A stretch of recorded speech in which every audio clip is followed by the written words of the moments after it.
Greg, we know that both these teams have had a difficult stretch recently and are hoping to turn things around in this one.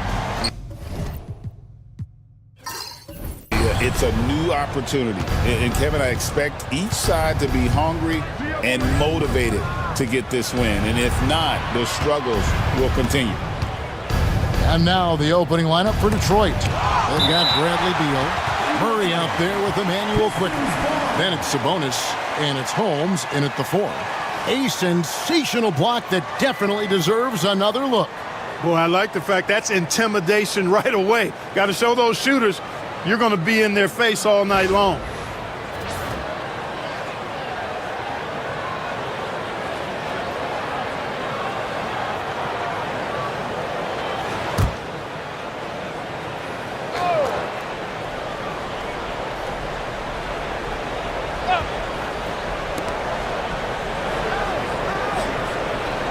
Beal against Markkanen. And he's fouled pretty hard on that shot, but he's got the chance to pick up the points at the line. It's on Lauri Markkanen. First and foremost, Bradley Beal is a scorer. He's always working the angles, trying to find his next opening to attack, and it rarely takes him long.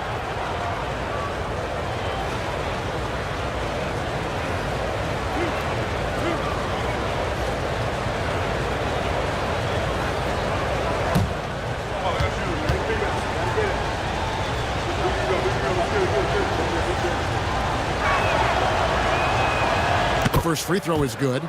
In recent seasons, the Charlotte Hornets, Clark, have been very active in the trade market. Well, it seems like they're always wheeling and dealing. I mean, they're on a quest for that perfect fit lineup, moving pieces around, trying to find the right recipe for success. And now a veteran in this league, Beal is hungry to compete for championships at this stage of his career.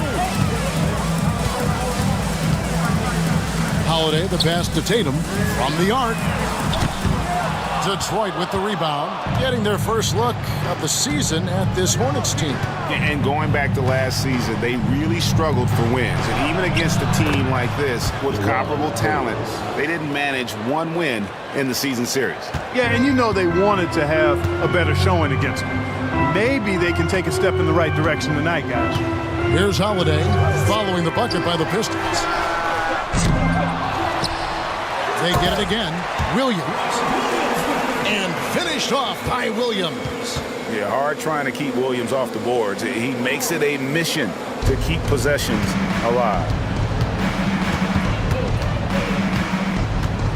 We played just over a minute here in the first.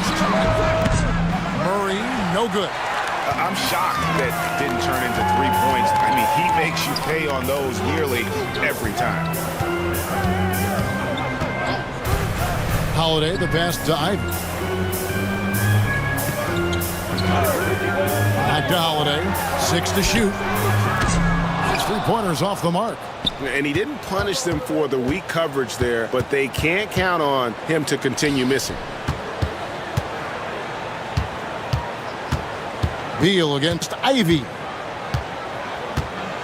Beal drives in. And he slams it down right on top of Robert Williams.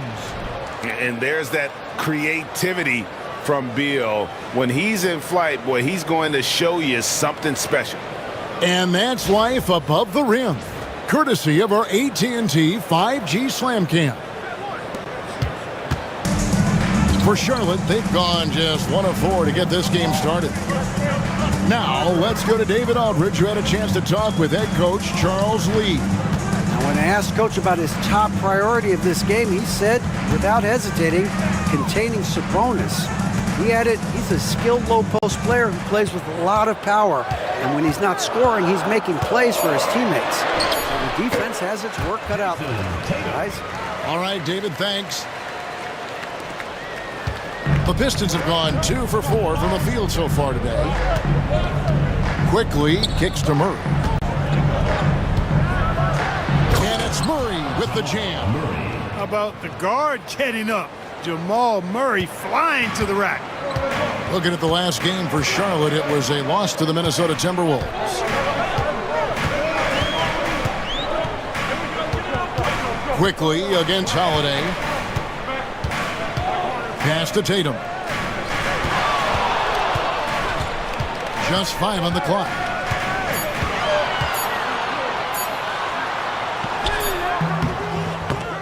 Good work defensively by Holmes.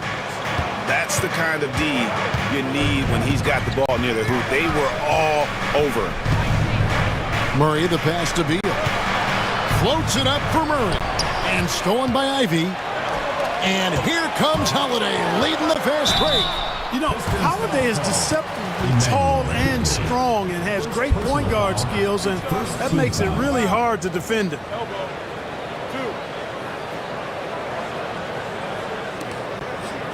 The Hornets shooting their first free throws of this game.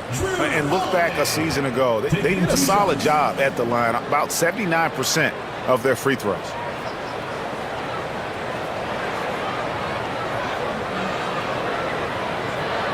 Shooting 2.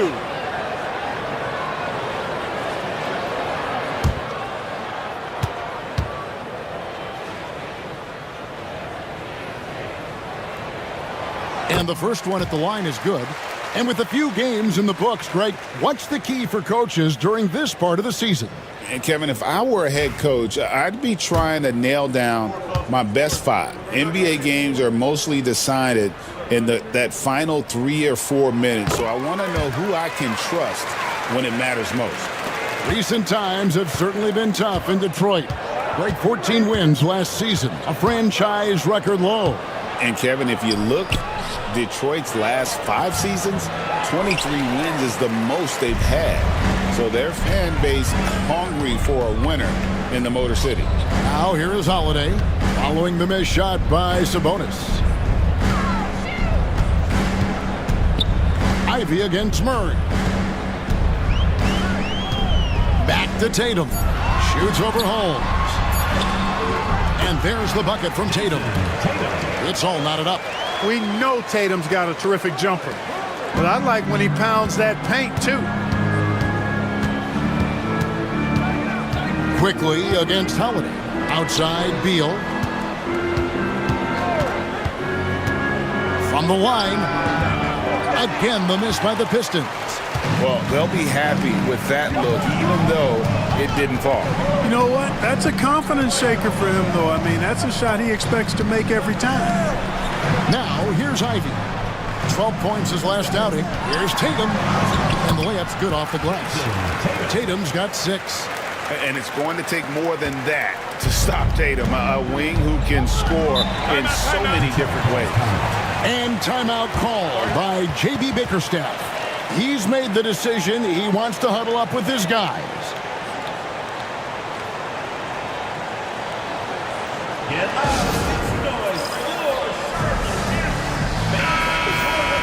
And checking out some numbers for Lauri Markkanen.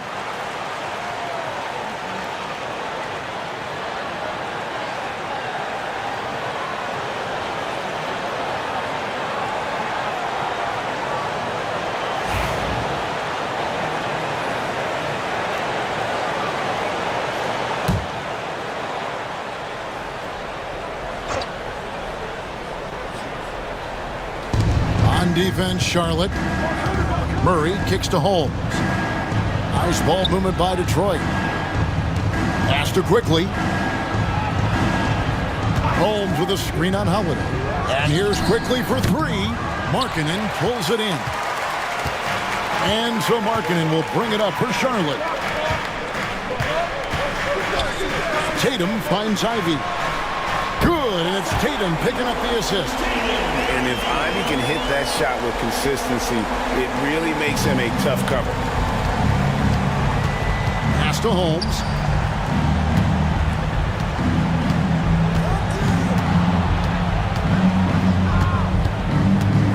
Outside, Beal.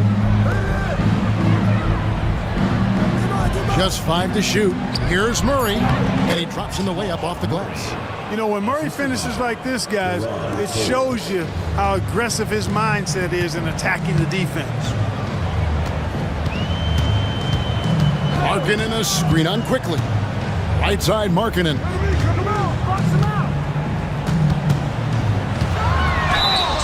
Two free throws coming up, and they call the shooting foul. Bradley Beal picks one up. And what I love about Markkanen, He takes care of the basketball, and that's a result of being patient, playing smart, and just generally getting his points within the flow of the offense.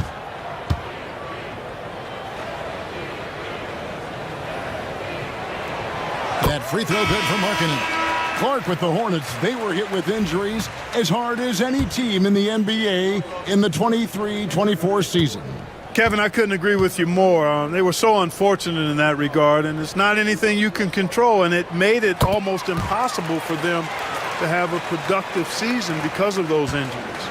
It's been a really good day for him at the line. Some other bigs have well-documented problems on their free throws. He's not one of them. Now, here's Nesmith. Fires the three. The shot goes in. First shot, first basket. And that's exactly what he's looking for, draining the triple.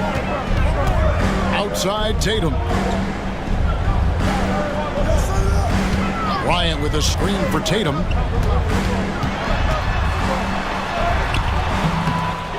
Rebound by the Pistons. They couldn't put the pieces together, losing the last matchup with the Lakers. And guys, there's really a fine line between being aggressive and being out of control. And that one, they crossed the line. Yeah, I agree. And, you know, they seem to be forcing things out there, trying too hard, pressing. When you do that, the turnovers pile up quickly. Well, I tell you what, his vertical is awesome, off the charts. A short center who still makes his presence felt. Here's Bryant. The kick out to Tatum.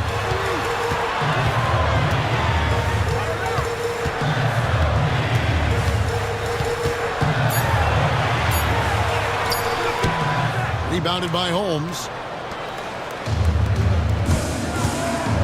Here's Nesmith. Pass to Jerome.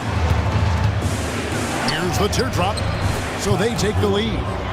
And the Pistons lead by 2. And defensively, they are on their heels every time the ball comes inside. Yeah, I think they've got to ramp up the aggressiveness. If they don't, things are just going to get worse from here. Now, here's Strus.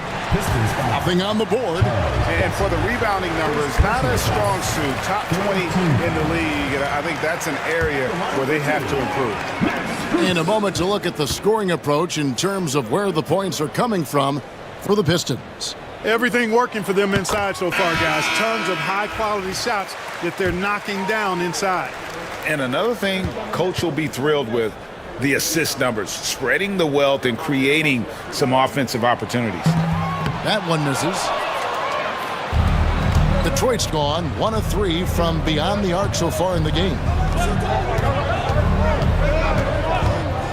Here's Jerome, defended by George.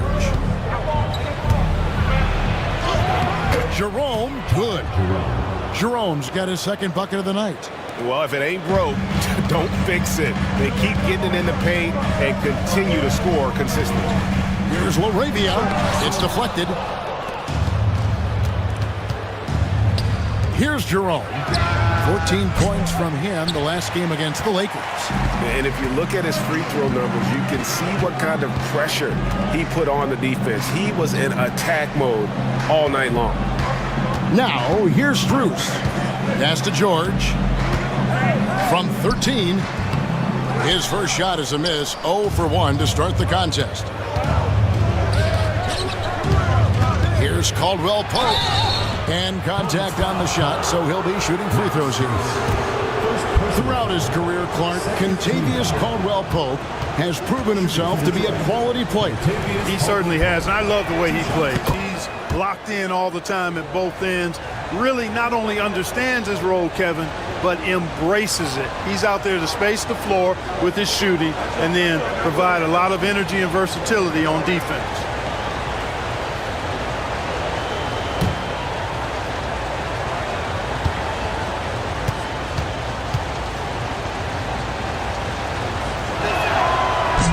So he's able to get 1 of 2. Kentavious Caldwell-Pope, his defensive quickness sets him apart. Rebounded by the Pistons. You rarely see him missing dunks, but the defender was right in his face on that one, and it threw him off just enough. And again, it's the Pistons missing.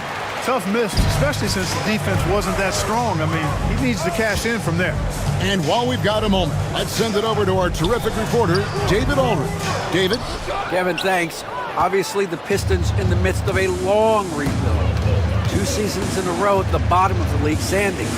Last season, they had the worst record in this once proud franchise's history. That counts the record-setting 28-game losing streak that they had. It's pretty clear that this could be a long road to redemption. Kevin? Could is the operative word. This could be indeed. David, thank you. Detroit with the ball. Following the bucket by the Hornets.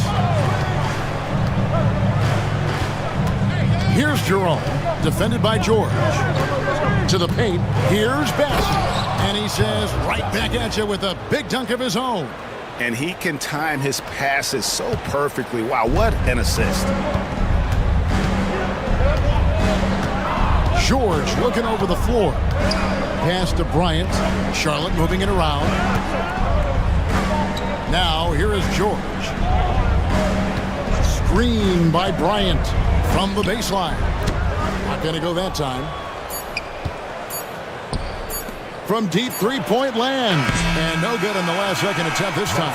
And that does it for the first quarter. It's Detroit as they end the first quarter on a 14-5 run. And back in a moment as we'll get underway with quarter number 2.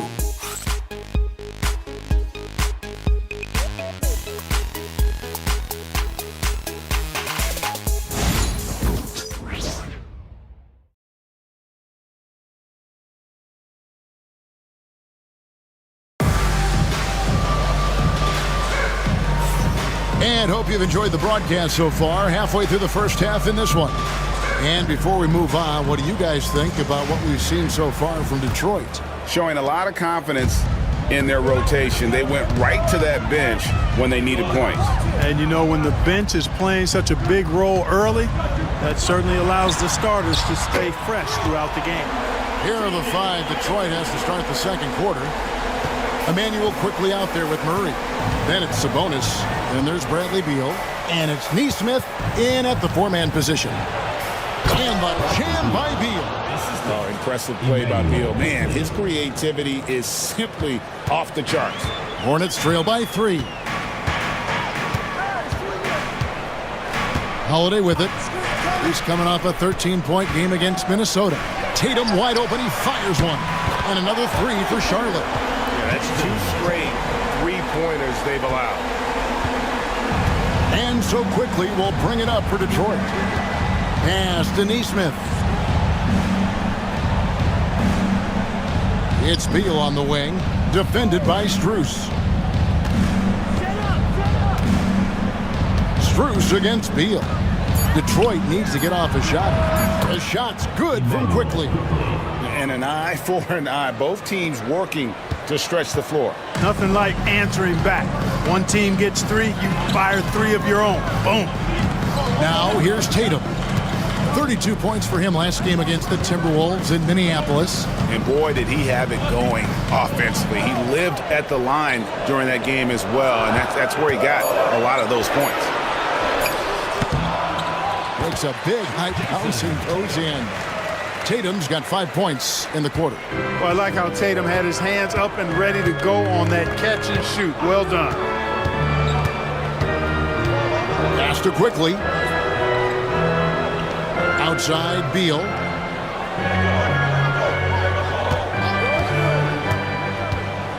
Shoots over Strus. It's rebounded by Charlotte, coming off that loss against the Timberwolves. Scoring efficiency was an issue in that one. Took them too many shots to get their points. Yeah, and I think they just seem to be a page behind, a step slower out there all game. They get the rebound. Williams. And no good. Had a chance to take the lead there. The Pistons leading. On the wing Quickly. Guarded by Holiday. And that one's good. Quickly. And there's a pattern starting to take shape here. They're working it inside and getting good shots from close range. Well, I agree with you. 4 of their last 5 baskets have been exactly of that variety. And timeout is called by Charles Lee. He wants to talk to his guys. Here's Here's a look at some stats for Bradley Beal. Good season for him last year. Averaged 18 points per, 5 assists and 4 rebounds. And every team wants a scorer to give them a lift off the bench, and that's just what he brings. Well, he's instant offense. I mean, the game's momentum can be going one way, then bam, his scoring turns the tide. Holiday against Quickly. Outside Tatum. Fires the three. Yes, and it's Holiday with the assist that time. Tatum's got 14. Yeah, they're relying on their three-point shooting and getting pretty good results. And for those of you just joining us in the second quarter with about 3 minutes gone by, Murray kicks to Sabonis.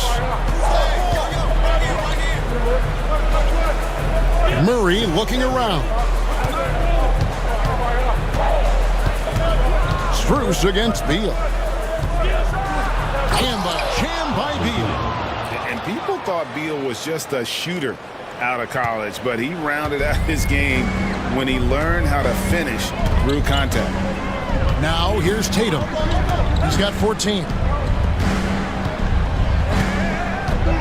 Right side, Williams. Strus against Beal. Williams trying to break free, and it's Strus missing. The Pistons have gotten 4 of their first 5 shots to fall in the second quarter. Outstanding shooting. Now Beal. He had a 15-point outing in their last game against the Lakers. Shoots over Strus. That one wide left. Charlotte has gone 4 of 8 tonight from three-point land, shooting 50% on the 3-ball here. Tatum passes to Williams. It's good for his second make. He's made 2 of 3 so far. You know, when Williams gets positioned inside, he just looks to dominate physically, and then he shows you the skill set on top of it. Quickly kicks to Sabonis. Pass to Murray.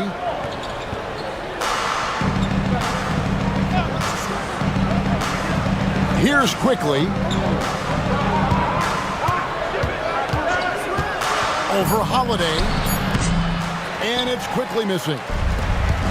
Charlotte's gone 3 of 4 with the long-range bombs here in the second quarter. With every passing season, Quickly's role seems to expand. Yeah, you know, Kevin, he's had to prove himself over and over. And now that he has, I don't think you find nearly as many doubters as he had when he first came into the league. Pass to Nesmith.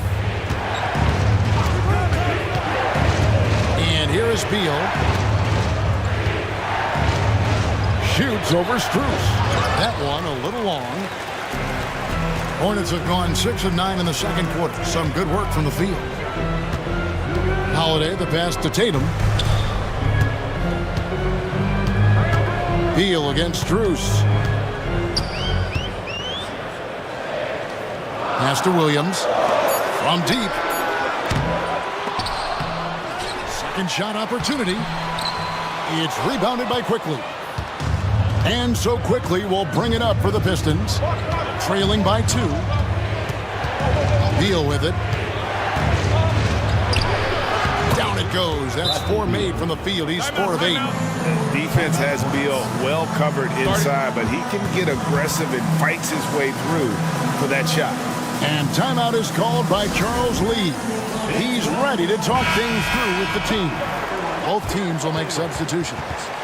Substitution on the court. Here's George. He's coming off a 10-point game against the Timberwolves in Minneapolis. Arabia passes to George. Ryan sets the screen for George. And the Hornets miss again. The Pistons have gotten just over 50% of their shots to drop here in the second quarter. They're 5 for 9. And the call on the shot that sends him to the line. And Greg, you talk about toughness, a compete factor. How does a team create that culture? Call it critical mass. When you have the entire organization and enough players committed to that kind of effort, everyone has to meet that level. And the Hornets making a change here. Markkanen's checked in. So he gets them both. just solid. Really one of the very best there is at the free throw line.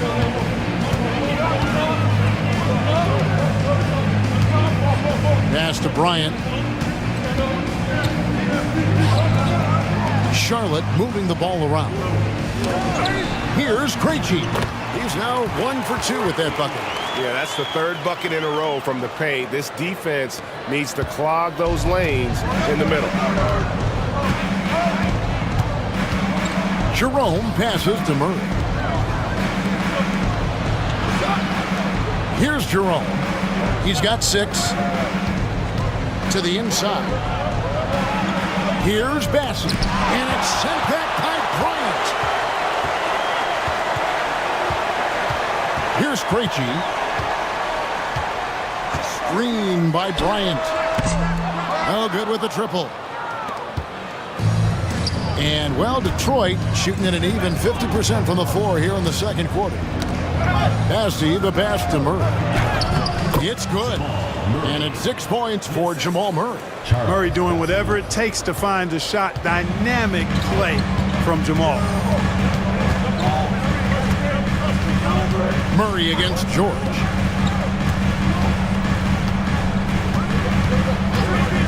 Three-pointer. Rebound by the Pistons. Holmes got his 5th rebound in this one. Here's Jerome, defended by George.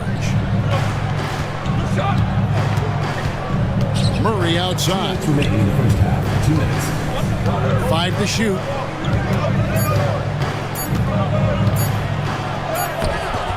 Krejci with the rebound. That's not the type of opportunity he fails to convert very often. Hits it from three-point range. Krejci's got 5 now. Several lead changes going on here in the early portion of this game. It reminds me of that cameo song, Back and Forth. Holmes with a screen on George. Here's Murray. From out on the wing, he knocks it down. And the Pistons lead by 1. He has created some terrific opportunities for himself and really made the most of them. Back to George. Ryan sets the screen for George. And another 3 for Charlotte. And developing that 3-ball shot, George is putting in the work now. The Pistons have gone 7 of 13 from the field since the start of the second. Jerome passes to Caldwell Pope. Trying to find Murray, and he gets it to him. And he banks in the layup. Murray's got it all tied up now for Detroit. 54 seconds left in the first half. Pass to Laravia. Bryant outside. Here's Krejci. It's rebounded by Jamal Murray. You're not pretty. You just got to shake off a miss like that. Now, here's Holmes. Off target from three-point range. 1 second separating the shot clock and game clock. Here's Krejci. He's covered by Murray. There's 10 seconds left in the first half of basketball. Markkanen passes to Krejci. And here's George for 3. And that one is off. What a performance for Jason Tatum. He has been the story so far for Charlotte. He notched 8 points in the quarter and has that terrific basketball instinct on display. And a chance now to send it over to David Aldridge standing by. All right, Dave, thank you. And time now for the halftime break with the third quarter soon to follow. Right here on 2K Sports. Please direct your attention to center.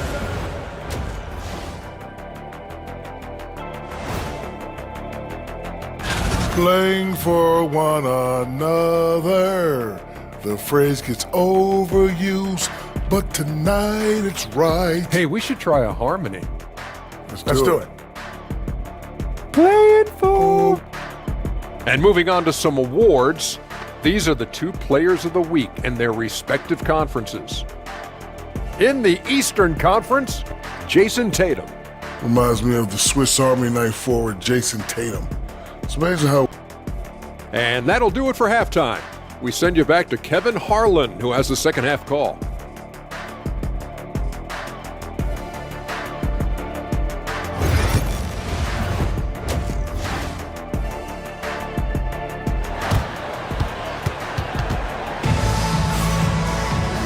second half of basketball upon us.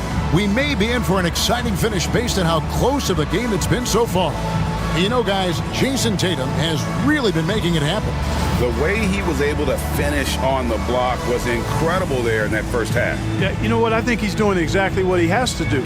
Using his body, shaking off contact, and then finishing at the rim.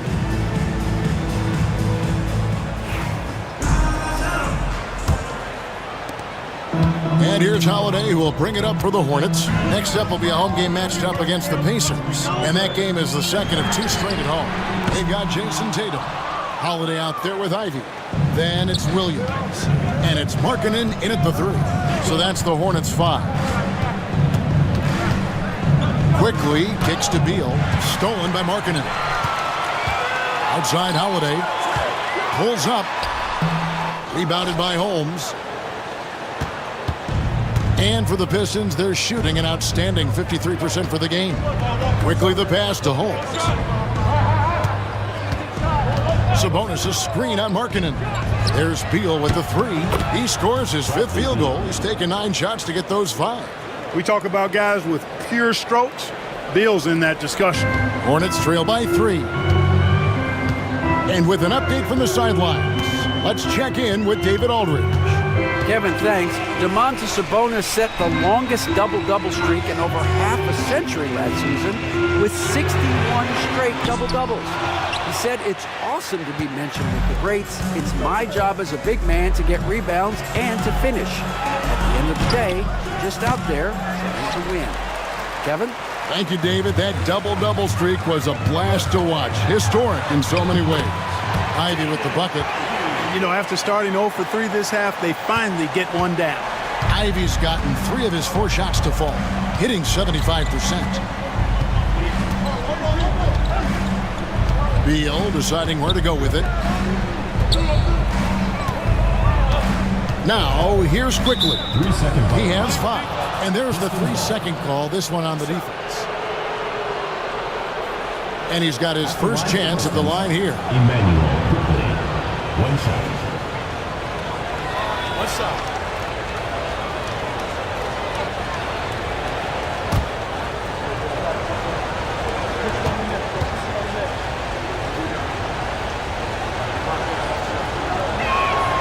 And the technical free throw is good.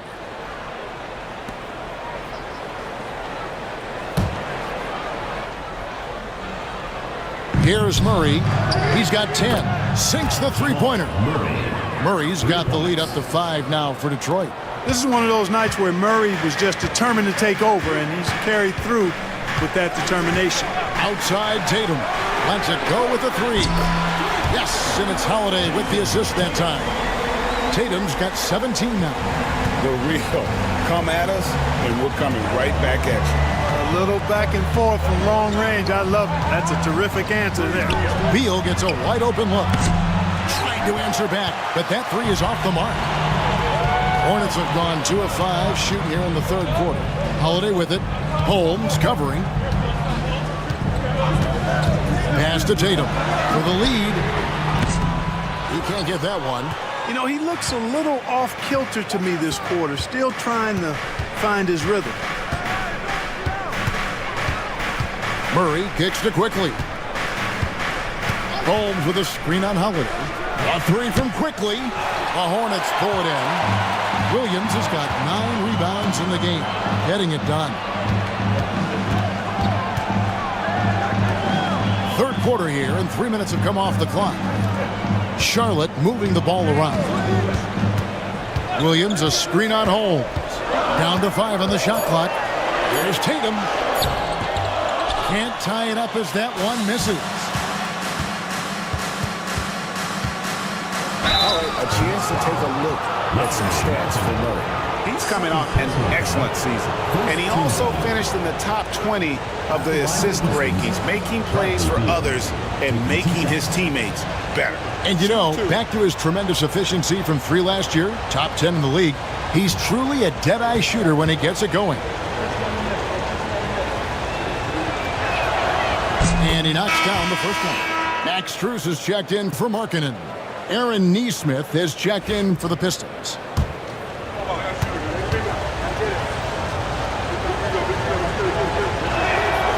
Both free throws good for Beal.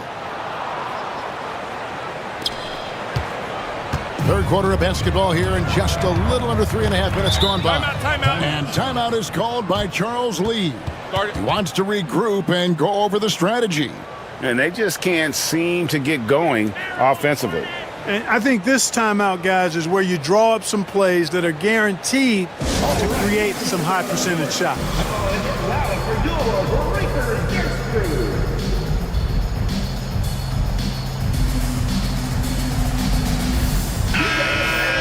Let's take a look at the players who were the best on the glass a season ago.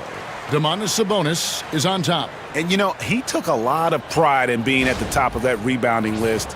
When all was said and done, he was a man among boys.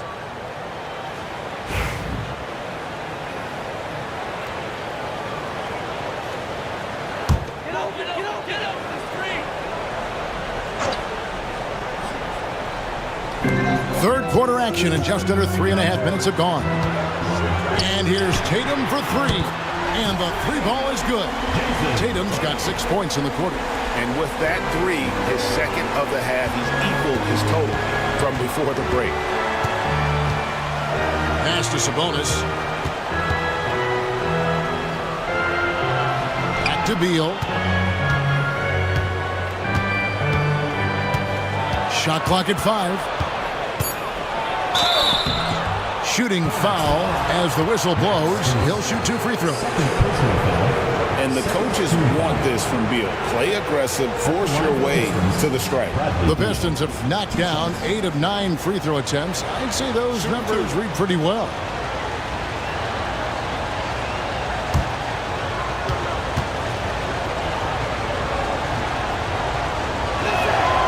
Free throw good, Beal. We're still waiting for that first miss from the line this half. 100% since halftime. Come on now. I'm not sure this lead's going away anytime soon with that kind of marksmanship.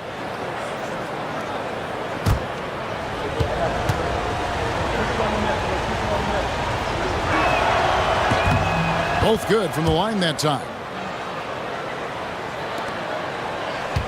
And here's Holiday. To the middle. Out of bounds. Detroit takes possession. A moment now to see how the schedule is looking for Detroit. On Friday, they'll be matching up against Gordon Hayward and the Atlanta Hawks. And then on Sunday, they'll be taking on Clint Capella and the Houston Rockets. And looking at the schedule, it isn't ideal in terms of the upcoming games with the amount of quality teams they're going to be playing, but it's also a good chance for you to get some confidence and really see just how good you are. Detroit, no good that time either. Hornets trail by 3. Outside Holiday. Outside Tatum. Cross contact on the shot, and now a three-point play chance as he'll head to the line. Tell you what, that's impressive strength there from Tatum. You got to respect that even when you try to wrap him up. He finds a way to score. And what do you guys think so far about the offensive approach for the Pistons? I love the way they're finishing, penetrating, getting downhill, taking the game to their opponents. They've been the aggressors, and that's been impressive. And you also have to applaud how they've attacked the interior in this game. A lot of points happening for them in the paint tonight. Beal, the pass to Sabonis, and slam dunk by Sabonis. Excellent job by Sabonis after setting the screen. Very mobile in these pick and rolls. Greg, give us one word to describe Domantas Sabonis on the offensive end. Kevin, I guess I'd say dominant, but that one scratches the surface. The way Sabonis drops dimes, hits shots, and controls the glass, dominant just doesn't even really begin to say enough. Pass to Nesmith. Here's the screen. 6 on the shot clock. And there's Sabonis. That's good on the assist from Beal. Now it's a 4-point Piston lead. Sabonis, really good basketball instincts, especially in the paint area. Knows exactly how to operate. Holiday finds Strus.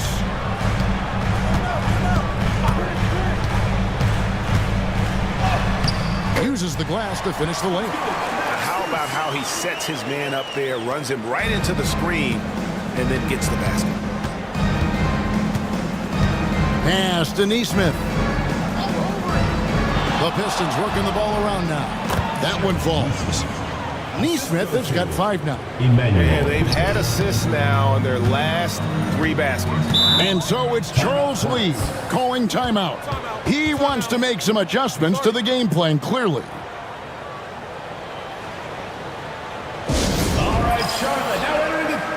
A different look here for Detroit. Charles Passy, he's checked in for Sabonis, and it's Kentavious Caldwell-Pope in for Quickly.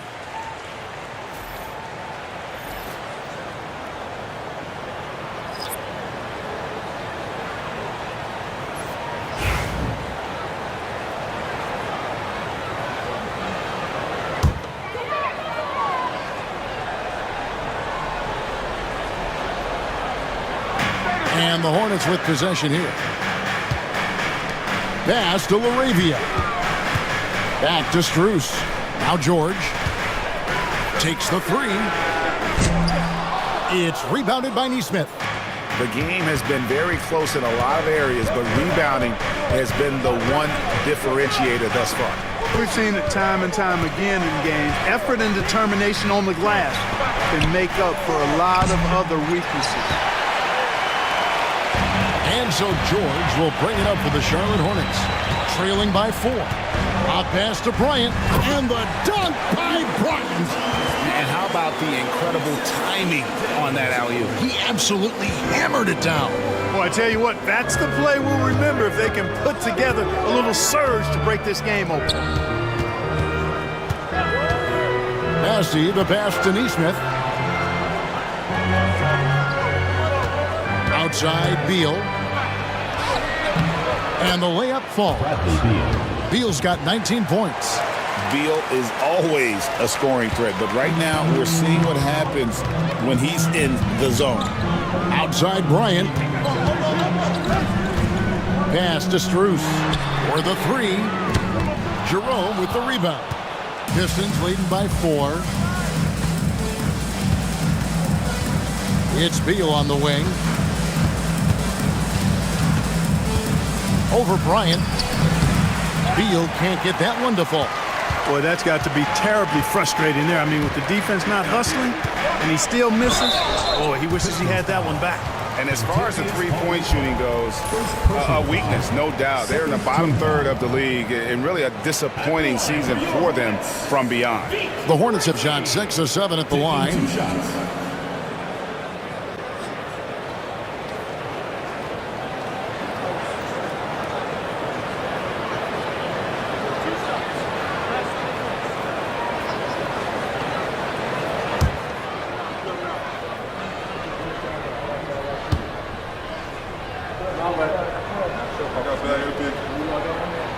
The first one falls.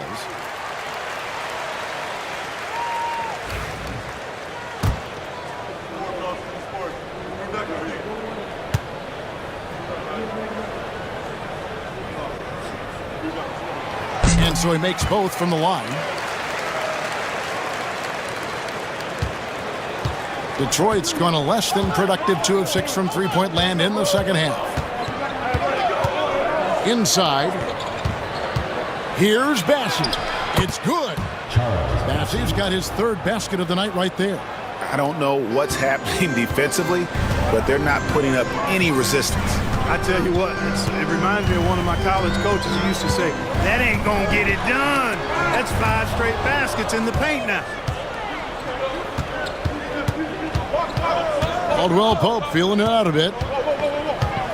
Pass to Jerome. Out to the wing. Oh, Beal in position. They get it back. Up again. Great positioning on the putback.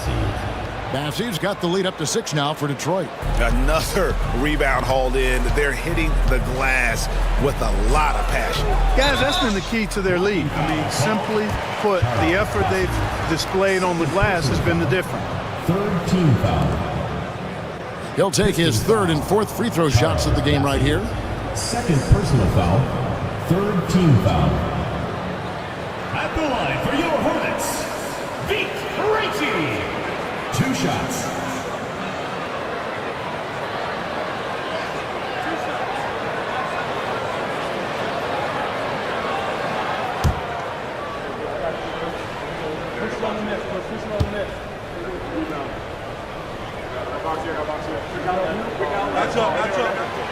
He's off on the first. And the Pistons making a change here. Holmes checked in.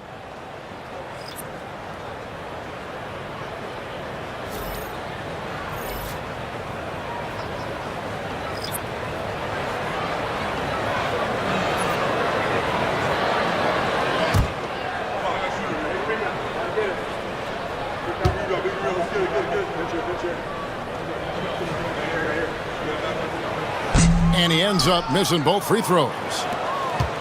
Detroit leading by 6.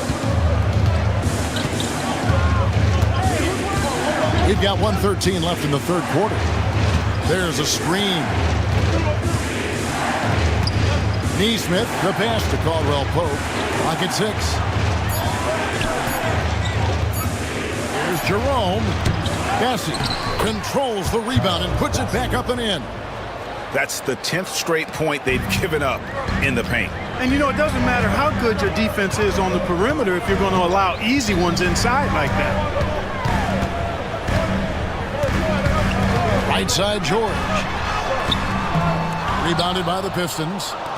Bassey's got 9 rebounds now tonight. Caldwell Pope on the wing. And he can extend the lead to double digits. Tell you what, guys, you don't see that often. I mean, when he's this open, usually it's lights out. He gets it in there. Important points there. Got him on a nice play, getting the ball inside and right to the bucket. Here's Jerome, defended by George. Caldwell Pope passes to Bassey, and it's Jason Tatum with the foul. Jason. That is his first foul of the game. Personal foul. Third team foul. Substitution on the court.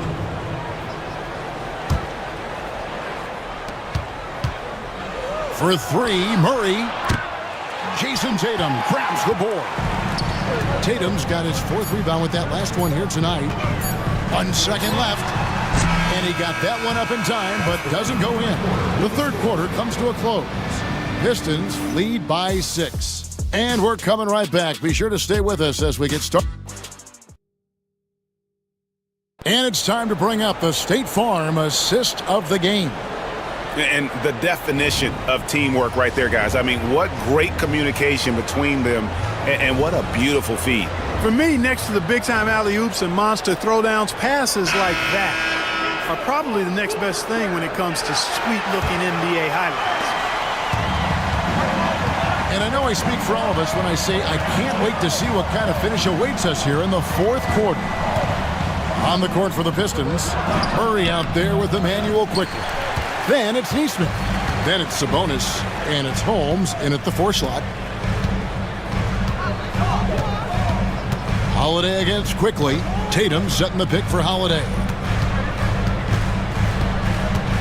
Over in the corner, Williams. 5 on the clock. Charlotte moving it around. The 3 from Tatum. That shot, no good. I wonder if switching baskets really threw him off. I mean, because he can't get anything to fall this half. A nice shot by Neesmith.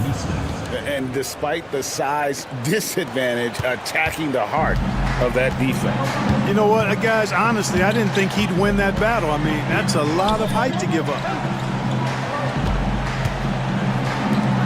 Quickly against Holiday. Tatum on the wing. Solid shot from the distance of about 14 feet. Tatum's got 25 points. Over the years, we've really seen Tatum elevate his offensive game. Now he's a dynamic, multi-level scorer. Sabonis kicks to Holmes. Murray against Ivy. Rebound by Williams. Williams has got double-digit rebounds now in the game. Holiday, the pass to Tatum. Yes, and it's Holiday with the assist that time. Holiday's got his 4th assist in this one. Quickly against Holiday. And the foul on Drew Holiday. That's his first foul.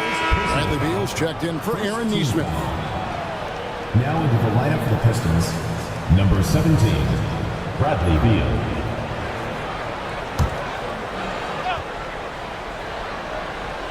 Last quarter of play, about 2 minutes in now. Quickly against Holiday. Sabonis' screen on Holiday. And here's Quickly for three. Bangs home the trifecta. And the Pistons lead by 6. And the lack of effort to fight over the screen there makes that an easy shot. Well, I'm going to credit the screen. I mean, that's a good, strong pick he lays there. And they had some botched coverage that turned into no coverage. Murray kicks to Holmes. On the wing, Murray.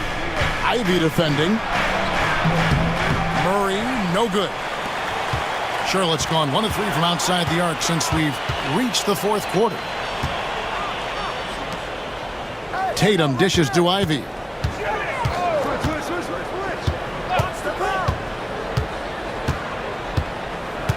Just 5 on the clock. Markkanen kicks to Ivy. Here's the 3. Traps in the tray. Oh, how about the quick thinking by Ivy? I love when he goes right at it with the shot. Holiday against Quickly. Outside, Beal.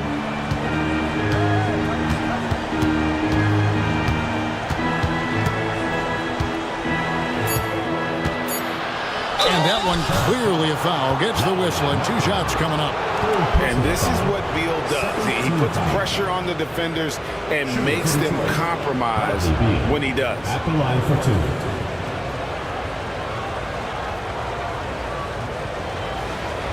Take a break. Take a break. 2 shots.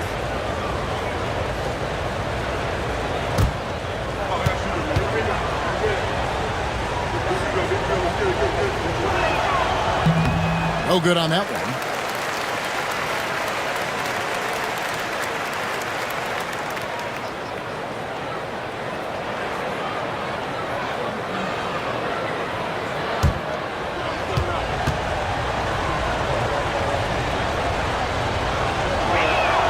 And he sinks the second. Well, you have to like how he's challenging the defense now in the second half. Getting to the line for a lot of free throw opportunities. We've played just over 3.5 minutes now in the fourth quarter. Tatum down low, guarded by Holmes. Tatum setting the pick for Ivy for 3, and it's the Hornets another 3. Their third three-pointer in a row. Adjustment time for these guys. The defense has to make some adjustment here. Quickly kicks to Holmes. Murray against Ivy. Now here's Murray, guarded closely. And he's been way off the mark this quarter. It's been ugly. Markkanen passes to Tatum. Charlotte moving the ball around. Tatum with a screen on Quickly. Holiday finds Tatum. And he elevates for the slam. Sabonis did not like that at all. An athletic forward who dunks it with style. He's showing off his dunking ability right there. Nice angle on that replay with the AT&T 5G Slam Cam. And so it's Beal. He'll bring it up for the Pistons. Down low. Here's Holmes. Good. It's Beal picking up the assist. Assisted by Beal's got his 4th assist with that last one here tonight. For Charlotte, they've gone 5 of 7 from the field since the beginning of the fourth. Strong work at that end of the floor. Ivy dishes to Holiday.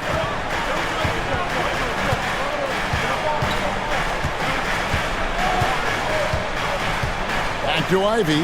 Shot clock at 6. Markkanen from outside. Rebound by the Pistons. Sabonis has got his 8th rebound here tonight. Here's Beal. And it's hauled in by Lauri Markkanen. Charlotte trailing. Pass to Holiday. Over in the corner, Williams. Holmes with the steal. And here's the fast break. Beal leading the way. Keeps it alive. Beal on the follow. Beal's got 12 points in just the second half. And I'm sorry, but the D's got to know where Beal is at all times, especially when he's leaking out in transition. Holiday, the pass to Tatum.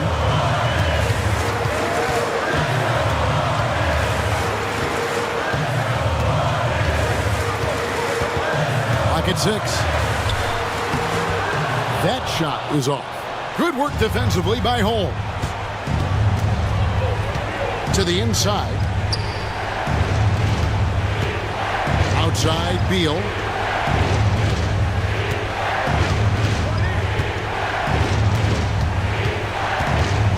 Steps back and shoots. Beal can't get that one to fall. Just not there from a rhythm standpoint right now. It's really eluding him. Markkanen kicks to Holiday.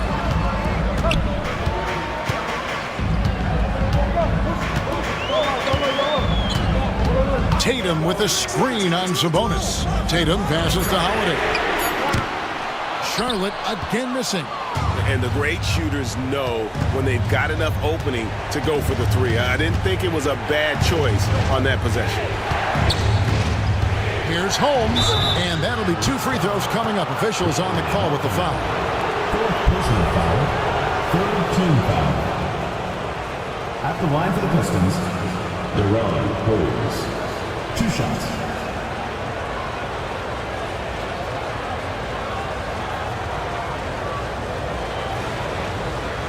Shoot 2.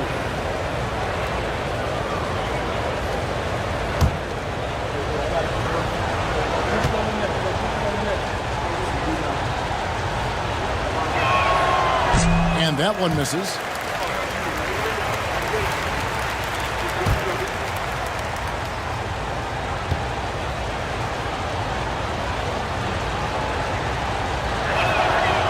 He's off on the second. Hornets trail by 3. Markkanen dishes to Tatum. Pass to Ivy to tie it up. And the whistle blows. It's going to be on Robert Williams. That is his first foul of the game. Third team foul.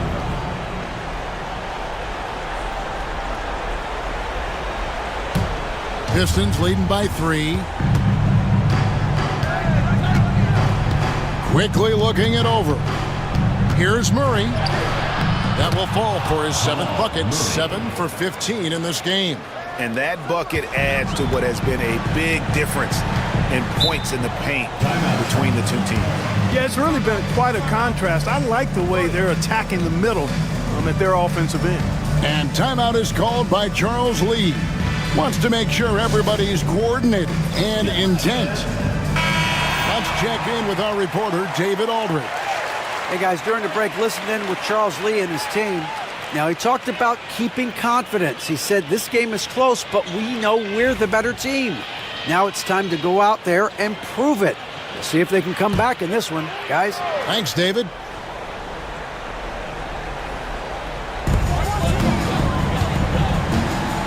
Holiday with it. Pass to Ivy. Holiday sets the pick for Ivy. Another miss, and they desperately need a bucket. Pistons leading by 5. Murray outside. Quickly against Tatum. No good on the triple. Charlotte's gone beyond the arc 7 times here in the 4th and been successful 3 times. Ivy kicks to Holiday. Back to Ivy. Tatum with a screen on Murray. Ivy with the bucket. Ivy's got 10 points here in the second half. Big-time buckets is what everyone wants to see from Ivy. He has to attack without hesitation in those situations. The shot by Beal, no good. Hornets trail by 3.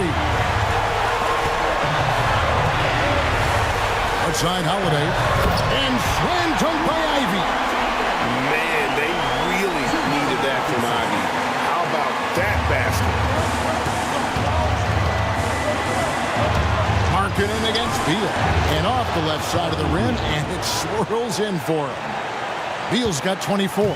And we know Beal is more than comfortable taking over in these situations. Tatum kicks to Markkanen. Back to Tatum. Oh, and the jam by Tatum. Oh, you just love seeing a player with absolutely no fear. Cool, calm, collected, and confident in the biggest moment of the game. Yes. Beal against Markkanen. Shoots from 14. Good! Not shying away from the spotlight. Beal wanting to be the guy to come up big for his team. Williams, a screen on home. Inside, there's Markkanen. And he gets the whistle. 2 free throws coming up. Bradley Beal picks one up. And I like the fact that the defense is looking to protect the rim at all costs. Definitely saved the layup with that foul, and he'll make him earn them from the line, and that's what you want to see.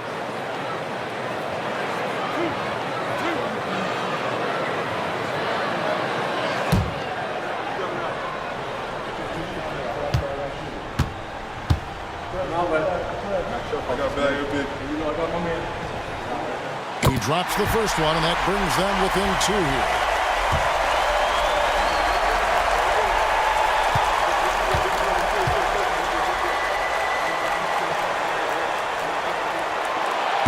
And he is unable to get the second one. Only down 2 now, but that miss might come back to haunt you. If they don't get a stop, it's back to a 2-possession game. A constant threat to score with the ball in his hands. Beal with a crafty move. And so it's Charles Lee calling timeout. This is a huge moment, folks, in this game. And he wants to be prepared.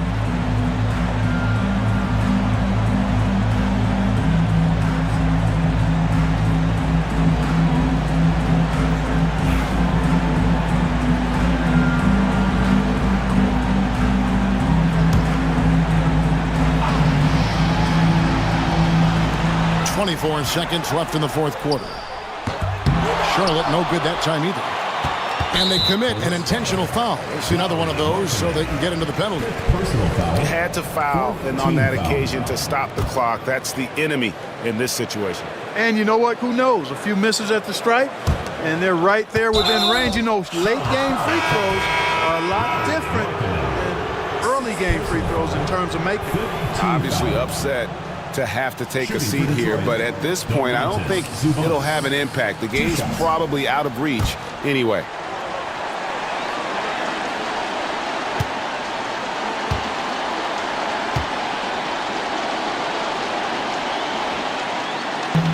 First free throw is good, and that puts them up by 5.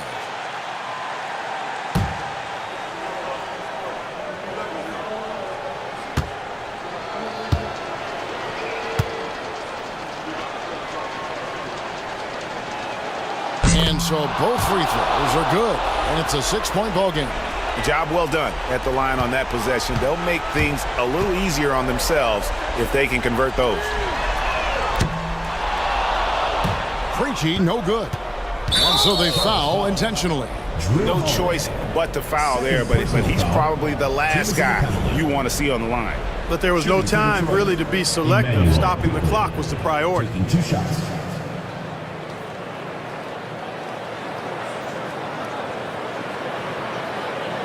Shooting 2.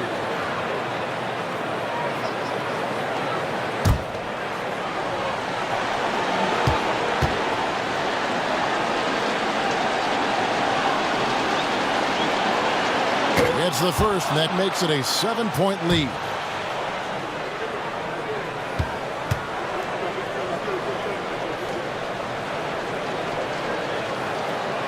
Second one is good, hitting both at the line, and it's an 8-point game.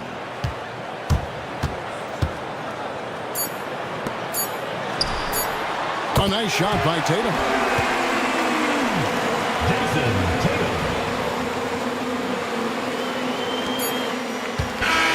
And so the Pistons take the win.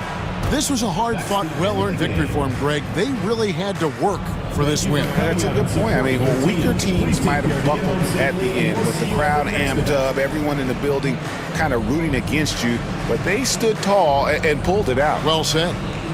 And now let's check in with David Aldridge reporting from the sideline for our player of the game. David, take it away. Thanks very much, Brad. Every defensive wrinkle they could think of, they threw at you tonight, the doubles, the traps, but I know that's nothing new for you. Yeah, for sure. You know, and it's only going to get tougher. But I'm confident in myself and my game, so you know, the more the merrier. Maybe they'll quintuple team you next time. Congrats on the win, man. Back to you. Thank you for that, David. Thank you for joining us. That'll do it for now. For Clark Kellogg, Greg Anthony, and David Aldridge, this is Kevin Harlan thanking you for watching the NBA, presented by 2K Sports. We'll see you next time. Have a great evening.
Coming up next, the Pacers taking on the Magic. For the Indiana Pacers, they bank on preparation, focus, and sheer will. Hi, everybody. Time to get into it. NBA action.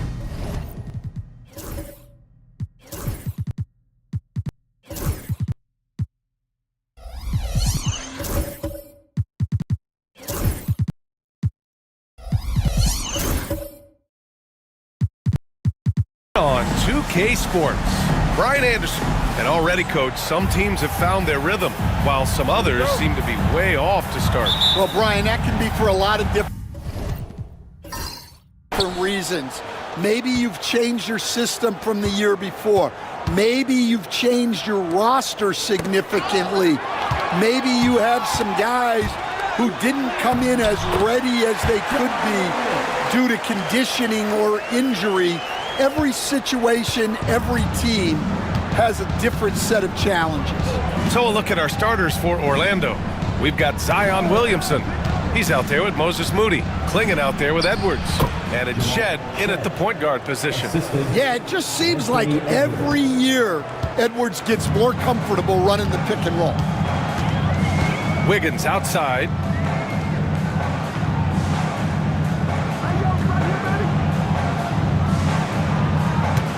Back to Morant. Ooh, anticipated the pass. It's a turnover. Here's Shed, pounded by Morant.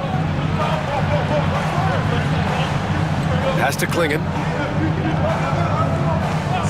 Now here's Edwards. Takes the three. Up again. Great positioning on the putback.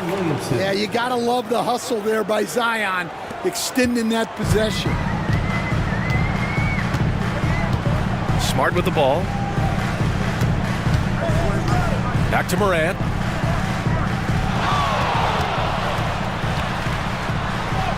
Basket counts. Morant's got his second basket. And setting the tempo with an assertive move. Like, where was the defense on that play? Well, when you are the aggressor this early, it is intimidating. Pass to Shed. Williamson up top.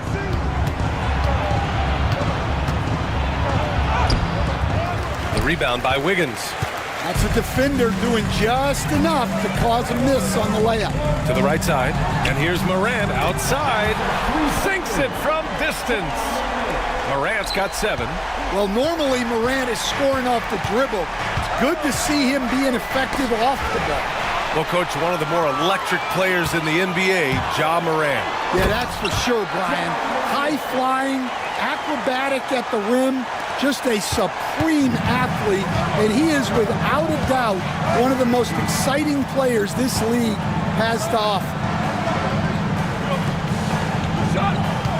Here's Shed. Inside. Here's Klingon. And again, unable to change momentum here. Boy, the offense has been on point. They have great timing and great communication. So hard to get stops against them. Outside Morant. 5 to shoot. Oh, there's Morant with the slam. Yeah, there have been very few players at 6'2" who've played above the rim like Morant. And we've got a timeout from Jamal Mosley. I think right now he must be looking at some adjustments. And the Pacers started last season all offense, Grant. But even they knew that would not be sustainable. Yeah, Coach Carlisle prodded them to at least get to average on the defensive end. And there's no question they have the tools to do it. It is Pacers Nation. Time to get off. Bring your Pacers to the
All right, now that we have a second, let's take a look at which teams cashed in on the fast break last year. The fourth spot held by the Pacers. You know, it really made for some exciting games the way this team ran the floor, always maintaining impressive energy in transition.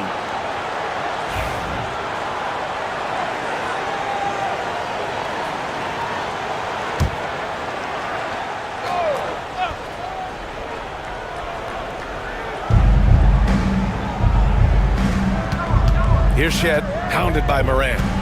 Up top, Moody.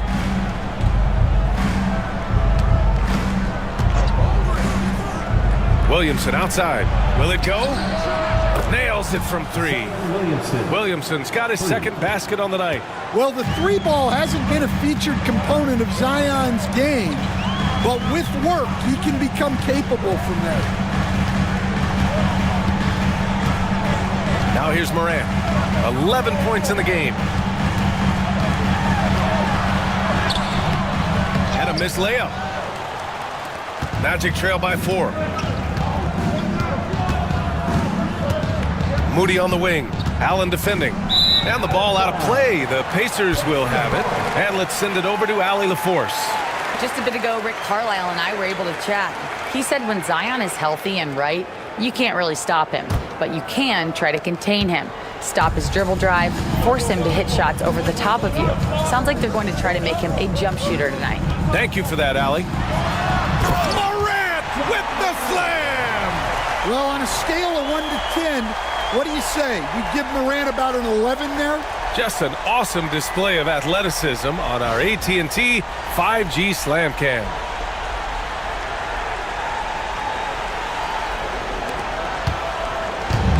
For Orlando, they've gone 3 of 6 from the floor. It's Edwards on the wing.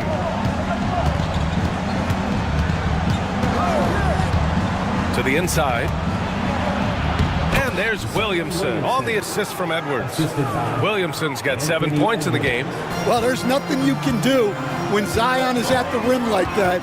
Impossible to move it. And he lobs it up. And then Morant with the dunk. Woo! I just love that alley-oop slam, PA. Defense disorganized, defense pays. Edwards, a pass to Williamson. Back to Edwards.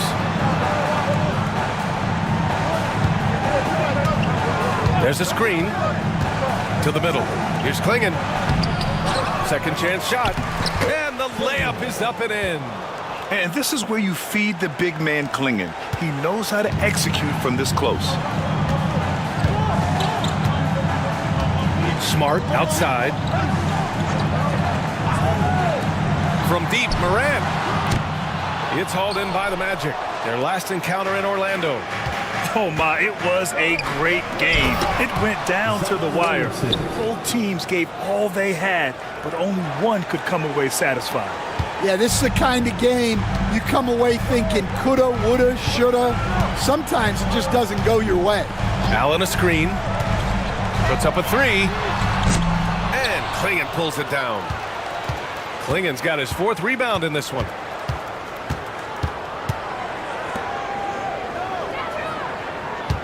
Pass to Shed. Down low. Oh, and he brings it down with a two-handed jam. First, Klingon screens the defender out of the play and then capitalizes. And we'll have a timeout here called by Rick Carlisle. He wants to make sure everybody's on the same page.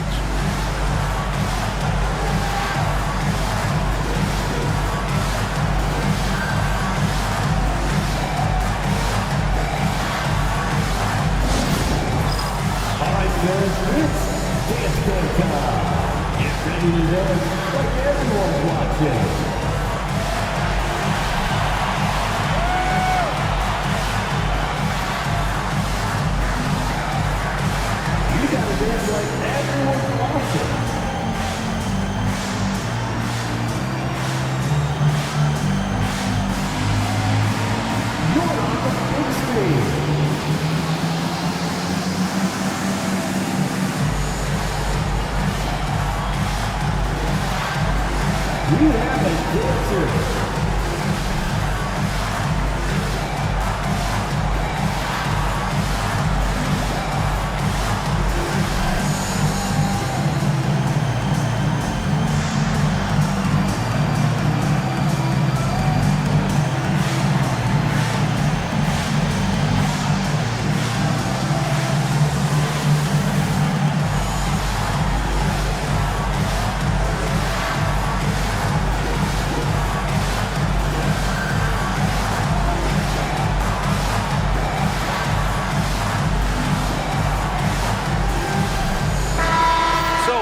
Indiana going with an almost entire new group here. Collins, he's checked in for Jared Allen. Smith comes in for Sohan. Connect's checked in for Andrew Wiggins. And Butler is subbed in for Smart.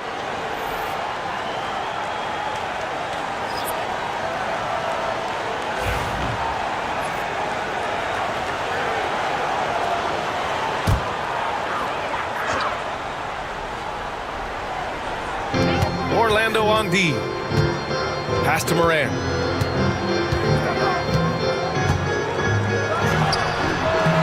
Ooh, lands soft on the front of the rim and drops in. Morant's got 17 points. And he's carried them this quarter. A dominant offensive stretch.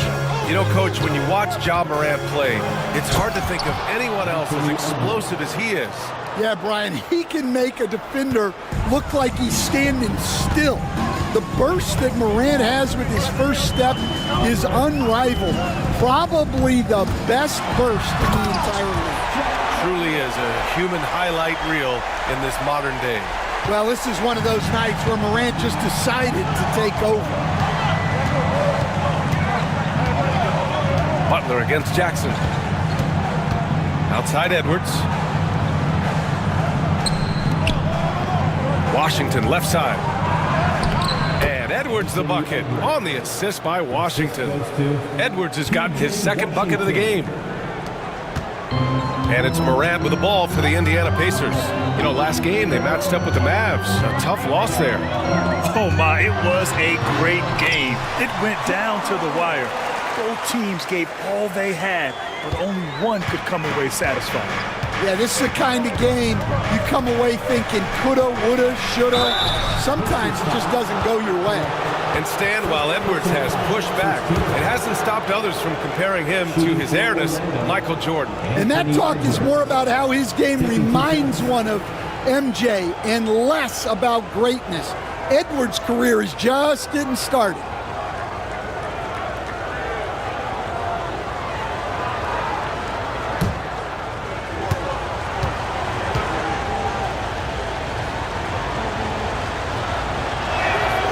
He makes a first. Well, you can tell this team looks to Anthony Edwards to set the tone on the floor. His intensity becomes their intensity, and let me tell you, his intensity is always high.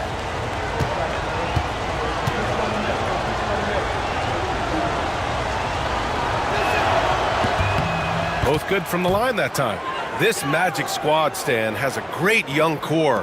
What do you think they have to do now to take that next step? Well, Brian, they do. They have great depth and a lot of good young players, but they need more shooting around their core guys, and they've got to improve their backcourt position. Their front court is loaded. They've got to get a little bit more balance. The Magic making a switch here. Brown's checked in. Orlando's gone 1 of 2 from three-point land so far. Jackson down low. Shakes him.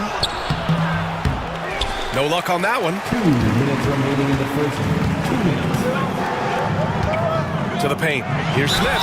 Throws it down, and the official calls a foul. It may be a three-point play. P.J. Washington picks one up. And a look at how the offensive approach has been going so far for the Pacers. Well, they've set the tone early with their pace. So important to capitalize on transition opportunities, and it keeps the defense off balance. And I've also liked how they've attacked the opposition off of turnovers. I mean, just making them pay for every mistake out there. And when you talk about guys who are built for the modern game, add Smith's name to that list.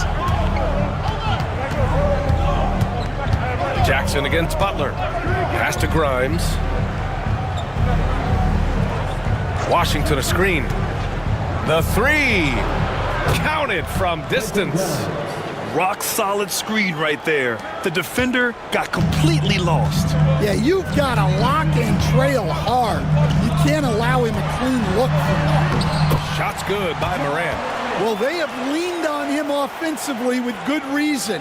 Efficiency will help you win a lot of games. Morant against Brown. Jackson outside. Washington, a screen on Butler.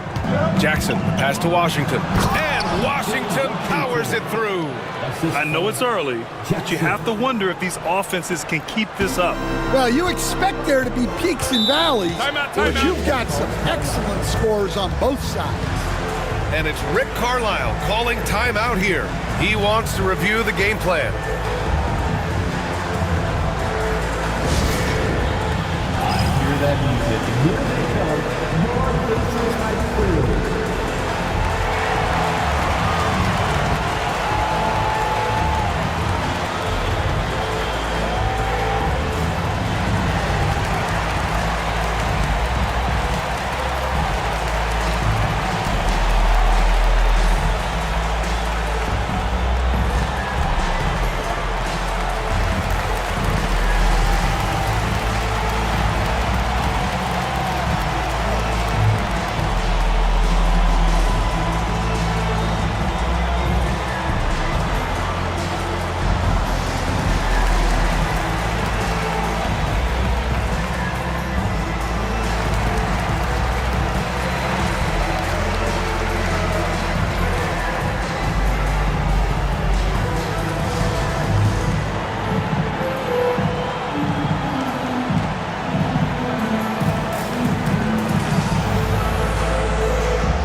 While we have a moment, let's check out the highest scoring teams in the league last season.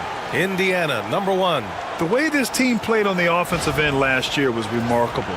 Seemed like every night they got everything they wanted and then some.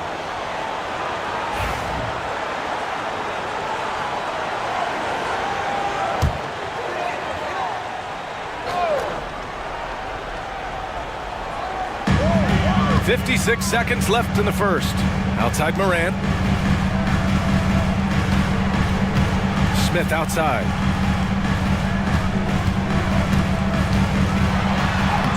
Two shots, two makes. Off to a good start. And looks like Smith is already getting stronger. He's looking to add some muscle, and that finish through contact is a great sign. Pass to Grimes. Brown against Butler. Brown passes to Metu. And he got the whistle on the way up. So he'll be headed to the line for a pair. It's going to be on Jabari Smith. I like that. I mean, some physical play inside. He's not about to give up any easy baskets. Orlando shooting their third and fourth free throw attempts of the game.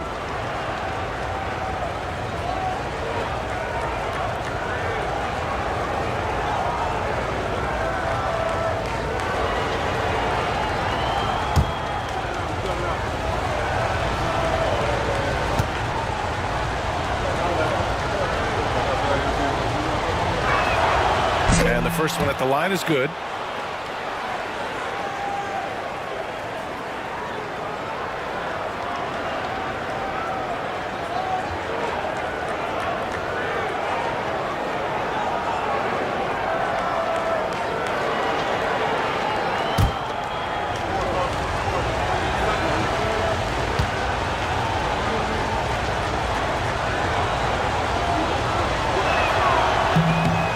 So hits one and misses one at the line. And it's Butler with the ball for Indiana. Outside for Morant. Washington grabs the miss. Brown with it. There's Jackson with the three. He can't get that one to fall. And a good game so far as we conclude the first quarter. It's the Pacers. They're up by 1. We've got more in store for you right after this.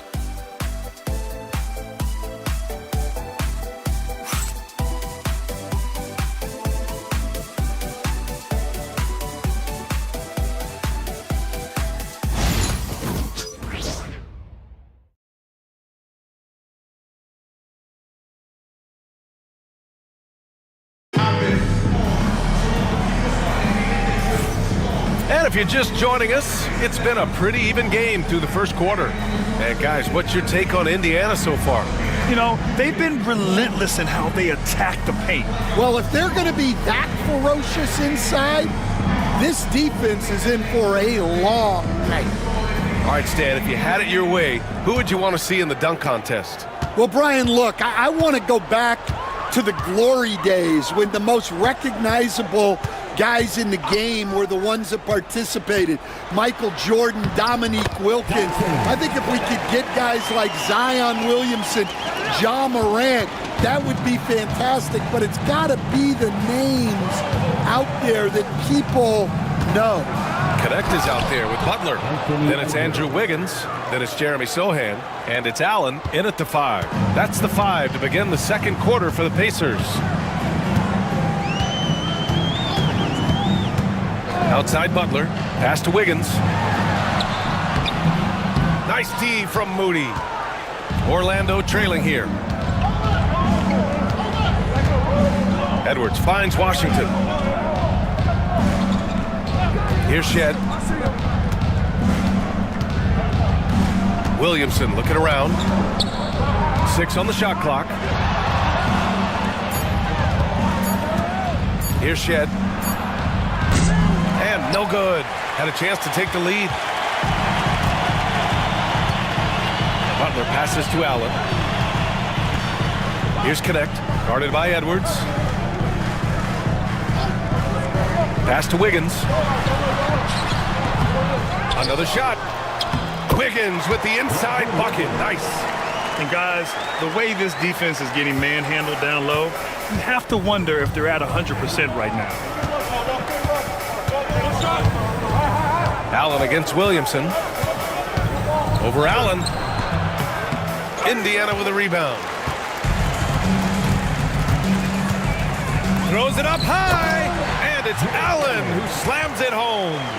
Oh, the length of Allen is exceptional, helping him reach past the defense and jamming it home. To the middle. Here's Moody. Moses Moody up strong for the jam. And plays like that one can make the difference in a close game. And it definitely got the bench on their feet, too. And guys, you cannot allow that in a close game. You have to make it harder than that. And we'll have a timeout here called by Rick Carlisle. A moment to rest and confer on the game plan. Marcus Smart's checked in for Indiana. And a change for the Magic. Klingon, he's checked in for Washington.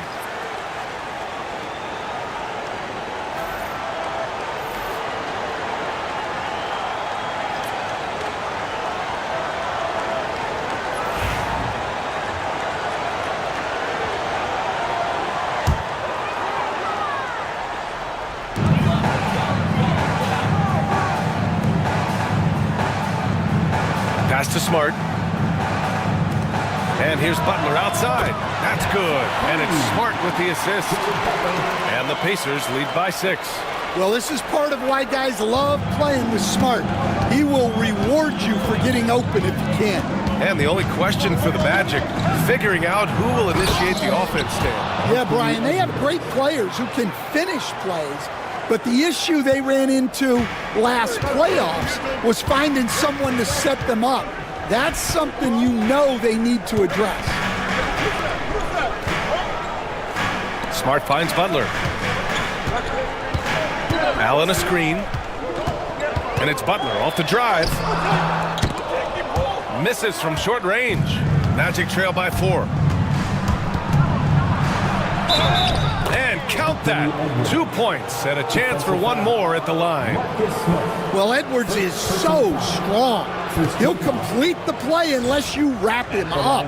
He's gone 2 for 2 at the line so far. And in their last game, he really distinguished himself at the free throw line.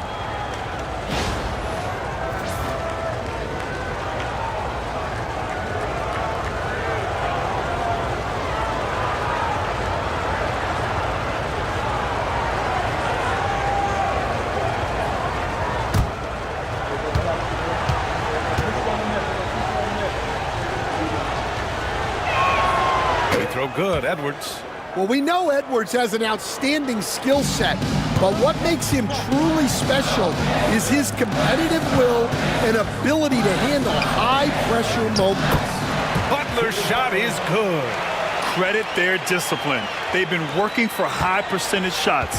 Magic trail by 3. Pass to Klingon. Here's Shed. Butler covering. Here's Edwards. And the officials whistle a foul on the shot. The bucket is good, and he'll go to the line.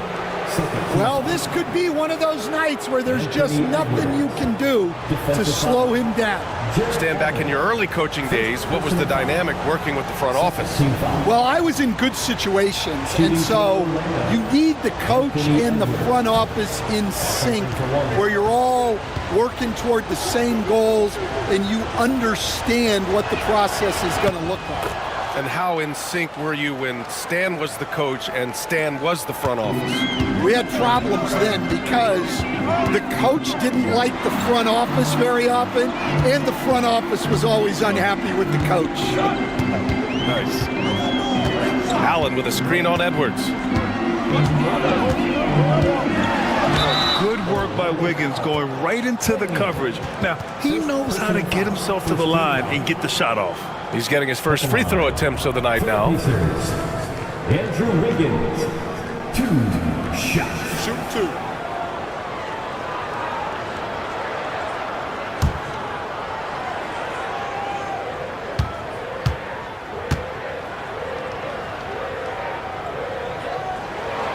The free throw drops for Wiggins. Yeah, the first overall pick in 2014, Andrew Wiggins has carved out a nice career as a scoring wing.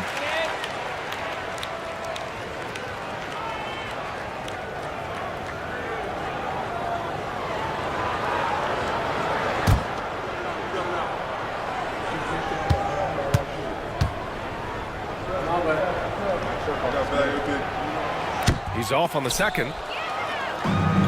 For Orlando, they've gotten 5 of 7 shots to go in the second. Outside Moody. Pass to Edwards. With some arc. And count the basket. He was fouled, and he's going to the line for one more. Second personal foul. Third team foul. And a chance for a moment to check out the scoring breakdown for Orlando. I have to applaud their ball movement. They're moving the ball around, finding the best looks they can, and keeping everyone involved. And of course, taking it inside, always a great game plan. And I'm curious if there'll be an adjustment from the defensive end. Maybe sag off some shooters a little.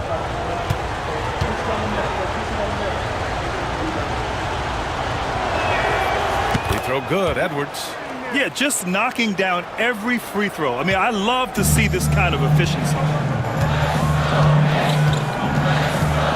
Now Butler. He's got 5. Pass to Allen. And there's a whistle. He'll head to the line to shoot 2. I like that Allen plays with attitude. He's got a competitive streak, and it blends so well with his natural athletic ability. These are his first free throws of the game. Take a break. Take a break. 2 shots.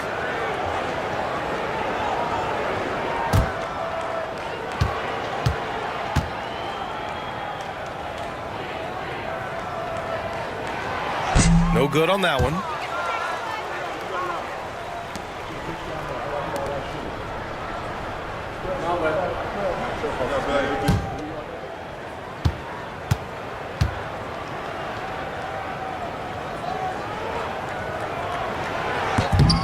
And he sinks the second. Here's Shed. Pass to Klingon. Edwards against Smart. Here's Edwards cutting inside. Smart grabs the miss. Indiana trailing here. Butler surveying the floor. And it's Butler with the jam. Oh, my! That's why we have those breakaway rims. Dude, he risked pulling the whole thing down to the floor right there. Williamson outside for 3. Collins, he's checked in for Indiana. Morant comes in for Butler. Substitution for your Pacers. Zach Collins, John Morant. The Pacers have gotten 6 of 9 attempts to go in the second. Looking good. Well, Coach, Zion is always must-see TV when he plays. It's his availability that is questioned. Yeah, it is, Brian, but he's been healthier. And when he plays, there's nobody like him in the NBA with that size. Wow! Zion! Mercy! Yeah, what a great target Zion makes for on the lob. Nobody's going to get to the ball except him. Collins outside. Pass to Wiggins. There's the 3. Indiana again missing. He hasn't been at his best this quarter. I'd like to see him be a little more patient right now. Here's Klingon.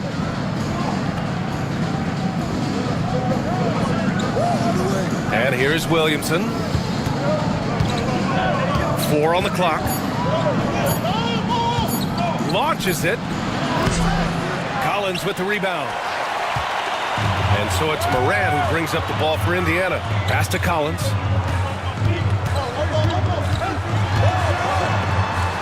Now here's Sohan. Parked it down low that time. Got hit with the 3-second call. All right, let's take a quick pause and look at the best shooting teams from last season. Number 1, the Pacers.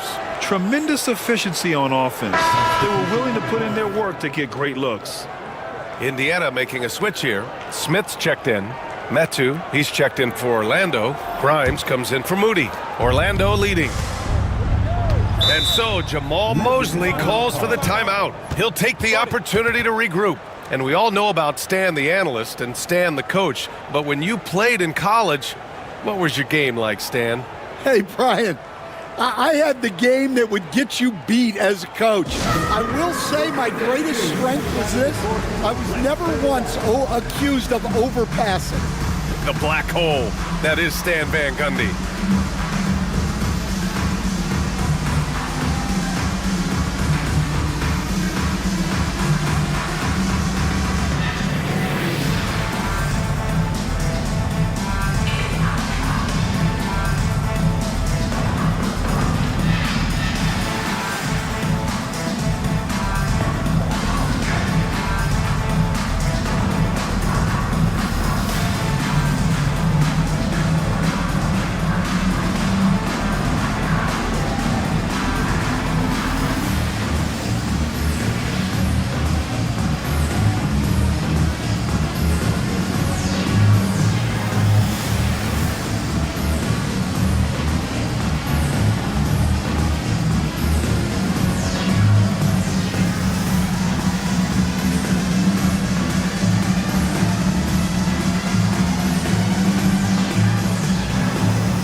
Jackson, he's checked in for Orlando. Make some noise.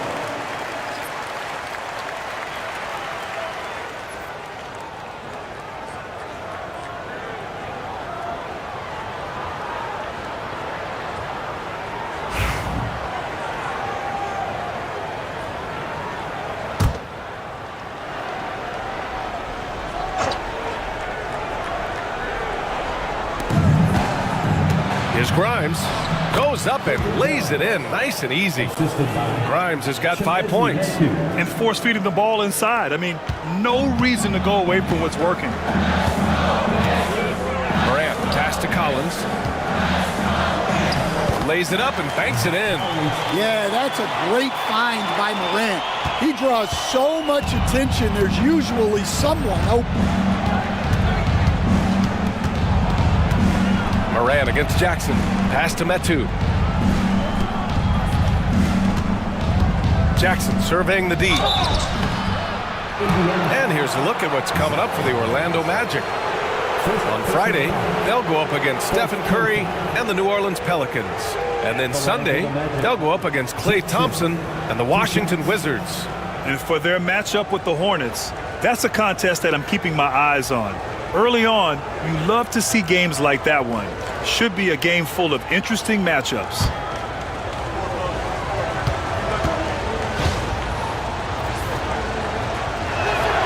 The first one falls. And they're getting work done at the charity stripe here in the second quarter. Connects checked in for Wiggins. Washington's checked in for Orlando. Brown comes in for Edwards.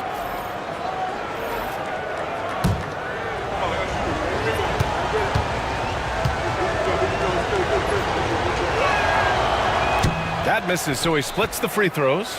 The battle of the boards has been something to watch. Here's Connect. Oh, a nice one-handed slam right there. Well, scouts were buzzing about Connect's ability to attack the rim with a ton of ferocity. Now we see it in person. And here's Jackson. Pass to Metu. To the inside. Stolen by Collins. Outside Morant. It's Smart on the wing.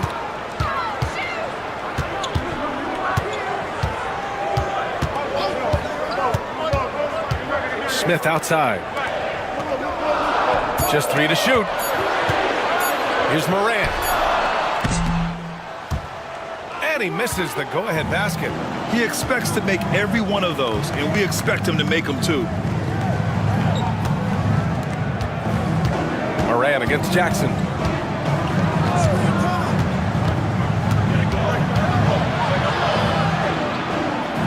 Pass to Metu. Here's Brown. Ja Morant grabs a miss.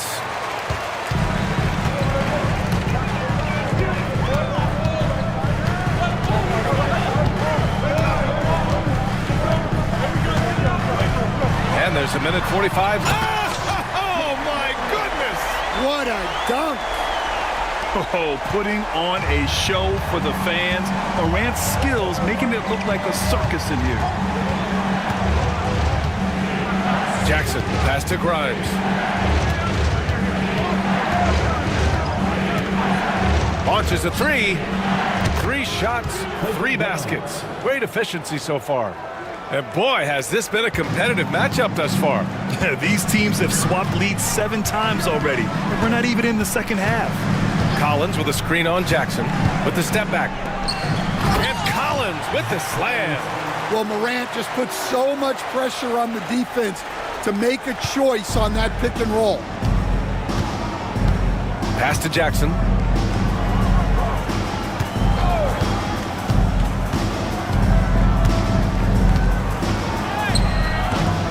It's rebounded by Indiana. 40 seconds left in the second. And he gets it to go as they call the foul. He's on his way to the line for one more. Man, that's now 10 straight points in the paint. I'm not sure what's happened to their defense, man. And he's got his first opportunity at the line here tonight. For Indiana, One shot.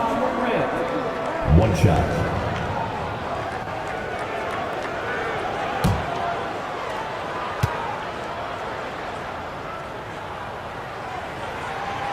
I love it. In attack mode, drawing foul calls this quarter and getting to the free throw line. Magic trail by 4. We've got 33 seconds left in the first half.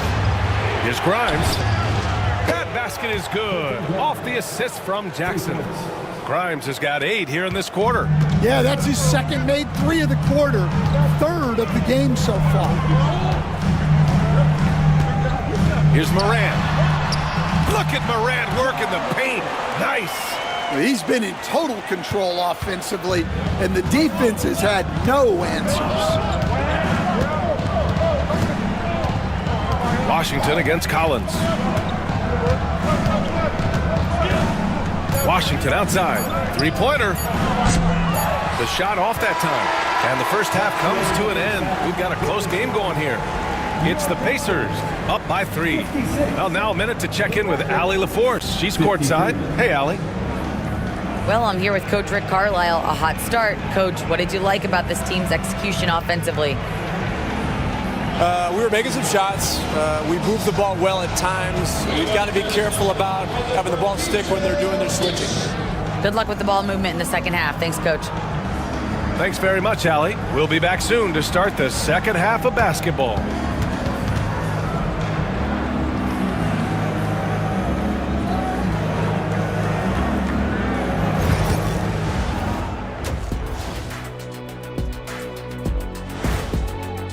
Looking at the East, Jason Tatum.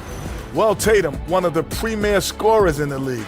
But he does a lot more than that, guys. Defense, rebound, passing, he brings it all. You wonder where this team would be without him. A lot lower in the standings. Thanks, pal. And now, let's get into the Indiana Pacers game. It's been a close one so far. This is some retro hoops, pounding the ball inside with intent. Man, I know you love this big fella. No need to take a million jumpers. Work with the rock down low. Good things will happen, don't you know? Ooh, you're rhyming and you didn't know it. A poet. Thanks for joining us. Time to head back over to the third quarter with Brian Anderson.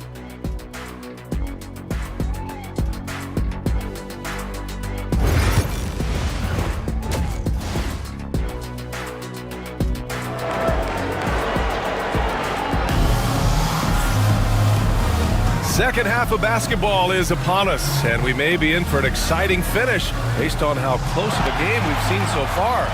Oh, a fantastic game from Ja Morant in this one. Through the first 2 quarters, he's been on fire. Explosive offensive performance.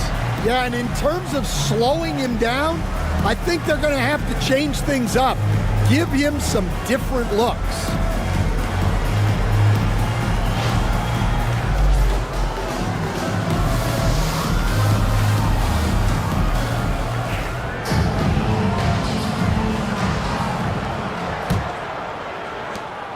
Indiana leading by 3. Here's who Jamal Mosley is starting the second half with. Clinging out there with Zion Williamson. Then there's Anthony Edwards. Then it's Moody. And it's Shed in at the 1. And the foul is called. He missed it, so he's got a couple of free throws coming his way. Some guards are absolutely fearless working inside. And Morant very high on that list. He made the only free throw attempt he had earlier in the game. Shot.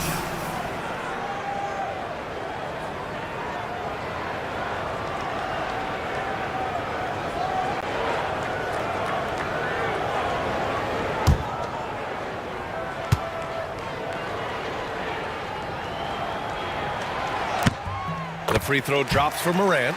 Well, the word dynamic really only scratches the surface with Ja Morant. The way he moves, his speed, it's all just on another level.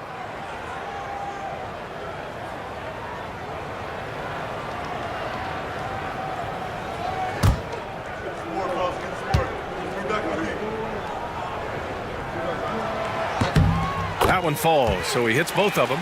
The boundless athleticism Morant has is really special. He's someone that is always in attack mode. Pass to Edwards.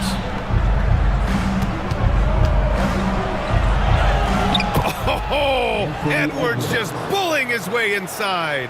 He's really finding his rhythm here. I mean, smart move to keep feeding him the ball. Yeah, when you have a guy playing like he has been recently, he's got to be the first option on every possession. Morant looking for an opening. Ooh, plenty of contact on that shot. Officials call the foul, and he'll take 2 free throws now.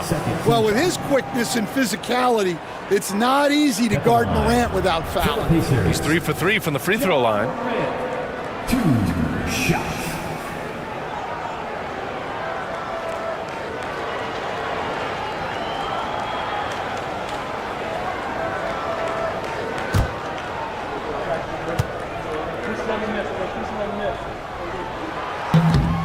And he drops the first.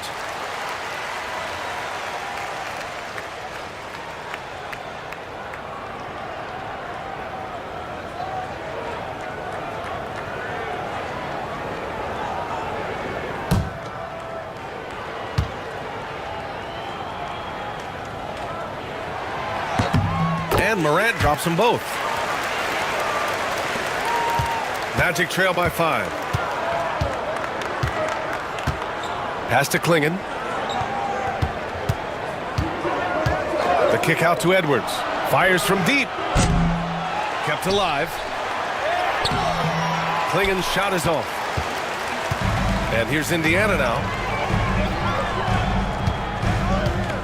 And here's Wiggins. Down low. Tipped. Here's Moran. Ooh, Moran battling inside. Yeah, so tough to knock Moran off balance, and he's so talented at keeping his focus on the basket. Moody from outside. He buries it from three.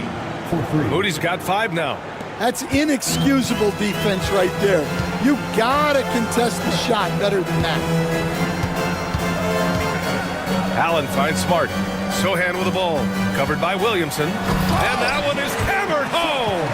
A little raw skill-wise, but Sohan has that rare physical traits and a tremendous upside. Outside Moody. And now around 2 minutes gone by in this half. The 3 ball. The rebound by Allen. Man, that's his shot. Maybe he was too wide open. Here's Moran. Oh, Moran attacking the D head on. More points coming from inside. In that respect, they've been the more aggressive team. Williamson outside. Outside Moody. Williamson against Wiggins. Down to 5 on the shot clock. Back to Williamson. Shoots over Wiggins. That's good from Williamson on the assist from Edwards. Edwards has got 5 assists in the game. Now here's Moran. He's got 38. From behind the arc. Orlando grabs the miss. Klingen's got 6 rebounds now in the game. Well, after 3 straight makes, that's their first miss of the half. Oh, there's the alley. Oh, the dunk by Williamson. Yeah, and Williamson is an explosive athlete, remarkable at finishing off alley-oops. Moran, pass to Allen. Just under 3.5 minutes played here in the third quarter. Moran finds Allen. Looking at our leaderboard here, last year, the teams that made an art out of transitioning from defense to offense. The Magic in second, Indiana fourth. Here you have 2 offenses that feasted off turnovers. Every opponent was a little nervous with the ball around them.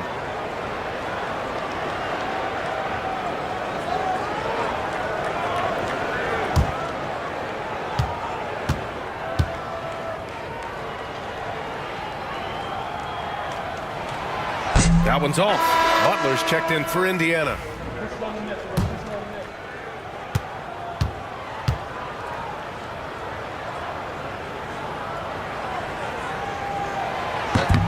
He hits the second from the line.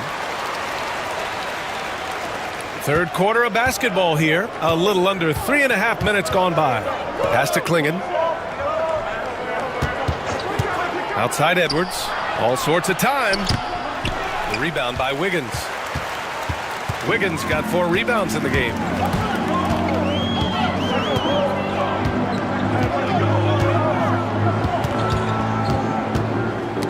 Poke loose. Now Butler.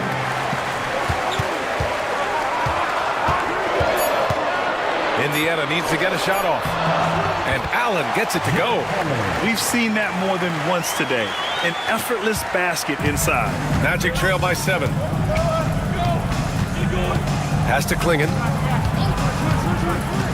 Outside Edwards. Oh, a clear foul there on the missed shot. So he'll get a pair at the line. They'll pin that one on Jared Allen. Well, it's so difficult to outsmart Edwards as a defender. He'll just come right into you. And guys, let's get your take on the scoring breakdown for Indiana. Well, they've been owning the painted area offensively. I love the intensity they're playing with down there. And we can't forget about how ferocious they've been cutting to the rim, just going right at defenders and finding ways to finish. Connect's checked in for Smart. Grimes, he's checked in for Orlando. And that's good as he hits both shots. That's what he does. Rock solid at the line. Pacers leading by 5. And we'll have a timeout here called by Rick Carlisle. He wants a few moments to regroup with his players.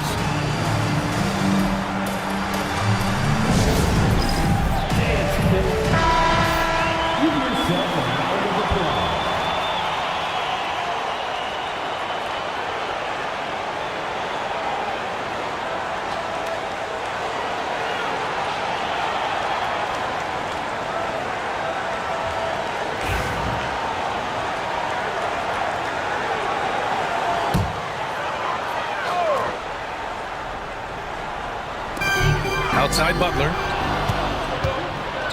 Oh, and a fast break for the Magic. Here's Shed. Pass to Williamson. Oh, Zion! He can go through you. Well, once Zion is rolling, good luck stopping him. Wiggins outside.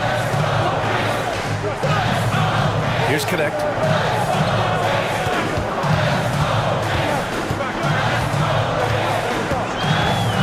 There's the triple. Knocks it down from distance. Connect's got his third basket of the night. We knew he was solid from range per the scouting report, but Connect can hit fairly consistently from out there. Pass to Shed. Moody on the wing. Sohan covering. Clock at 6. Here's Shed. And it's Connect for the rebound. They have a decent advantage in regards to rebounding. Now Butler. Back to Wiggins. Wiggins with a screen on Williamson.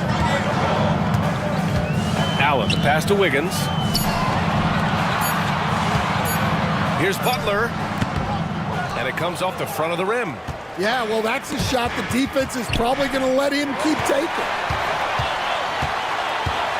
Pass to Wiggins. Deflects the pass. In transition. Here's Shed. And he was fouled while in the act of shooting, so he'll take 2 free throws. Well, that was clearly a foul. First trip to the line for him here. Taking 2 shots.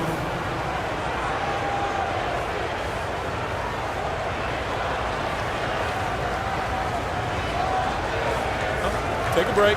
Take a break. 2 shots.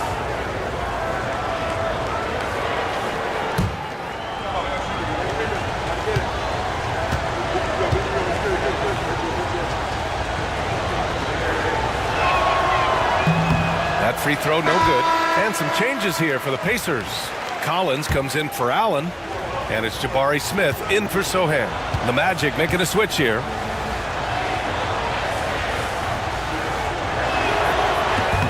Good on the second one. Butler with the ball. He has 7. Pass to Wiggins.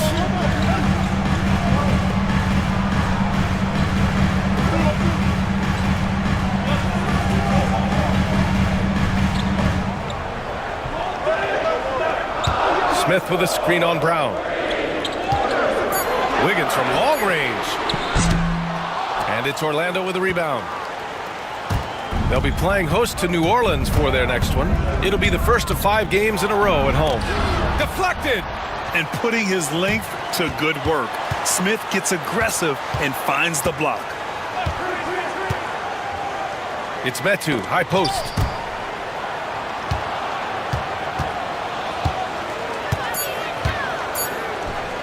The 3 from Washington. Gets the 3 to fall. Washington's got 5. Well, those go down for him in his sleep. For Indiana, they've gotten 5 of 8 shots to go in the third. Wiggins against Brown. Collins with a screen on Brown. Inside, it's tipped.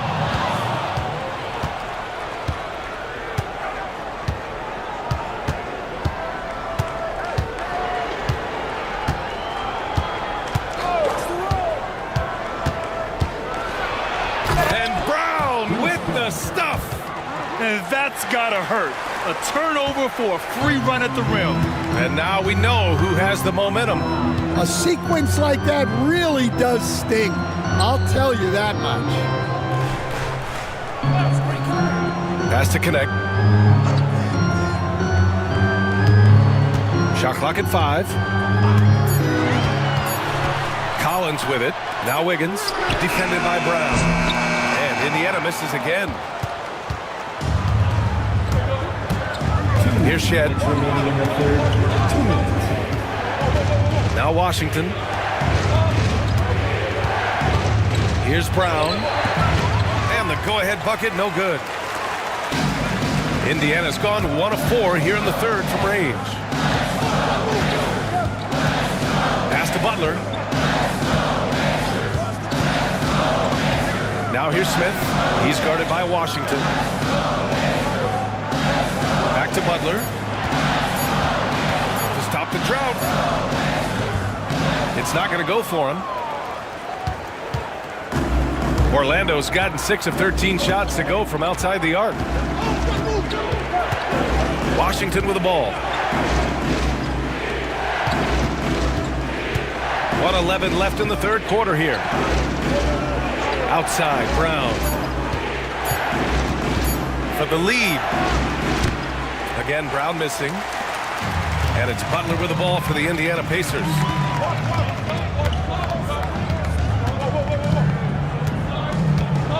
Wiggins outside. Picked by Smith. From downtown. And Wiggins knocks down the 3. Yeah, from the perimeter, Wiggins can be very, very efficient. You just can't allow him to find those looks. Magic trail by 3. 35 seconds left in the third quarter of the game. And he comes up with a bucket. Shed's got his second basket of the night. Indiana has gone 2 for 5 from 3 since halftime. And it's Butler off the drive. And it's Butler with the jam. Woo-wee! What a big finish out of the backcourt. That might be exactly what they needed at this point of the game. Yeah, what a huge dunk. Making a statement right there. Here's Shed. Butler covering. Pass to Washington. The shot, no good. Ja Morant, he's feeling it tonight and has been the driving force for Indiana. He's nearing the 40-point mark, just getting whatever shot he wants. More 2K action in just a moment.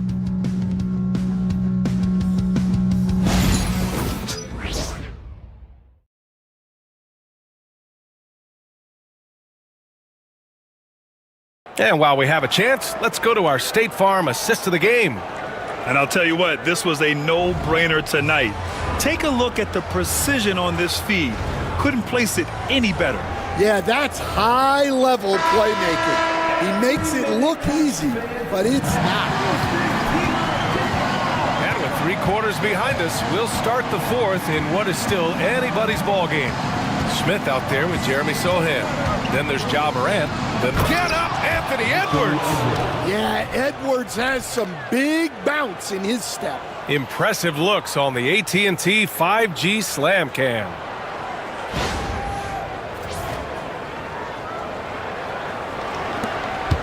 Indiana leading. Outside Morant. Pass to Sohan. Brown against Smart. Here's Connect. 6 to shoot.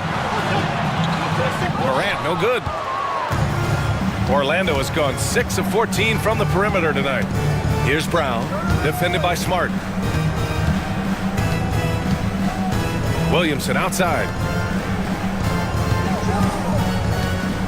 Now Jackson to the inside.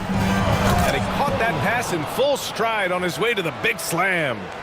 For a 7'2" guy like Donovan Clingan, must be easy to jam it. Smith outside to the paint. Here's Connect. Lays it up and in off the pretty assist. Coming down the stretch, it's still anyone's game. Incredible effort and energy on both sides. These guys must be gassed. Williamson passes to Edwards. And a little over a minute and a half gone by in the fourth. He's built like a linebacker, Edwards is. So tough to stop. Shooting for Anthony Edwards. First free throw is good. Moody's checked in for Jackson.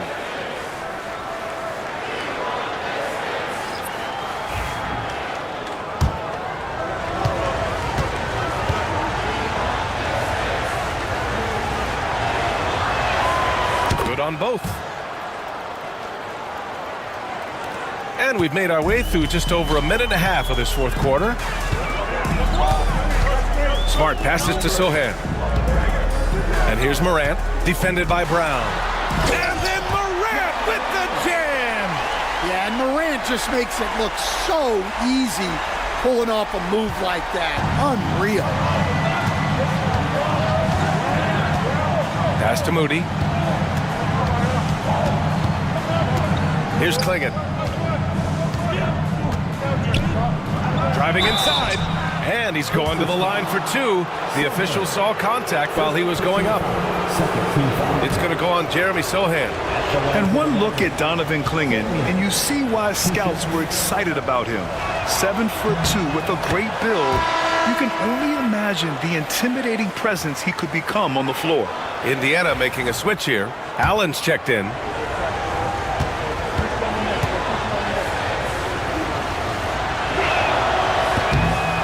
That one goes in. 2 from the line that time.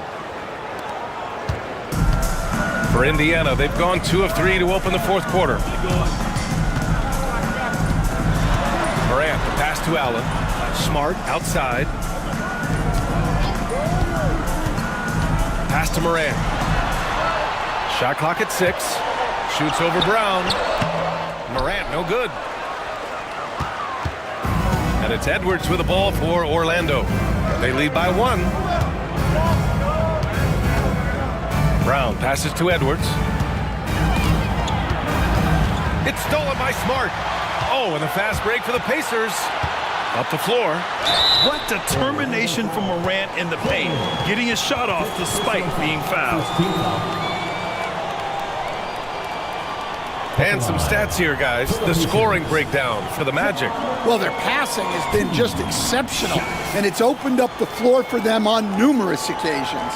And also the number of points they've scored in the paint has been impressive.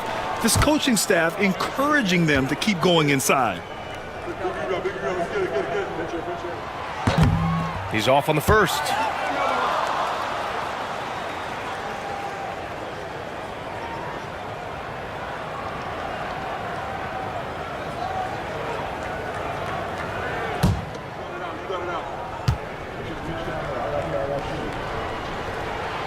And the second free throw is good. Well, they had a chance for the lead right there, but we're all evened up. Pass to Klingon. Now Brown. Outside Edwards. Down low. Moody. And he goes up strong with a one-handed jam. Did you see that? Look at the elevation on that dunk, B.A. Man, he just cocked it back and fired it down with one hand. Sohan outside. And he's going for the lob. Oh, there's Morant with the slam. And tearing them to shreds tonight. You know, when a player as versatile as Morant starts going off, look out. Fourth quarter of play, and over 3.5 minutes have gone by now. Pass to Klingon. Now here's Brown. To the middle. Nice pass, nice catch, and a resounding dunk. Well, that's a smart play. Taking advantage of the mismatch in close. Morant, the pass to Allen. Now Smart.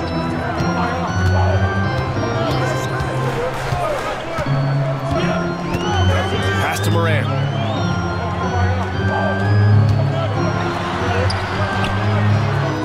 Edwards pulls it in. The Magic have got all 4 shots to go in this final quarter. Over Smith. And it's Orlando with another. And right there, Edwards with a great dribble move to create space. And here's Smart. And here's Morant. Allen with a screen on Brown. From deep, Morant. Rebound by the Magic. Williamson's got 5 rebounds tonight. Well, and after making just one triple going into the break, he's still looking for his first make from distance here in the second half. Here's the pick. 6 on the shot clock. Here's Brown. And a foul called on the way up. So he'll take 2 from the free throw line. And collectively, as the game has progressed, they've been shooting really well from the charity stripe. 2 shots. Free throw good. Brown. Andrew Wiggins checked in for Allen.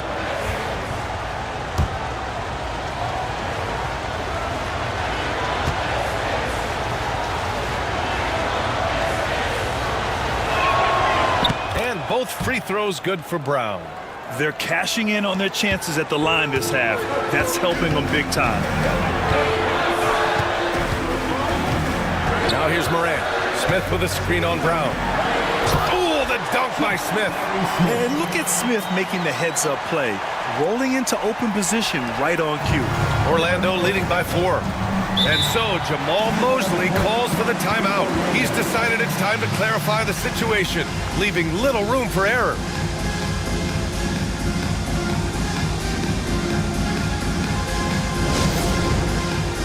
Here comes your Pacers high crew, everybody. Make some noise. Attention fans. Now on the court is your hype squad. Get loud. Let them hear it. All right, let's check in with Allie LaForce. Hi, guys. Well, Jamal Mosley was just reviewing the plan with his team. He applauded their shooting and their shot selection, saying, "We're taking the right threes, not forcing anything. Keep doing that, and they'll continue to fall." Makes the game easy, doesn't it? As always, Allie, we thank you.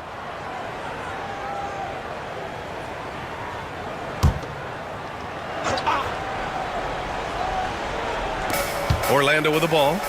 4-point game. Outside Edwards. It's stolen by Smart. They're running. Pass to Sohan. Count the basket and the foul. It's going to go on Moses Moody. Oh, flexing his muscles there. Sohan focused enough to get the initial bucket to fall. At the line, for the Pacers, Sohan. 1 shot.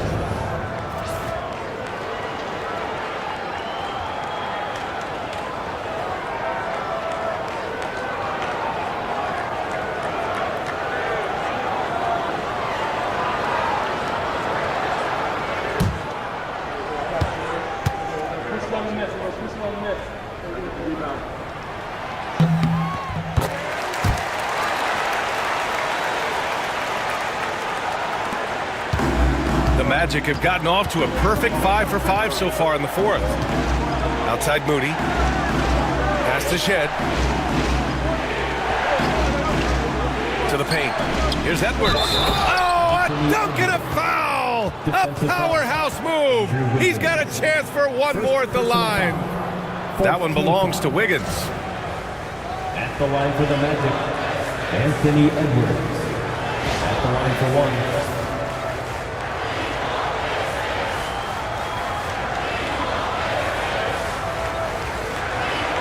Shot.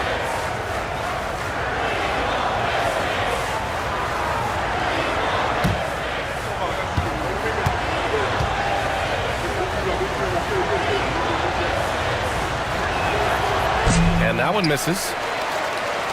Pacers trail by 3. Wiggins with it. He's picked up by Edwards. Oh, tough bucket. Wiggins. Never afraid of a little physical play, Wiggins embraces the challenge of scoring on a tough defense. Back to Moody. And he's going for the oop here. Oh, the dunk by Williamson. A great read between those two guys. The defense didn't stand a chance, B.A. These two teammates right here, Grant, they are connected. Wiggins outside.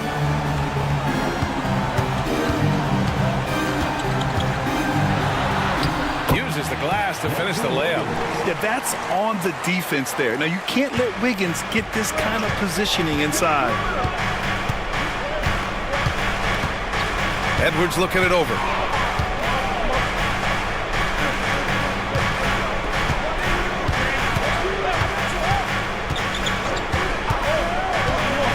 Over to the wing. 5 on the clock.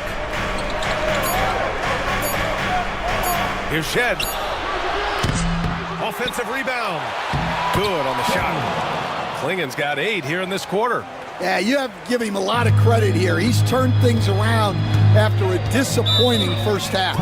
And it's Rick Carlisle calling timeout here. He was quite emphatic, demanding the timeout, clearly wanting to address strategy with his team.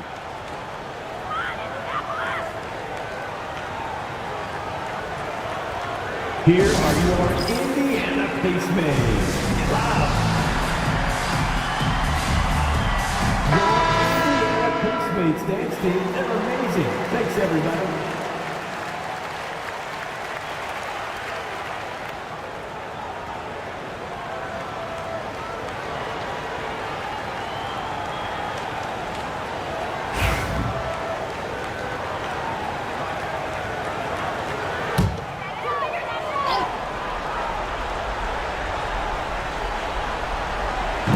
Orlando on D. 3-point lead. Oh, and there's the whistle on the shot. So 2 free throws for him coming up. Whatever they discuss at halftime, he's come out more assertive and more aggressive. For the Pacers, John Morant. The free throw drops for Morant.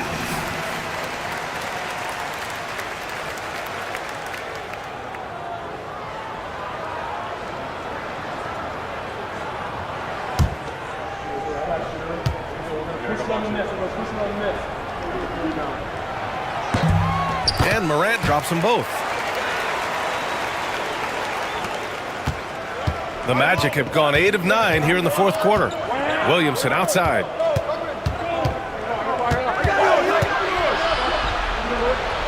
Tipped. Yeah, the reach is amazing. Sohan will get his fair share of blocks during his career. Oh, the dunk by Smith. This is huge for Smith's overall growth. Now, he wants to be a knockdown scorer in big-time spots. Outside Moody. Pass to Edwards.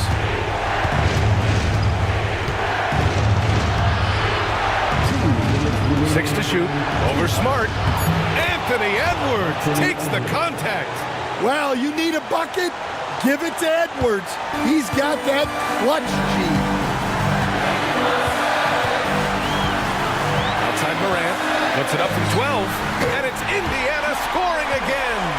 One thing the ball in these spots is what makes Morant the leader that he is. Edwards against Smart. Edwards so good inside. Oh, this one has turned into an absolute nail-biter. Yeah, at this point, you almost expect it to come down to the last possession. Outside Morant, picked by Smith. From outside the arc. Again! What an avalanche! My goodness, 50 for the game. Just putting on a show. Orlando trailing here. A minute 20 left in the fourth quarter. Outside Moody.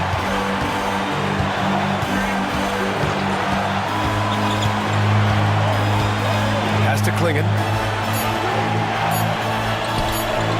Williamson for 3. Got a piece of it. High effort defensive play by Sohan. He can be very effective in that area. Here's Morant. He got it again. Sensational. That's 52 points for him. Making it all look too easy right now. And so Jamal Mosley calls for the timeout. And coach didn't want to take any chances in this situation, which is why he called the TO.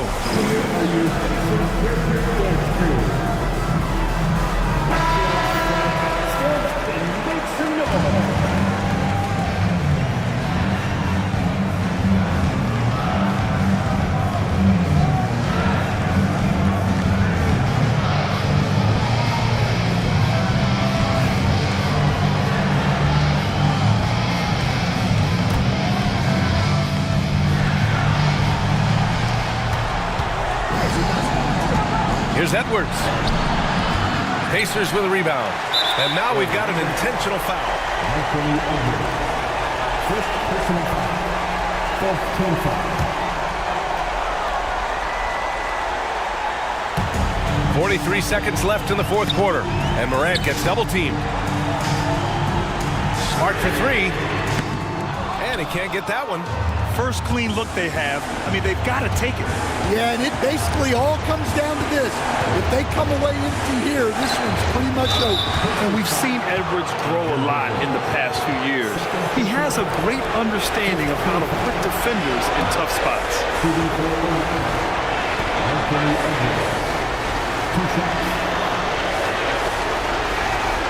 And no good as the first free throw misses. We'll see if he can hit the second.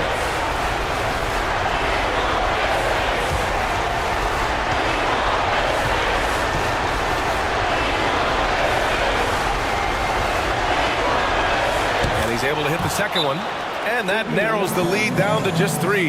And by missing that free throw, now a three could even the score. Not ideal. And we'll have a timeout here called by Rick Carlisle. There is a lot on the line, and he is determined to make sure everyone's on the same page. We are the sixth man.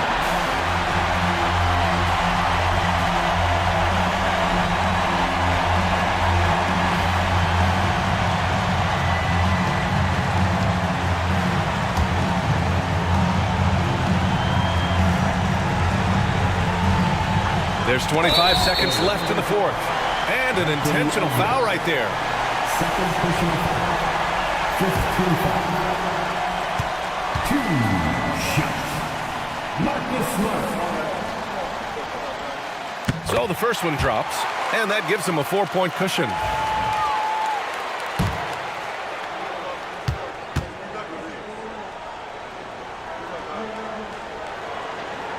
So he gets them both. And it's a 5-point game. A very successful visit to the line for him. Now this is a 2-possession game.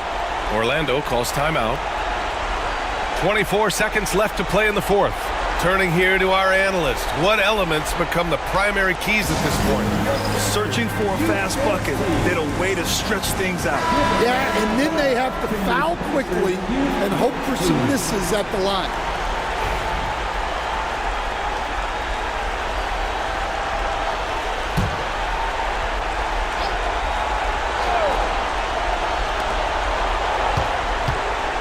Floats one up.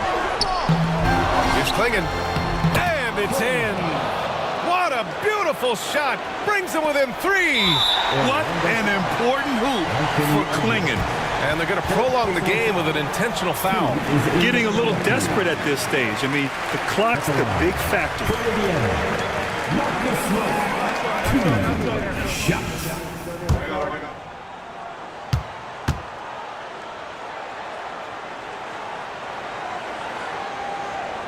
He gets the first, and that gives him a 4-point cushion.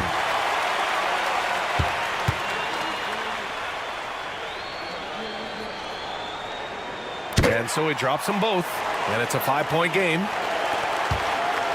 And it's Edwards with the ball for the Magic. Pass to Shed. Fires the three. Money from deep.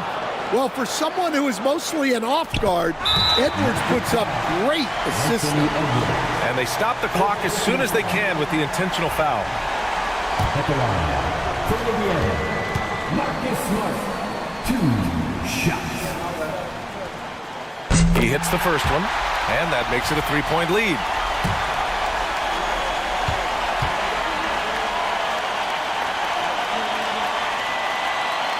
He's off on the free throw, unable to get the second one to drop. And looking to even the score with a huge three.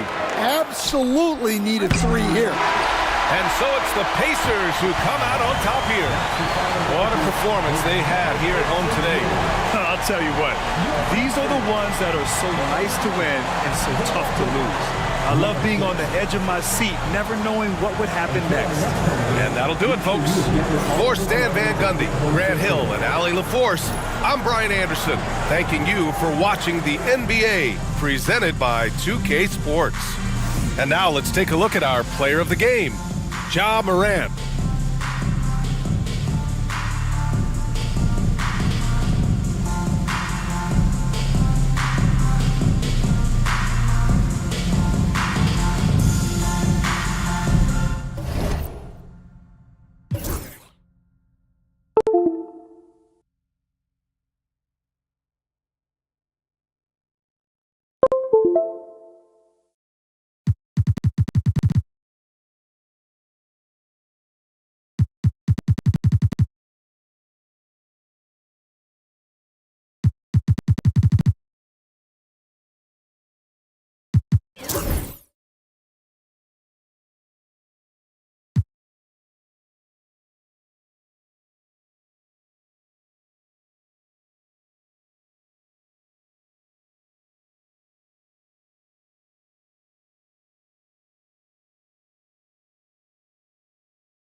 Here we are, Greg, looking at early reach.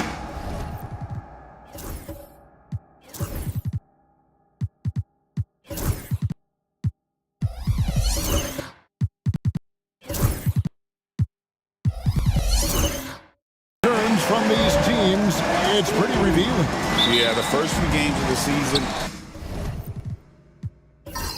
quickly tell you what you're good at, and they tell you also what you need to work on. So with Johnson sitting on the bench, here's the 5 for Tom Thibodeau right now. Johnson is out there with Jalen Duren. And there's Jackson. Then it's R.J. Barrett. And it's Fultz in at the point guard. Now Maxey. After Keldon Johnson missed from long range. And with how explosive Maxey is, he's not your average guard in the paint. Now Fultz to the middle. He's looking for Duren and finds him. Well, he's such a good athlete for a center. It's how he's able to succeed despite being one of the smallest fives in the NBA. Beasley outside. Back to Maxey. Hawks passing it around. Here's Embiid. Back to Hart.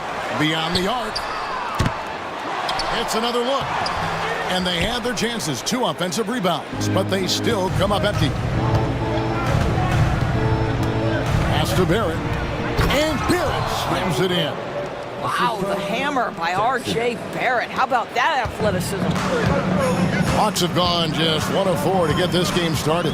Now Hart. Maxey sets a screen for Hart.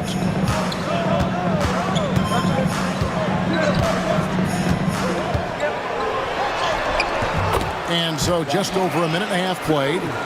And yes, it's good. So confident in the painted area. Josh Hart understands how to score inside. Floats one. Fultz, no good. And typically he has the touch to finish when he's in tight, but not sure on that possession. Wells kicks to Beasley. Puts up a deep 3. An absolute bomb from 3-point range. Well, he saw the pass coming, and Beasley was shot ready on the catch. Break since making it to the Eastern Conference Finals in 2021. The Atlanta Hawks haven't been that good. And it was hard to tell if that was a Cinderella run at the time, but Kevin, looking like that might have been the outlier. The Hawks took some risks to get back there, but it just hasn't worked. Here's Max. Markelle Fultz making his last shot. Duran against Embiid. 5 to shoot.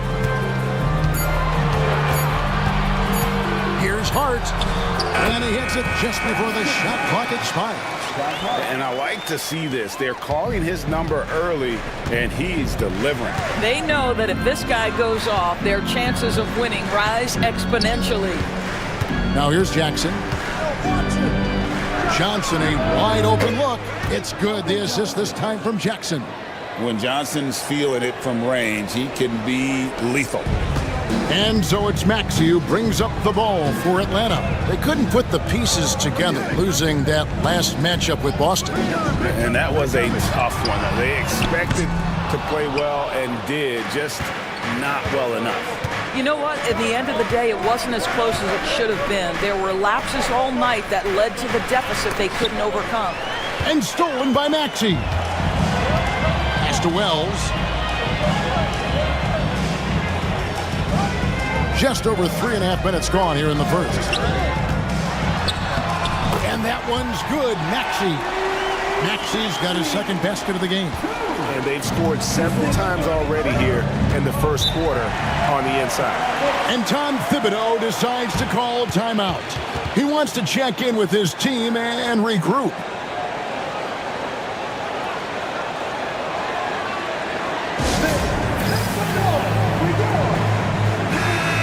And checking out some numbers for Barrett.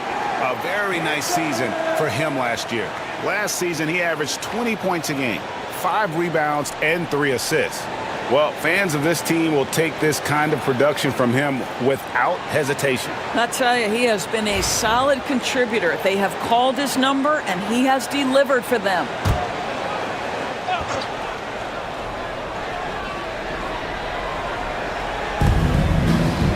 Jackson finds Johnson.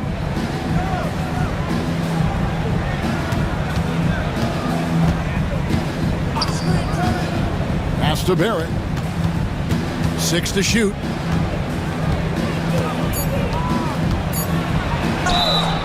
And foul on the shot, so he'll get a chance at the line. Doris, something R.J. Barrett can do well is put stress on that defense with his three-point shooting.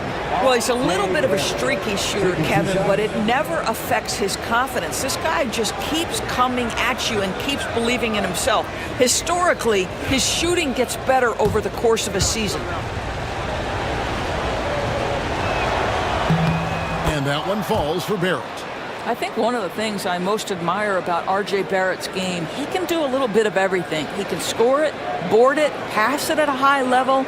This young man can play the game.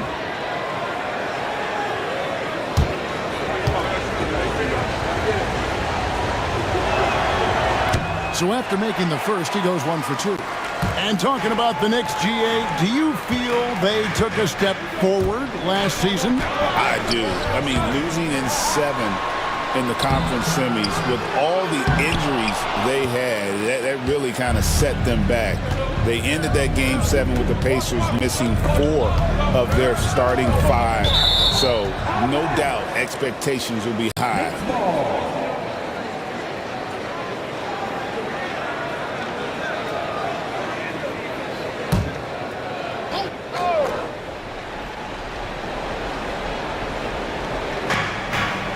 Johnson outside. Duran with a screen on Hart. Johnson against Hart. Clock at 4.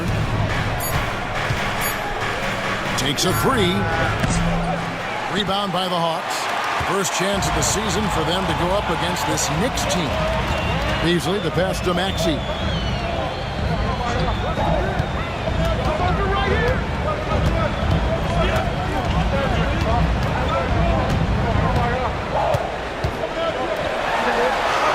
Down it goes for his 3rd basket in as many tries. And of the last 6 baskets, 5 have come on the interior. This is just smash-mouth physical basketball, guys. Now here's Fultz. Barrett wide open. He fires. New York, no good that time either. Well, the defense clearly was not interested in guarding him from downtown. They're very fortunate he missed. And now we've got some time to check in from the sidelines. You got for us, GA? Kevin, thanks. I asked Quinn Snyder what he enjoys most about coaching, and the Hawks coach said the opportunity to compete in such an intense way. Also the tactics of the game and the intellectual part of player development. It's rewarding to see and have a part in someone's growth and improvement. Kevin? David, that's coaching, right? Growth and development. A mind for the game for sure. I've always respected Coach Snyder. Here's Beasley after R.J. Barrett's bucket. And a fun run by the Knicks in the playoffs. But Doris, horrible injury luck ended their season. Kevin, borderline absurd bad luck for injuries. You think about it, Julius Randle goes down in the regular season. And then in the playoffs alone, Mitchell Robinson, OG Anunoby, and Bojan Bogdanovic all missed significant time. And who can forget Jalen Brunson getting hurt in that Game 7? Almost unreal bad luck.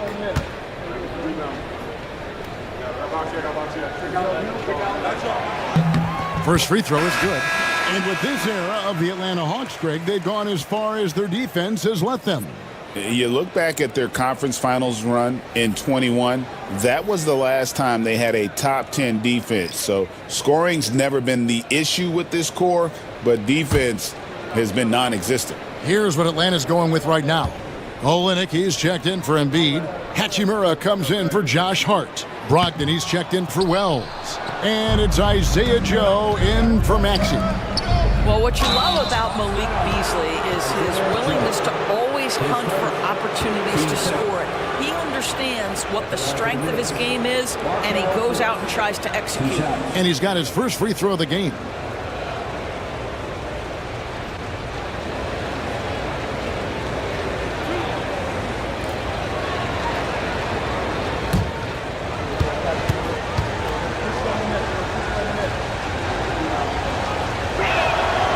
Free throw good from Fultz. Well, guys, certainly Markelle Fultz had a rocky start with his first organization, but the change of scenery has helped him immensely, and I think he's proven, while still finding his footing, that there is a place for him at this level. Stewart checked in for Malik Beasley.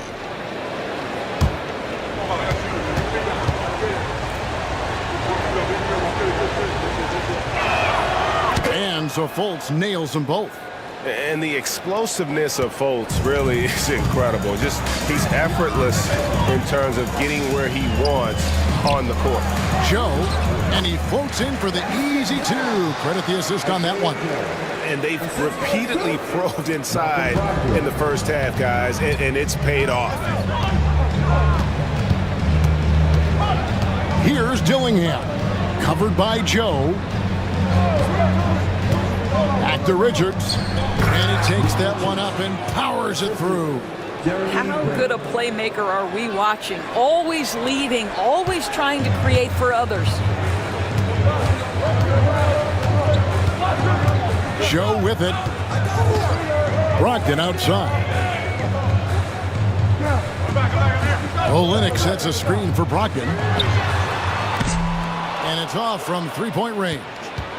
And already they've staked out a noticeable advantage in terms of aggression and controlling the backcourt. Grant outside.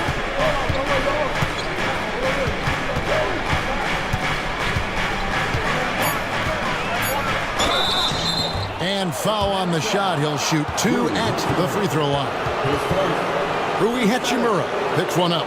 Well, the length and athleticism that Jeremy Grant possesses puts the defense in a tough spot. That's nice. This is his first free throw of the game. At about an 82% clip a season ago, so I'm sure he'll take those numbers.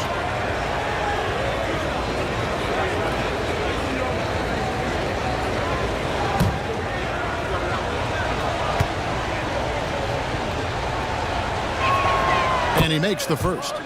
Well, I like how Jeremy Grant continues to work on his game. The jumper is coming along, and he remains an exceptional defensive player. That one drops. He ties it up. Hey, Greg, what about Jeremy Grant? He's had about every role you can imagine on any team he's played on. And Kevin, he started out as a second-round pick, hoping to just make a team. He's been a bench spark plug, a starter, even a #1 option in Detroit for a couple of years. Grant's done it all. Now, here's Brogdon trying to claw his way back after a terrible showing in that loss to Boston. And it's Isaiah Stewart with the foul. That's his first foul.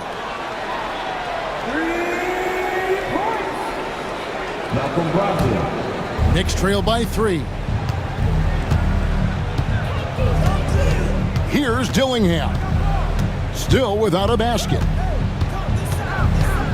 Pass to Richards. 2 minutes remaining in the first. Grant the bounce pass. And he stuffs it. What a pass to set him up.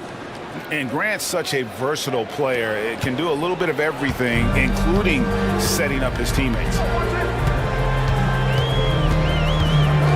And here is Brogdon. There's 1:40 left in the first quarter. Unloads. And the Hawks getting another basket right there. You can't just stop when there's a pick set up. Gotta fight over it as a defender.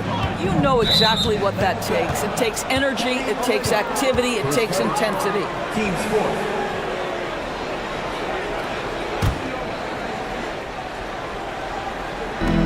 .122 left here in the first quarter. Pass to Fultz. Here's Richards. Dillingham with it. Now here's Fultz. Just 5 to shoot.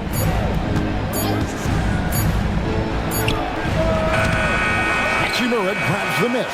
Listen, that's a shot he can make, but obviously the defense okay letting him shoot it. Now Joe.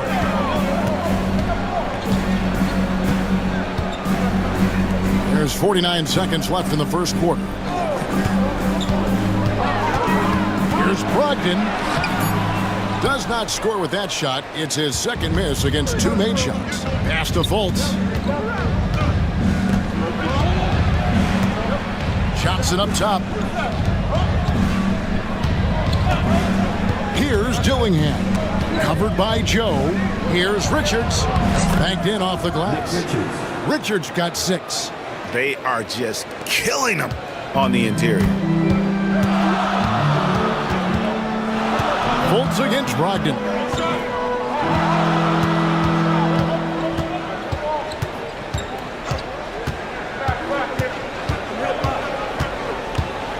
Stewart with the screen on Fultz. The shot by Brogdon wide open. Again, Brogdon missing. So at the end of 1 quarter of play, still a close game. Hawks on top, leading by a point. 2K Sports back in a moment here in Atlanta.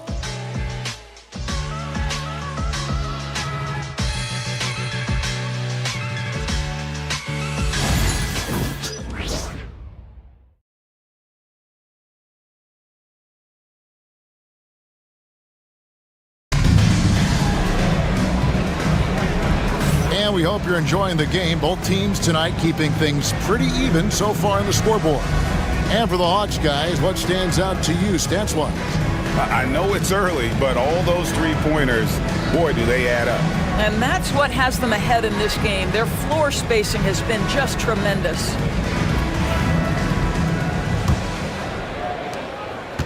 And it's Maxey with the ball for the Hawks.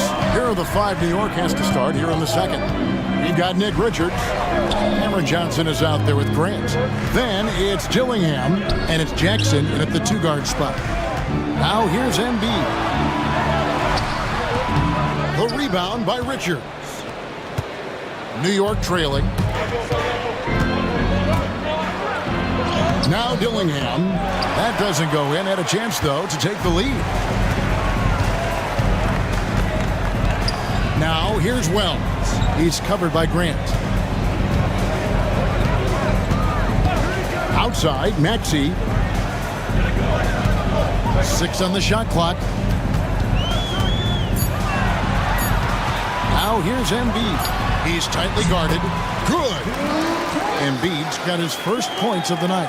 And awards now have a minimum amount of games needed to qualify. An interesting twist in this whole story. Yeah, and it seems logical because of the uproar from the fans and the media that they implement this. And how can you be that impactful in reality, though, if you only play half the year? Here's Dillingham after the made shot from Joel Embiid. And great talk about a guy who can create for himself. Dillingham can already score on elite defender. Yeah, and Kevin, a lot of that is his footwork. You can see the hours he's put into it. And then add in the body control and quickness. Good luck slowing this young man down.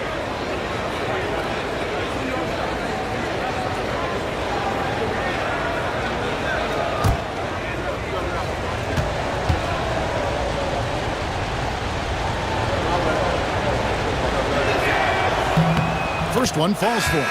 Josh Hart, he's checked in for Atlanta.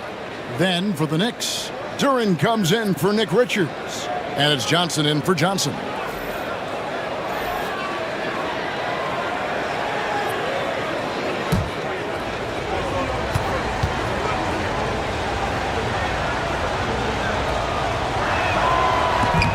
Second free throw, no good.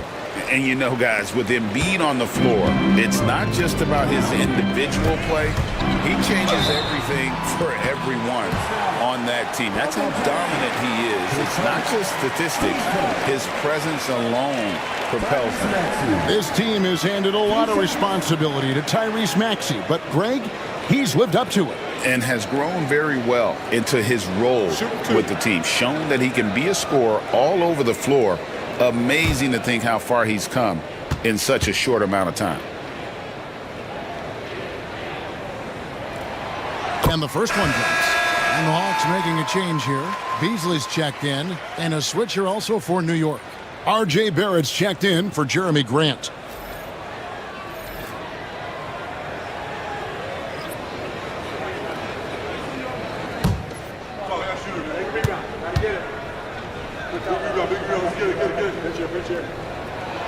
He hits both from the stripe.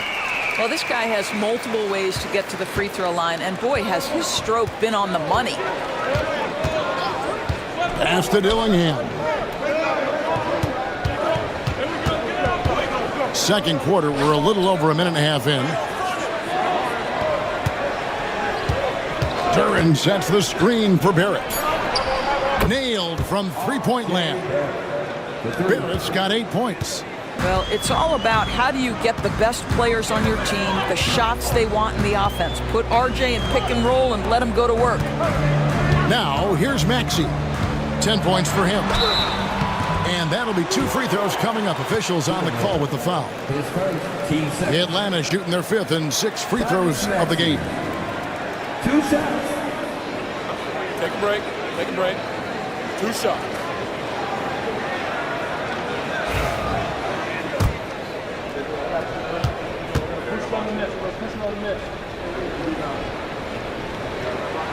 The first one falls.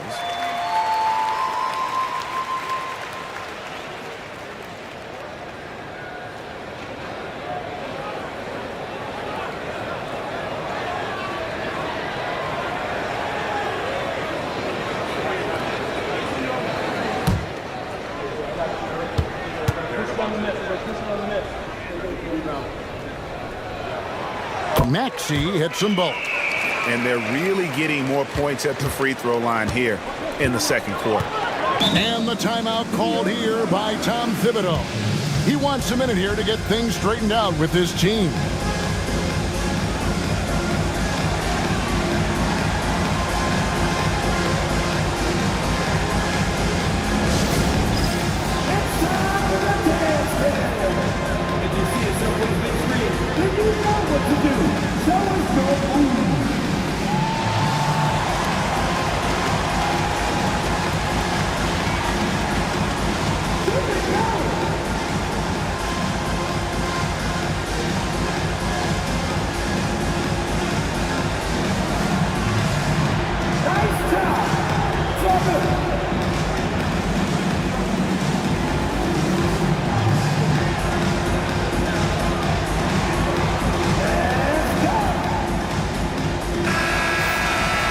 Here's a look at some of the stats for R.J. Barrett.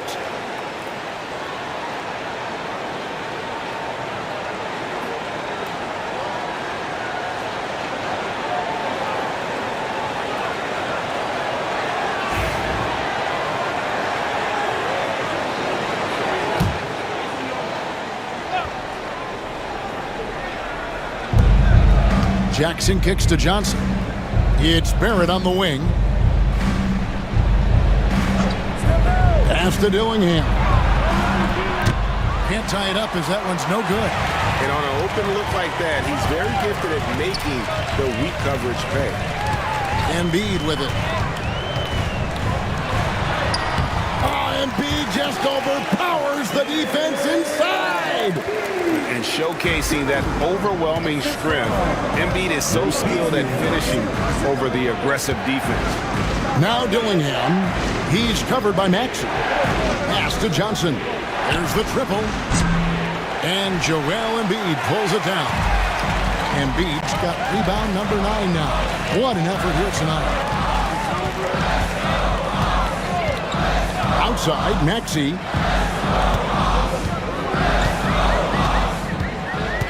Six to shoot. Beasley sets a screen for Maxey. Kept alive. Knicks trail by 5. Outside, Barrett. Pass to Dillingham. Now Duran.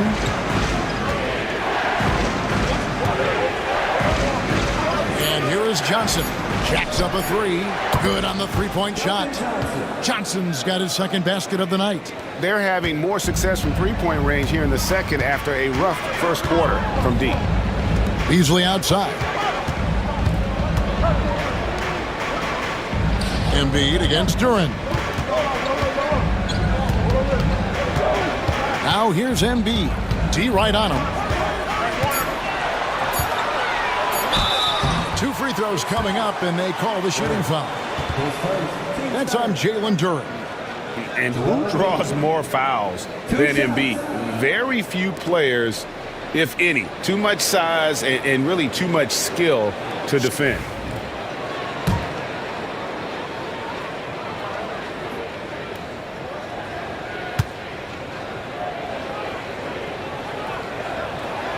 And he knocks down the first one.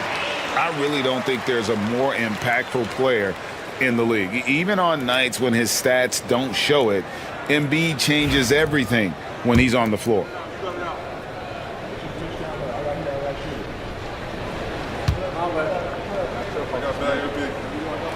And Embiid drops them both. And among NBA bigs, he is known for his ability to deliver at the free throw line. Johnson outside. To the paint. Duran against Embiid. Back to Johnson. Duran with a screen on Hart. Here's Johnson. Makes it off the glass. Johnson's got 8. And that solid foundation of Keldon Johnson going to work as he fought for position there. Pass to Hart. Back to Maxey. Hart against Johnson. Down low. The big man Embiid converts inside. Well, a tough first quarter for this guy. You like to see the shot go in. Nicely done. And Tom Thibodeau decides to call timeout. Wants to talk some things over. Might be seeing some things to adjust.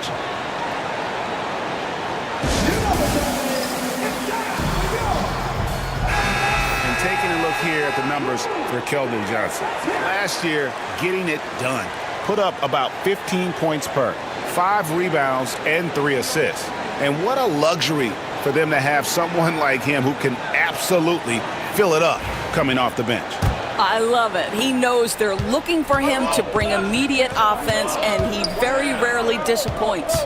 Time now to turn to our sideline reporter, David Aldridge. David. Kevin, Jalen Duren, a physical specimen, is improving the finer points of his game, including his vision. He said, I feel like I've always been a good passer. I've developed more of that as my young career has gone on, understanding the league better and how to win. Kevin? Yeah, D.A., you know, it takes time, but nice to see his development. Now here's Beasley. Count that one. He's got 6. Well, to me, that's Malik Beasley playing bigger than his size. This guy just keeps coming despite the contact. Pass to Duren. Duren with the screen on Hart. Back to Duren. Embiid with the steal. And here's the fast break. Wells leading the way. And the dunk by Wells. And go back to the steal by Embiid. That ignited the break. And Joel's length is such a factor defensively. Now, here's Duren. His last outing, he had 18 points. Here's Johnson. Down to 5 on the shot clock. Over Hart. Johnson can't get it to go. Not sure what the D was doing there. Clearly a breakdown. You can ill afford to give a guy like him that good a look. Maxey finds Beasley.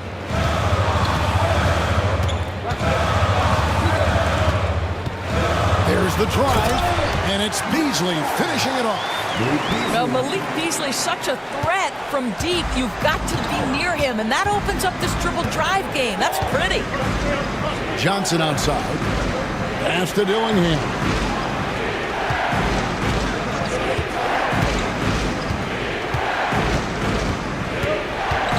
Duren sets the screen for Dillingham. Over Maxey. And again, it's the Knicks missing. The Hawks leading by 8. Launches a 3. That one is good. He's only missed 1 shot of his 6 taken on the floor. And that's tough to guard against. Maxey is just so quick off the ground with that pull-up. The ultimate glue player, Josh Hart. Doris, he plays way bigger than his listed 6'4" height. I'm going to be honest with you, Kevin. This is the best rebounding guard I've ever seen in my career covering the NBA. Let's remember, he won a national title in college. He's willing to do absolutely anything to help his team win. You want this guy on your side. Rocking that rim. Keldon Johnson, a big physical wing. And it's Maxey with the ball for Atlanta. They've got the Pistons ahead of them in their next game in Detroit. That'll be just 1 game played away from home for them. And we'll have a timeout called by Quinn Snyder. And coach has decided they need a moment to talk things over. And the Hawks will go for a different look here. Kelly Olynyk's checked in for Joel Embiid. Hachimura comes in for Wells. Brogdon, he's checked in for Malik Beasley. And it's Isaiah Joe in for Maxey. And a new group in for the Knicks. Nick Richards, he's checked in for Duren. Johnson comes in for Keldon Johnson. Jeremy Grant, he's checked in for Barrett. And it's Fulton for Dillingham.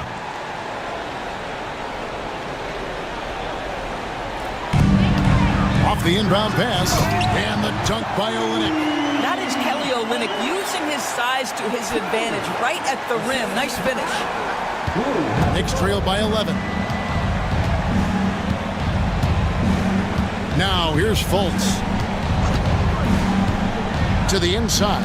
Here's Richards. How's that for an answer? Right back with the dunk. That pass into the paint, that is a work of art there. Dead on target. Atlanta's gone 1 or 2 on 3-pointers here in the second quarter so far. Brogdon against Jackson. Joe kept alive by Atlanta. the basket. Brogdon's got the lead up to 11 now for Atlanta.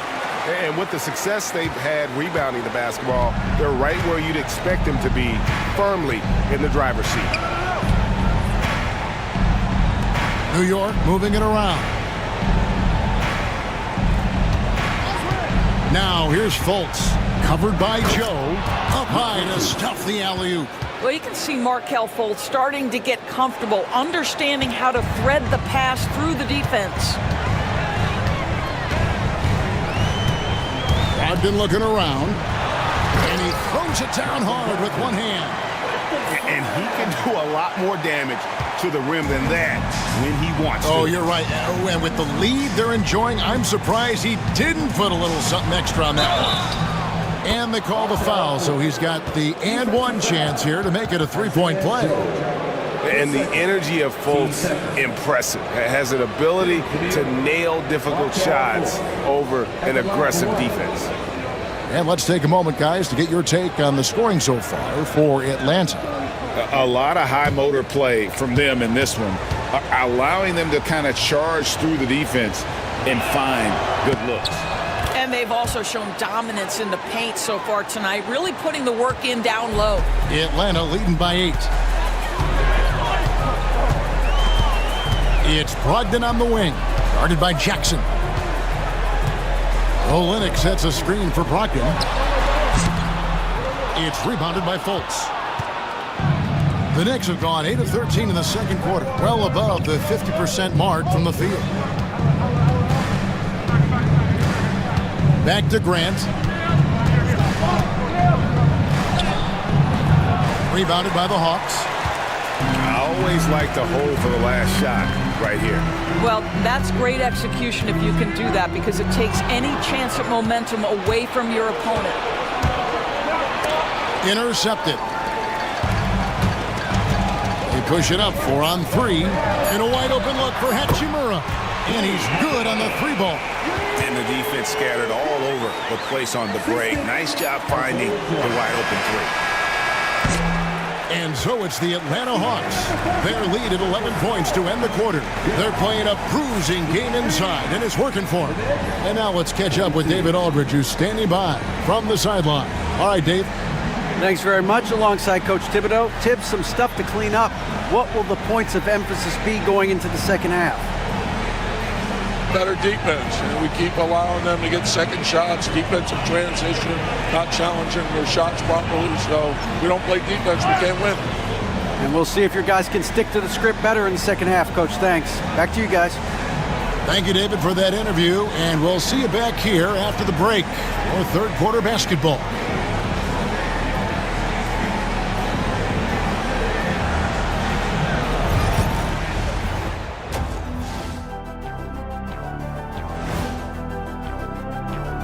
To me, it starts with their effort. They have to become more active defensively to prevent easy looks, Shaq.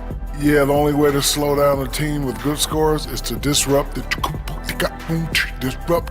their rhythm. Otherwise, you can fire up that barbecue. Man, that was 1987 all over again.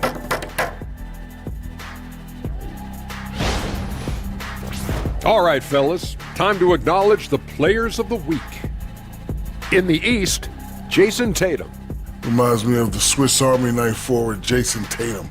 It's amazing how well developed a scorer he is at such a young age. And that's a halftime wrap. Let's get back to the second half with the call by Kevin Harlan and the crew.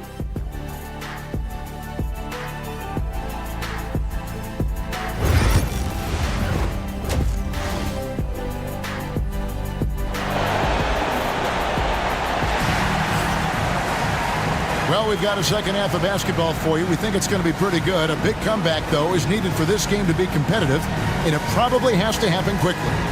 You look at Tyrese Maxey in this one, guys. He has been everywhere. And the way he goes at defenders, he is bound to get to the line just like he did there in that first half. I have to love his tenacity. This guy stays in attack mode, makes defenders work, tries to keep them off balance.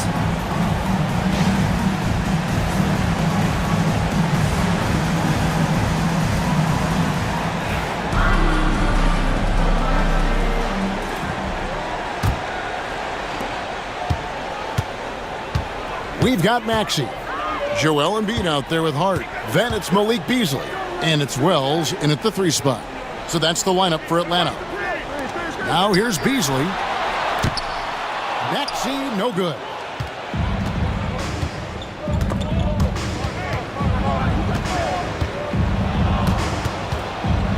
Barrett the pass to Fultz. Duran a screen. There's the lob to Duran. Embiid with the steal. And here's the fast break. Maxey leading the way. And great hustle from Maxey in the open court, getting there on the fast break. And so it's Fultz who brings up the ball for the New York Knicks. Trailing by 13. Here's Duran. Fouled on the shot and picks up 2 points. So 1 free throw coming up. You know, one thing that has stood out tonight is his scoring. You know, he's kept attacking even when they've been trailing. For New York, they have gone 7 of 9 from the free throw line tonight. And just to mention, a season ago, they were very comfortable at the line, hitting about 78% of their free throws. Mind the lanes. Mind the lanes. 1 shot.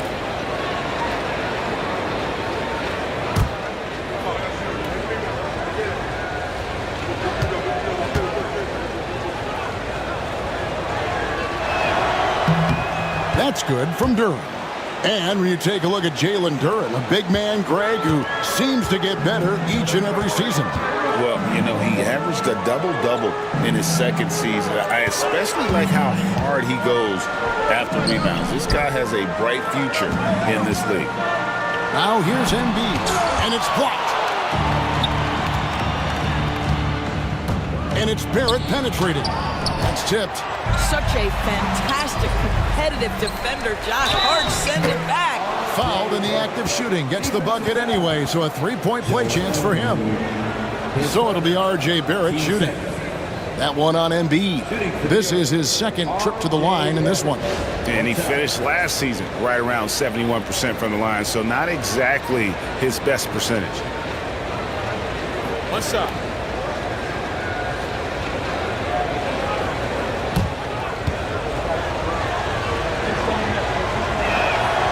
And that one falls for Barrett. Well, one thing you love about R.J. Barrett is he is a scorer at heart. This guy will hunt shots. He's going to be aggressive. And when he gets on a roll, look out, guys. Now here's Beasley. He's got 8. Over Jackson. Kicks it out to Maxey. The Hawks again can't hit. Yeah, the offense scuffling a bit to start this second half. Only 1 for the first 5. Back to Barrett. To the middle. Here's Jackson, and the dunk by Jackson. I'll tell you, they're right in this. We'll see if they can maintain momentum. Probably the most important thing is they regroup. They worked out some of their frustrations, and now they're starting to have some fun. And the Hawks with possession here. The Knicks making the shot. Here's Beasley. Pass to Hart. Inside. Kicks it out to Beasley. Shot clock at 5. Over Johnson. And that one is good by Beasley. Beasley's got 10. Well, this guy has been efficient and effective all night. That IQ has been on display. And the timeout called here by Tom Thibodeau. This will give him a chance to discuss some potential alterations.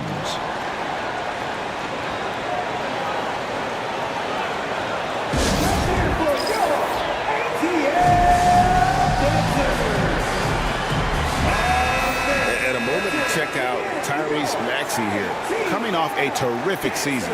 He was around 26 points a game last year, 6 assists and 3 rebounds. And it's nice to be able to bring someone with his defensive skill set off the bench. I think, in fact, to win a championship, you usually need a guy like this on your roster.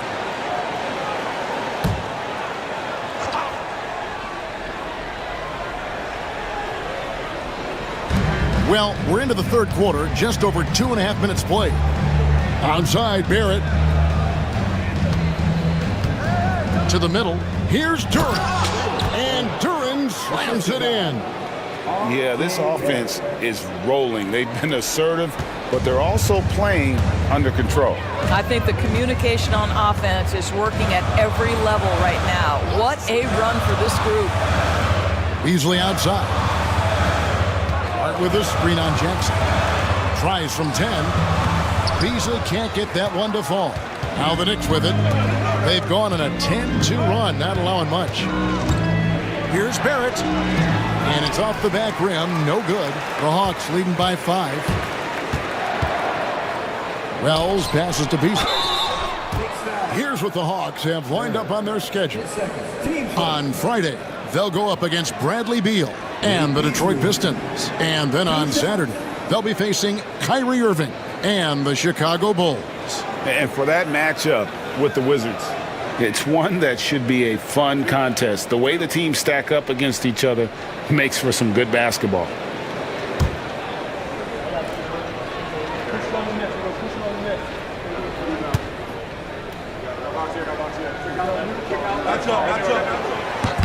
Free throw, good, Beasley. Stewart's checked in for Joel Embiid. Dillingham's checked in for New York.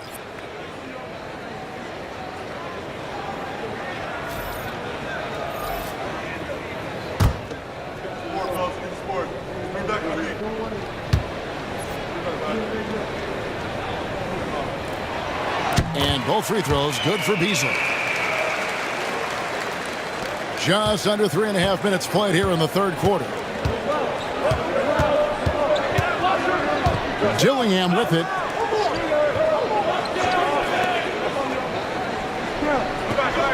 It's Barrett on the wing. Tries again. Shooting foul as the whistle blows. He'll shoot 2 free throws. I mean, even from over here, you can see that one pretty clearly. The Knicks have shot 9 of 11 at the free throw line.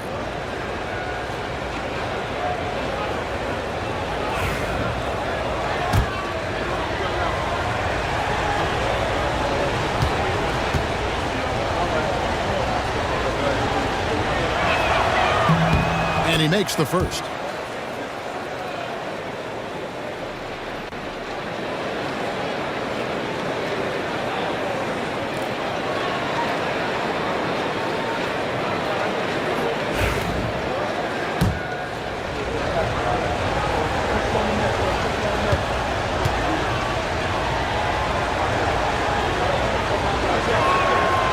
That one misses, so he goes 1 for 2. The Hawks leading by 6.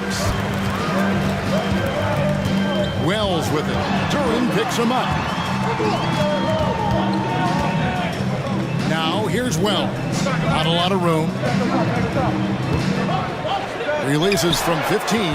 It's rebounded by Fultz. Right now trying to get into a rhythm, but so far this quarter, boy, he is struggling to make anything go down. It's deflected. Johnson in the corner. New York moving it around. They get it back. Duran, and he gets that one to go off the front iron. Duran's got 8 points in the quarter. And really an alert play on the glass there to get that second chance opportunity. He's having one of those games that we've really grown accustomed to seeing him put forth. And his back-to-back games like this, he is on a tear, competing with every ounce of energy he's got. And the Knicks with possession here. Following the three-pointer by Tyrese Maxey. It's Barrett on the wing. To the paint. And the call on the shot that sends him to the line. And really the defense fouling there to prevent the layup, but that's exactly what you need to do. And let's get your take, guys, on the scoring breakdown for Atlanta. I think they put an emphasis on attacking the basket, and watching this, you can see why. They have just carved the defense up here with relative ease. I think tonight has also, guys, been about the lost art of the mid-range jumper. If you utilize that in-between game right, there's plenty of value in it. And the Hawks making a change here. Hachimura is checked in. Then for the Knicks, Johnson, he's checked in for Johnson. And it's Grant in for Dillingham. And so it's Maxey with it. He brings it up for the Atlanta Hawks. 13 points was their biggest lead in the game. Now, here's Maxey. 20 points for him. Whistle blows. Basket is good. So a chance here for a three-point play. And what a finish by Maxey with that contact. That took a lot of guts. Kelly Olynyk's checked in for the Hawks. Malcolm Brogdon comes in for Malik Beasley.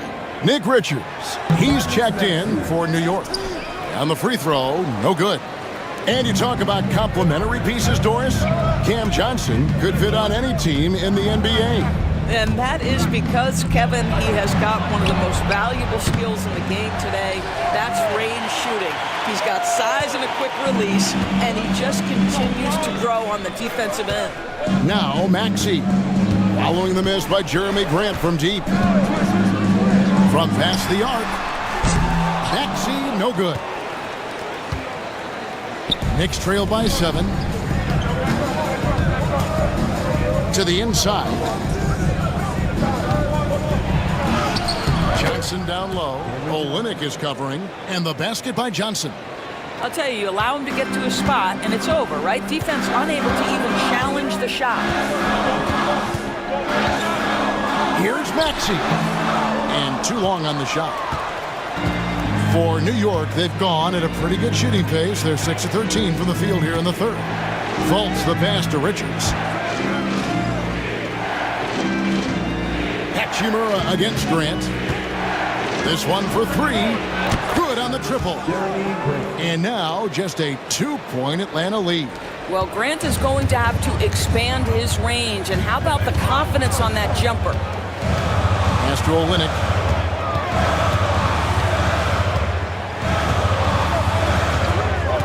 Outside, Maxey. Another miss by Maxey. And he has been ice cold from beyond the arc here since halftime, and he continues yet to fire away. He has got to tone it down if he wants to help his team. Now, here's Johnson. For the tie. And it's finished off by Grant as he lays it in. Grant's got the game tied up here for the Knicks. Maxey against Fultz. And that one's good. Maxey. Offensively, Maxey can be such a problem. He attacks you with that relentless energy. Fultz the pass to Grant. Back to Fultz.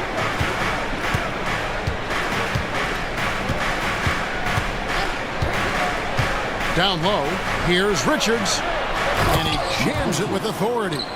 And he's an automatic finisher when he gets into that area. He is, and he picks the simple one-hand stuff to get the 2 points.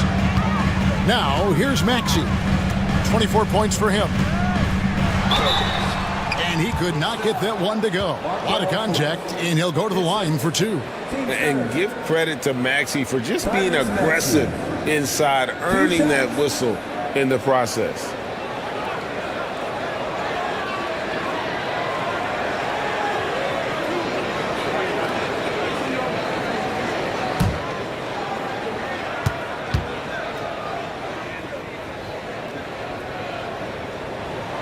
And the first one at the line is good. Isaiah Joe, he's checked in for the Hawks.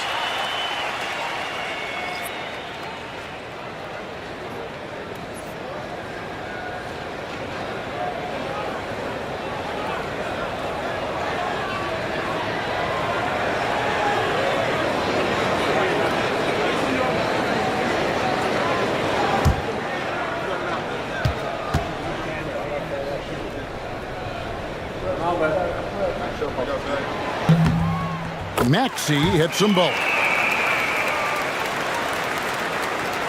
Here's Johnson.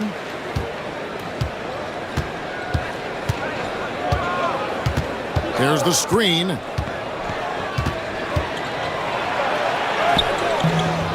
The rebound by Malcolm Brogdon. Atlanta's gone into a slump here from three-point range, shooting just 1 of 5 here in the third.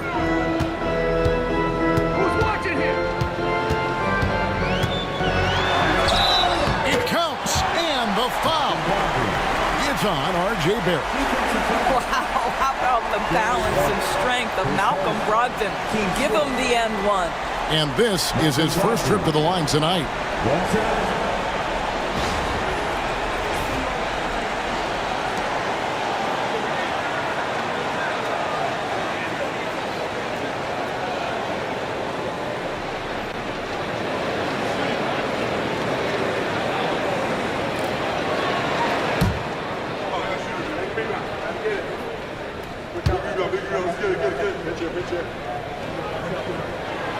That free throw good from Brogdon.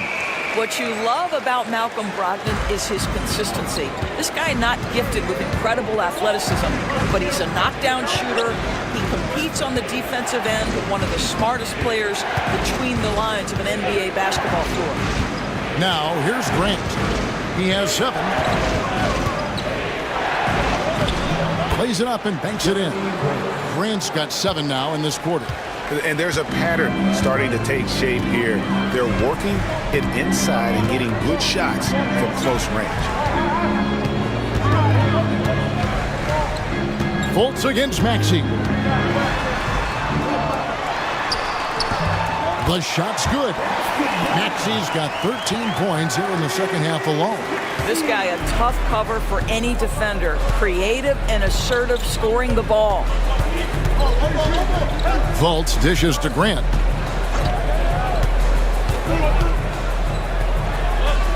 Johnson outside. Back to Grant. Down to 5 on the shot clock. Barrett kicks to Fultz. Drains it from beyond the arc. Fultz has got 10. Well, Mr. Fultz more than happy to fire away from range. Pretty shot, Markel. Brogdon left side. Maxey against Fultz. To the inside. That's good from Brogdon on the assist by Hachimura. He's got 14. Malcolm Brogdon a little bit crafty on the interior, getting that one down. Maxey against Fultz.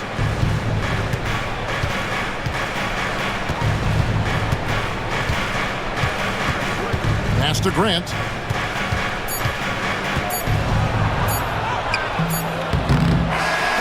Maxey, he's been the guy making things happen for the Hawks. A grand total of 28 points for him in the game now. They have no answer for him defensively.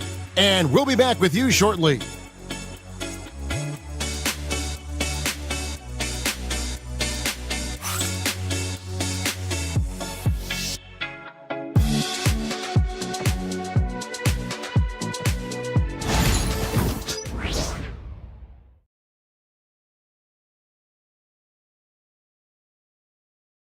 Here now a chance to show you our assist of the game, and it's presented as always by State Farm. And he may not be known as a pass-first guy playing out of the 2-guard spot, but he shows here that he can dole out an assist or two when he needs to. Well, having multiple playmakers on the floor makes you a much tougher team to defend. And with these teams locked in a very close contest, this fourth quarter promises to be a good one. And on the floor for New York here in the fourth. Johnson is out there with Keldon Johnson. Then there's Jalen Duren. And there's Fultz. And it's Jackson in at the 2 spot. Now here's Brogdon.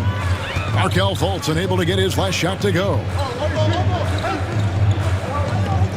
Hart finds Hachimura. To the middle. Here's Brogdon. Got it. Number 7 on the night. 7 for 11 from the floor.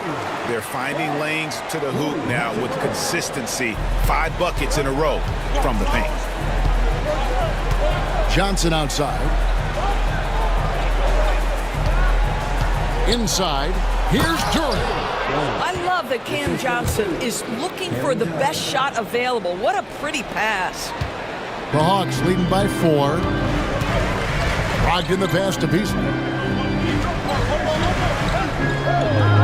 It's Hart on the wing.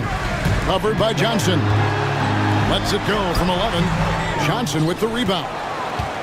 Johnson's got his 4th rebound in this one. Pass to Duren. Now Johnson. Duren sets the screen for Johnson. Driving to the basket. Oh, and the jam by Johnson. Big body is what they call him. But man, does Johnson have a quick first step. Brogdon against Fultz. Markel Fultz. 3rd person. Team first. Malcolm Brogdon. 2 shots.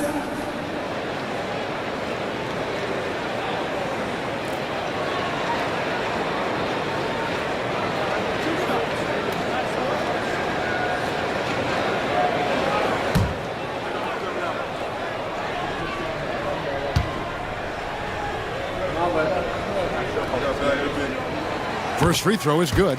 What you love about former Rookie of the Year Malcolm Brogdon is this guy gives you great effort on both ends. Can play the 1 and the 2 offensively, smart defensively, and the versatility is key.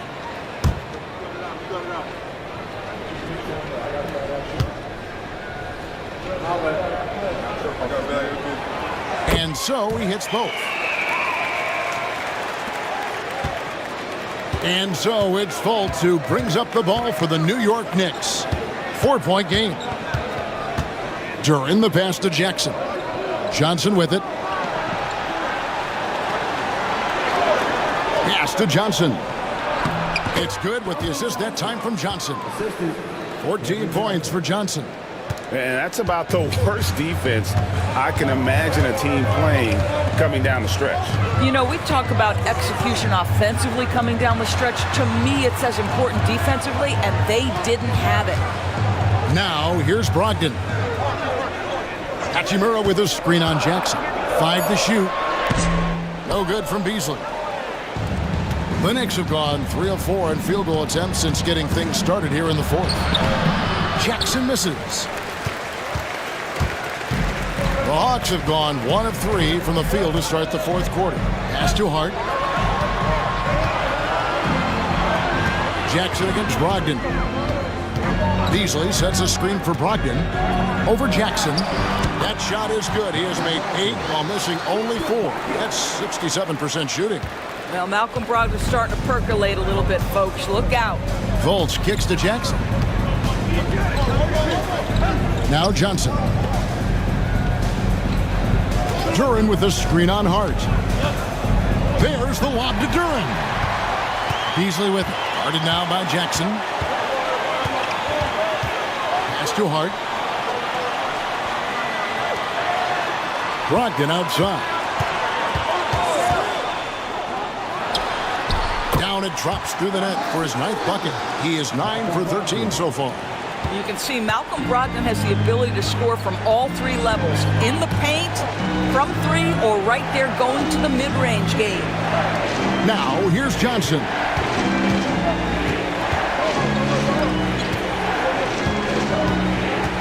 Duran a screen. Pass to Fultz. Johnson right side.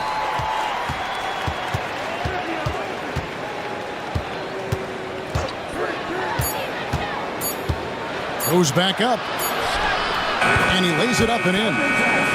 Johnson's got 6 points in the quarter. Found points from Johnson. That's a bailout. Now here is Hachimura. Back to Brogdon. Embiid with a screen on Fultz. There's Embiid with the dunk. Oh, that's a pretty bounce pass. Nice. Knicks trail by 6. Outside Jackson. Back to Fultz. Johnson dishes to Jackson.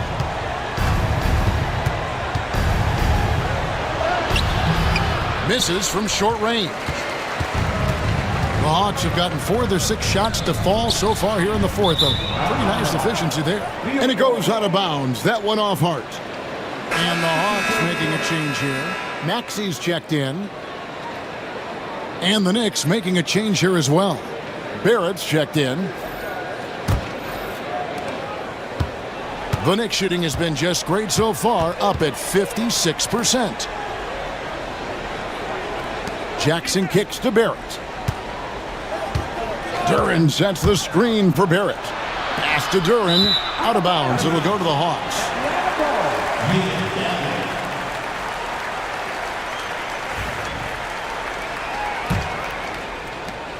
The Hawks leading by 6.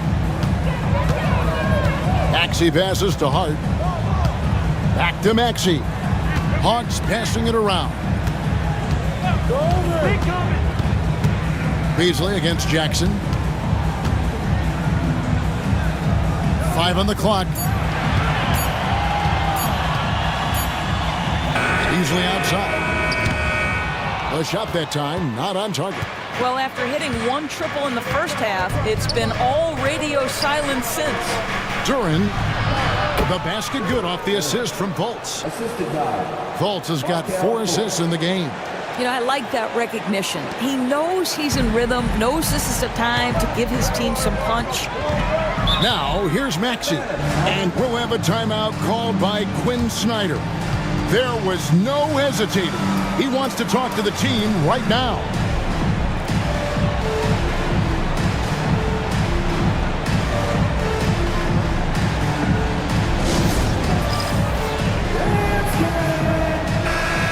Now let's send it over to the sidelines and get a report from David Aldridge. Hey, Kevin. Well, during the last break, I heard Quinn Snyder talking with his team.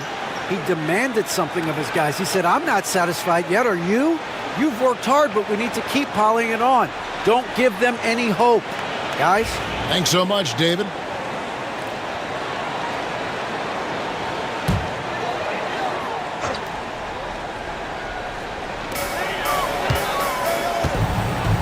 Hart against Johnson. Hart the pass to Maxey.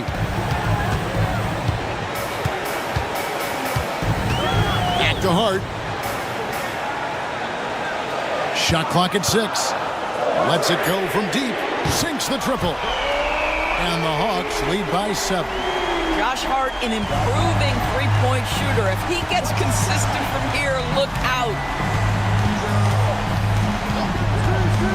Jackson against Beasley. Now here's Fultz. Defense right on him. Another shot. Rebound Atlanta. Embiid's got 13 rebounds in the game. Class eating. And that one's good. Maxey. And now a 9-point Hawks lead. And Maxey plays with so much energy. That time he wheels that one in off the contact. To the paint. It's tipped. Embiid with the steal.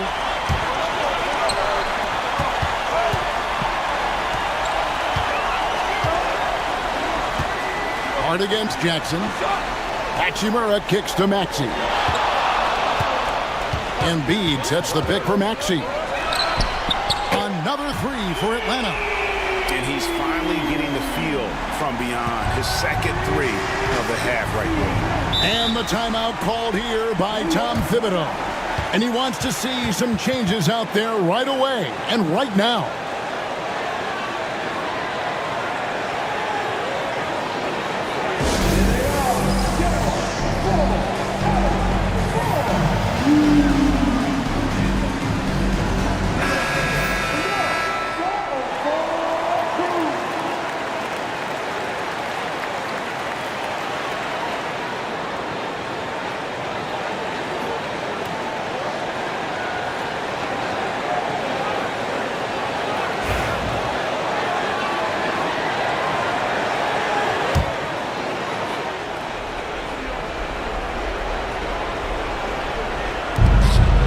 Johnson finds Barrett.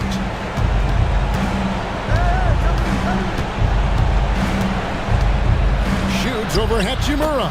That's good, and the Atlanta lead is cut down to just 10 points with the bucket from Barrett.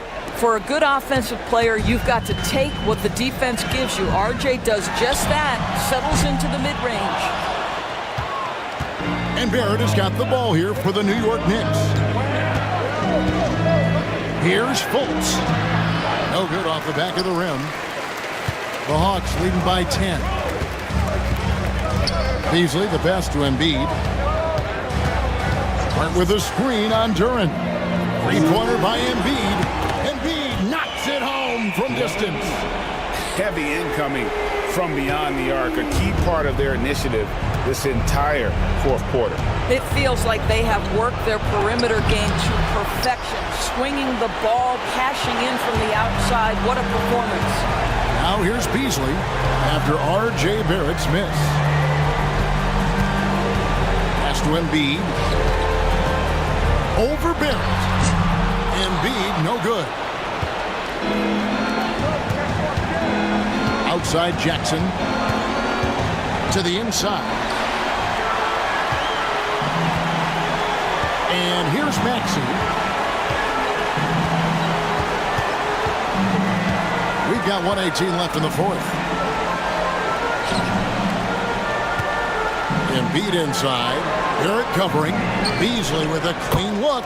And again, Atlanta with the triple. And guys, what we saw here tonight is one side having everything going for them. Huge margin of victory for the Hawks. It was like watching a three-point shooting contest tonight here. And they just didn't seem to let up, whether the last several shots went down or not. 3 after 3, it just seemed to pay off for them.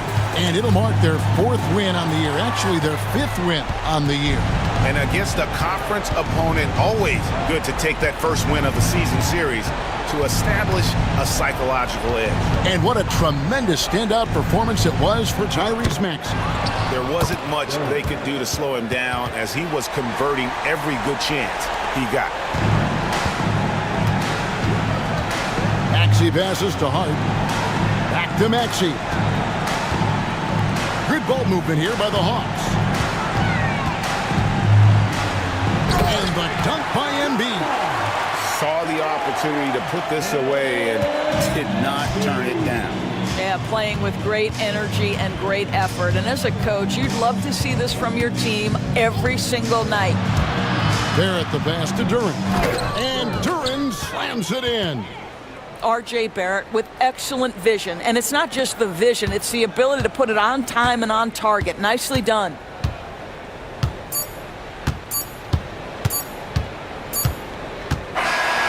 And so it's the Hawks taking care of business in this one. A confident win and one where they clearly showed the greater effort. Yeah, I mean, it was a solid performance, particularly here at home. I think they built off that edge of being here and playing with just a little more confidence than their opponent. And that'll wrap it up, folks. For Greg Anthony, Doris Burke, and David Aldridge, this is Kevin Harlan saying thanks for tuning in. And now, our player of the game, Tyrese Maxey.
Hey everybody, we're coming to you live on 2K Sports, bringing you the NBA. Brian Anderson here, alongside Grant Hill and Richard Jefferson.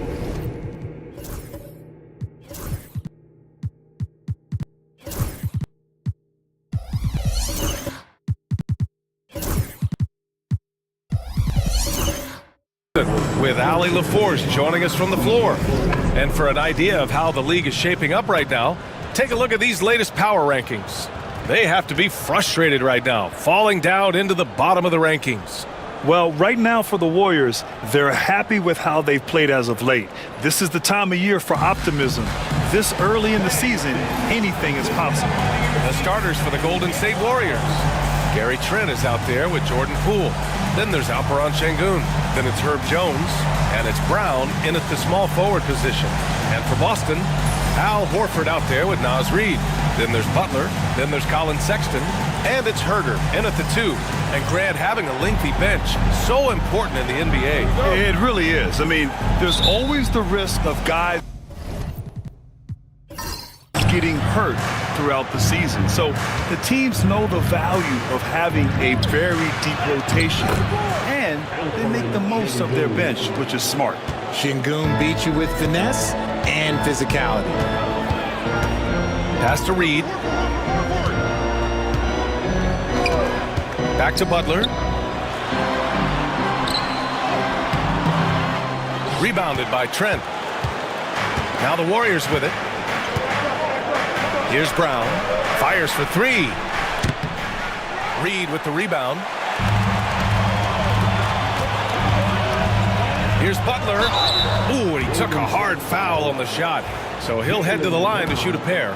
Fearless play from Butler. Defenses should know he's going to try and draw a foul while shooting. The first free throw is good.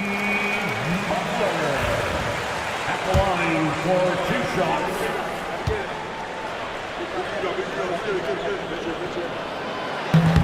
Hits one, then misses the second attempt from the line. And at this point of his career, Butler wants to win. And boy, does he ramp up his performance in the playoffs, especially in recent years. Now here's Butler. 10 points in his last outing, and they pick up 2. This team looks to him to score the ball. They feel good when he's taking the shots. A little over a minute gone here in the first quarter. And here's Brown for 3. Gets the 3 ball to go. Once a weakness in Brown's arsenal, now he's a legitimate threat to burn you from deep. Butler passes to Horford.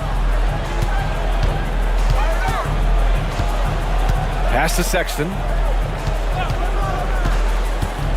Driving to the basket. And it's thrown down hard with both hands. And one move ahead of the defense. A solid pick. And then the monster dunk to complete the play. Well done.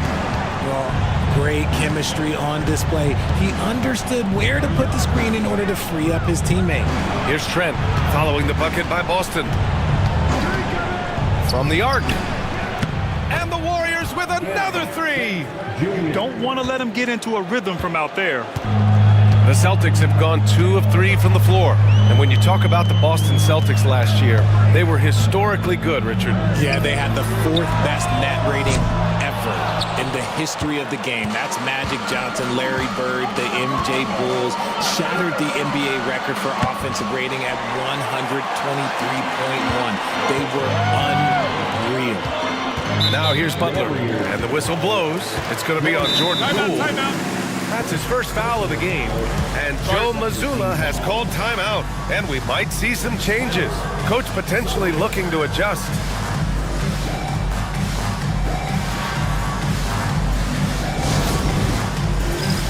All right, fans, it's damn time. All right, with this break, let's take a look at the teams that were the toughest to score against last year. 5th best, Boston. They made life hard on opponents. One of the best defenses in the NBA last year.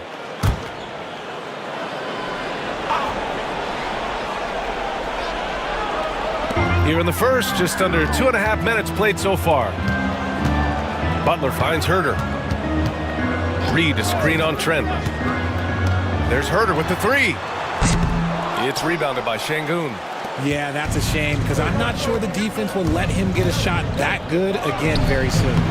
Poole shot is off. Celtics trail by 3. Gives us a chance to catch up with Allie LaForce. I caught up with Coach Joe Mazzulla. Their team's biggest concern tonight, the scoring of Jaylen Brown. Coach commenting, quote, Brown has become an elite scorer in this league. Jaylen can have huge nights. We know he's going to score, but we have to limit his easy looks, especially early. Something to watch, B.A. All right, Allie, thanks once again. Now here's Reed.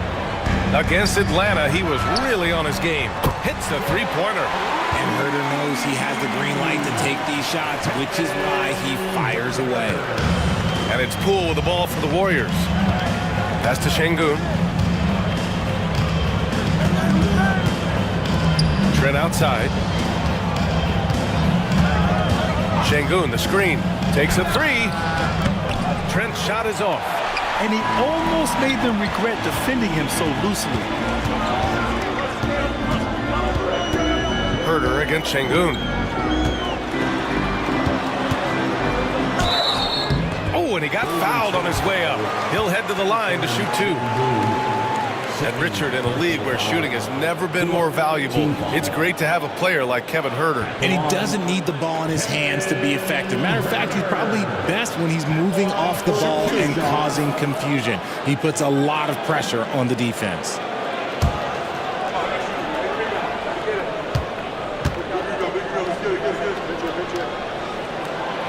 And the free throw is good. Now leading by 1. Very early in the season, but a lot of excitement still in the air, Grant. No question, B.A. I mean, the fan base will usually carry it until their team is mathematically eliminated. Fans in this league are so passionate about their teams, and that's one of the things that makes the NBA so great. Sars checked in for Şengün.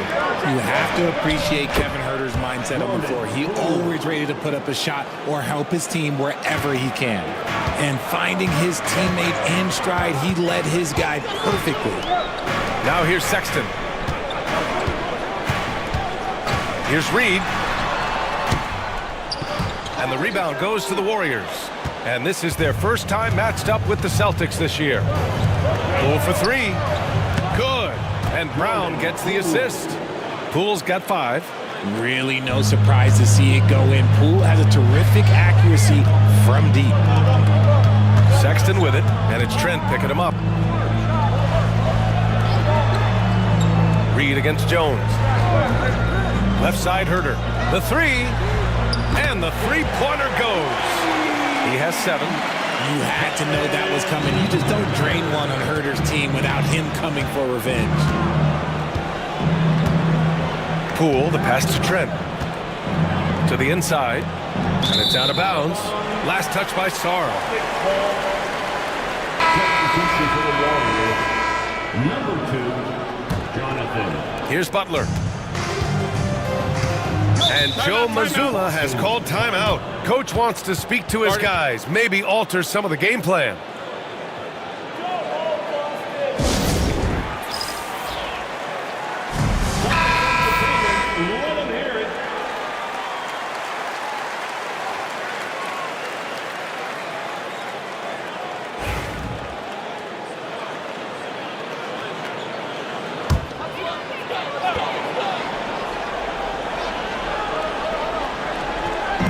Left side, Sexton.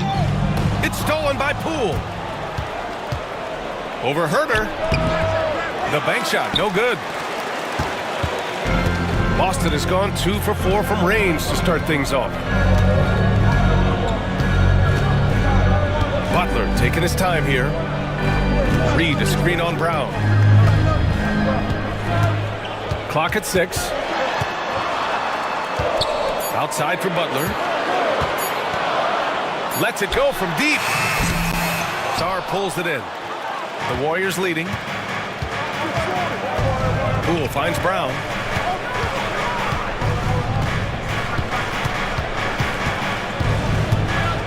Back to Poole.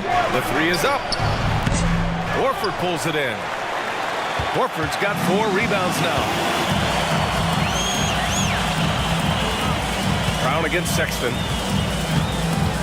Pass to Horford. Now Butler.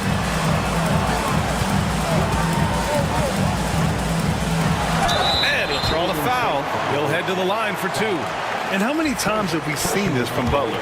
Using the pump fake to manipulate the defense. And a look now at how the offensive approach has been going here so far for the Warriors. Well, so far, their long-range shooting has been the story, doing damage from deep. Yeah, also, you got to appreciate how unselfish they've been. I mean, the ball movement has been impressive, and the assist numbers are off the chart. I know he's kicking himself for not snatching the lead, but look, he tied things up. And there's a whistle. That one goes on Royce O'Neal. That's his first foul of the game. Prince is checked in for Boston. Coming onto the floor for the Celtics, number 45, Taurean Prince. Russell against Prince. And there's the lob. And stolen by Williams. Inside. And Williams punches it home. Trading the lead back and forth, neither side is willing to back down. I've been on the edge of my seat courtside. Man, this has been a barn burner. Now here's Russell. Oladipo outside. To end the drought. Williams grabs the board. For Boston, they've gotten 50% of their shots to fall so far. They're 5 of 10. Out of bounds, Celtics ball as Boston keeps possession. And the Warriors making a switch here. Edwards is checked in. Number 19, Justin Edwards. Payne, the pass to O'Neal. 6 on the shot clock. From outside, off the mark. And Russell's got the ball here for the Warriors. Trailing by 2. Three-pointer, Buzelis. Count it. 1 for 1 to start the game. And with a smooth shot like that, I expect Buzelis to hit a ton of three-pointers during his career. Oladipo against LeVert. Over Oladipo. And he gets it to go, hitting off the back of the rim. And the Celtics lead by 1. And the chess match continues. 7 lead changes already, and we're still in the first half. Russell, the pass to Oladipo. From deep.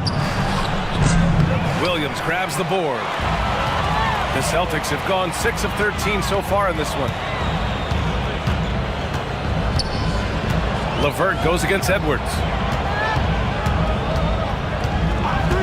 And here's LeVert, down low. 2 minutes remaining in the first. Misses the layup. And you got to give credit to the D for never giving up on the play and doing just enough to bother him at the rim. They set a pick. Here's Oladipo. Uses the glass on the layup. So resourceful. When Oladipo's looking for any opening, he puts in a lot of effort on offense. Pass to Williams. Payne against Russell. And here's LeVert for 3. On target from range. LeVert's got 5 now. He can really stroke it from deep. You have to keep better tabs on him. Here's Bobo.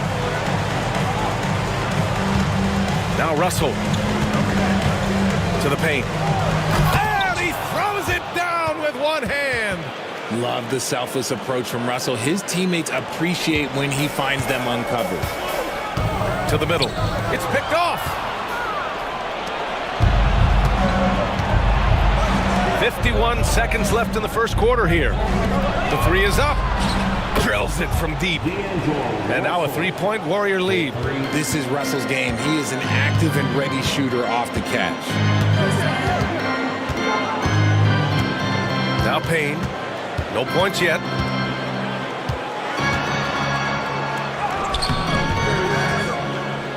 Russell with the rebound.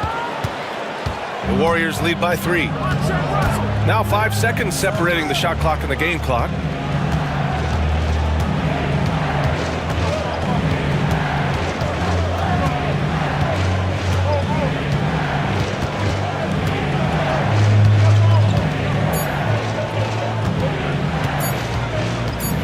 Racks up a three.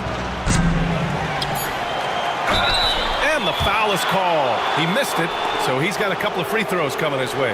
That's on Mark Williams. 1 for 2. First one falls for him. Both teams deciding to change it up.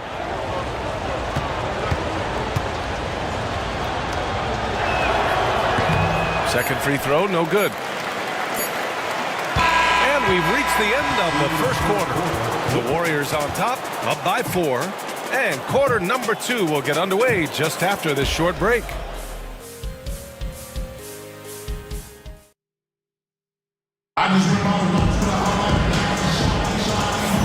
And for those of you just tuning in, second quarter action is where we are.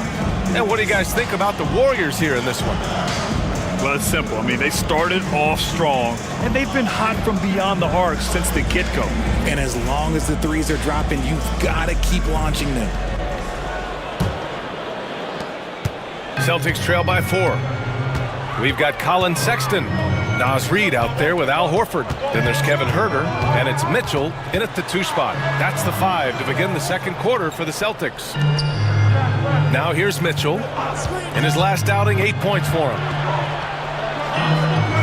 Horford finds Mitchell. For 3, Sexton. The Warriors pull it in.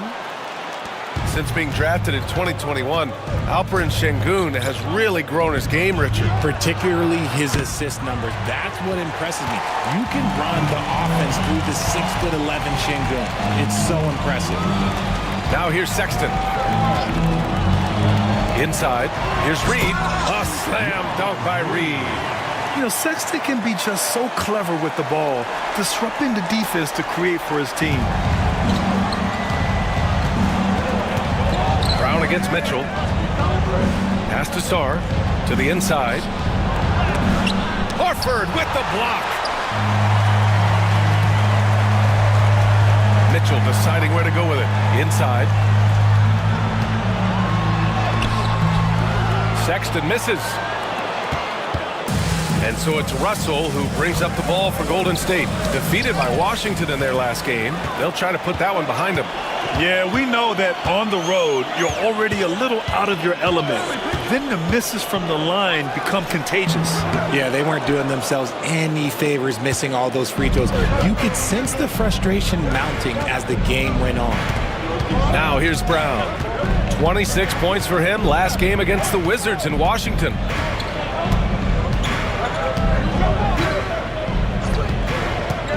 To the middle. Horford with a steal.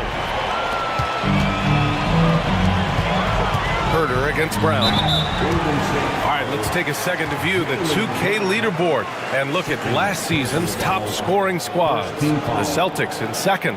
And last year, I liked watching this team operate on the offensive end. The ball movement, the patience, the confidence. You love seeing all that come together.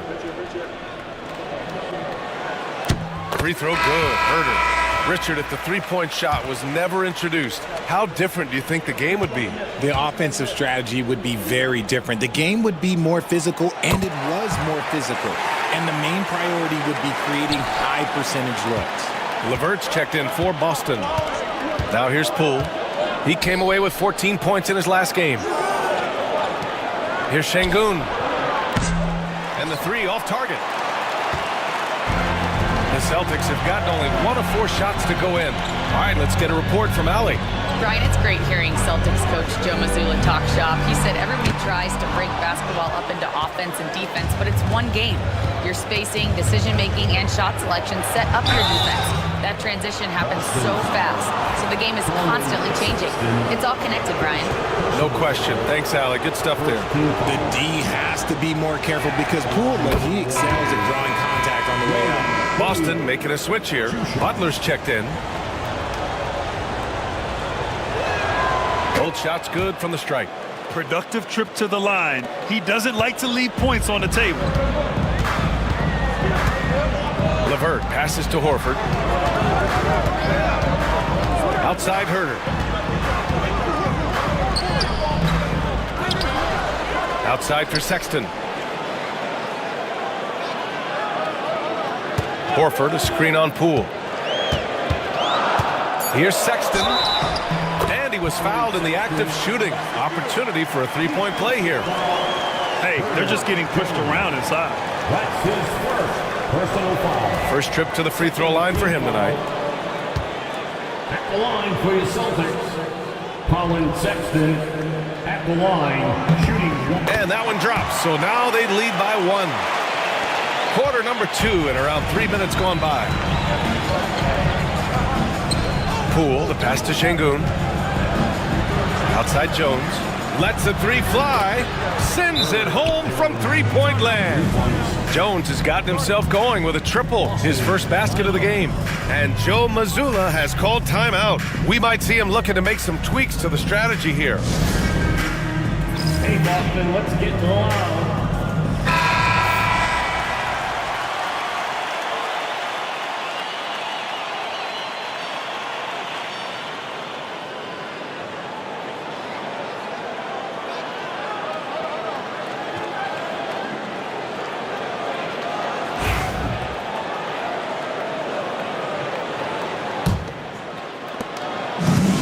Boston's gone 0 for 2 from outside in the second quarter.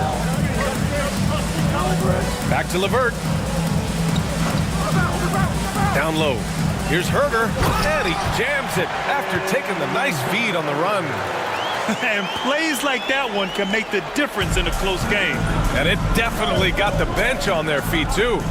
And you can feel the jolt of energy that he sent through his team. That is a huge boost in a tight game like this. Now here's Jones. Good. Jones has got 5 now. Getting enough shots in close to play inside out. For Boston, they've gotten 5 of 8 attempts to drop since the second began. Sexton passes to Butler. They set the pick. Here's Horford. And Horford powers it home. Great anticipation. Horford always seems to be in the right spot at the right time. Poole with the ball. 7 points in the game. Şengün, a screen on Sexton. Here's Poole. Rebounded by the Celtics. Horford's got his 7th rebound of the game with that last one. And it's Herder penetrating. Count it. He's been a steady presence for them. Nice to have that kind of safety net at the offensive end. And this is his 3rd trip to the line tonight. Junior, that's his first personal foul. 3rd team foul at the line. Free throw good. Herder. Yeah, just knocking down every free throw. I mean, I love to see this kind of efficiency. Trent outside. Back to Poole. Let's go with a 3. Horford pulls it in. Horford's got 8 rebounds in the game. If they want to come back, he needs to be better.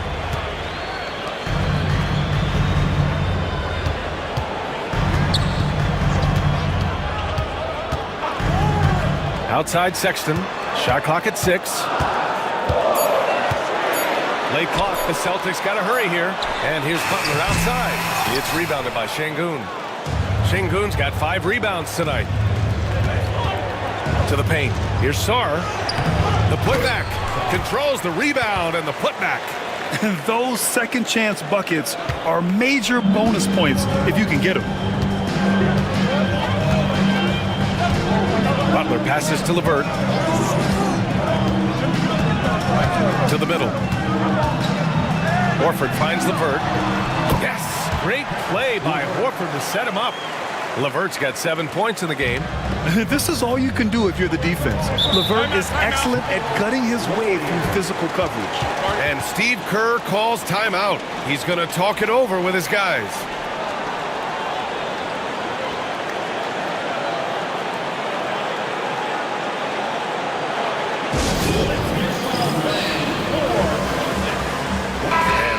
With some changes. Mark Williams, he's checked in for Horford. O'Neal comes in for Jimmy Butler. And Prince is subbed in for Herder.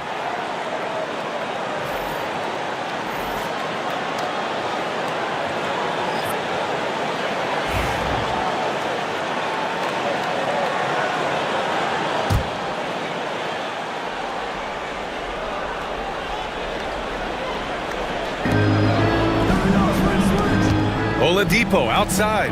Pass to Şengün. Back to Oladipo. And there's a pick. Here's the three. Knocks down the long J. Oladipo's got his second basket of the game. And far from the best shot, but all that matters is the end result. Somehow he sinks it. Here's Sexton into the lane. Just a flashy move by Sexton, speeding past the defense and slamming it home. Sexton against Oladipo.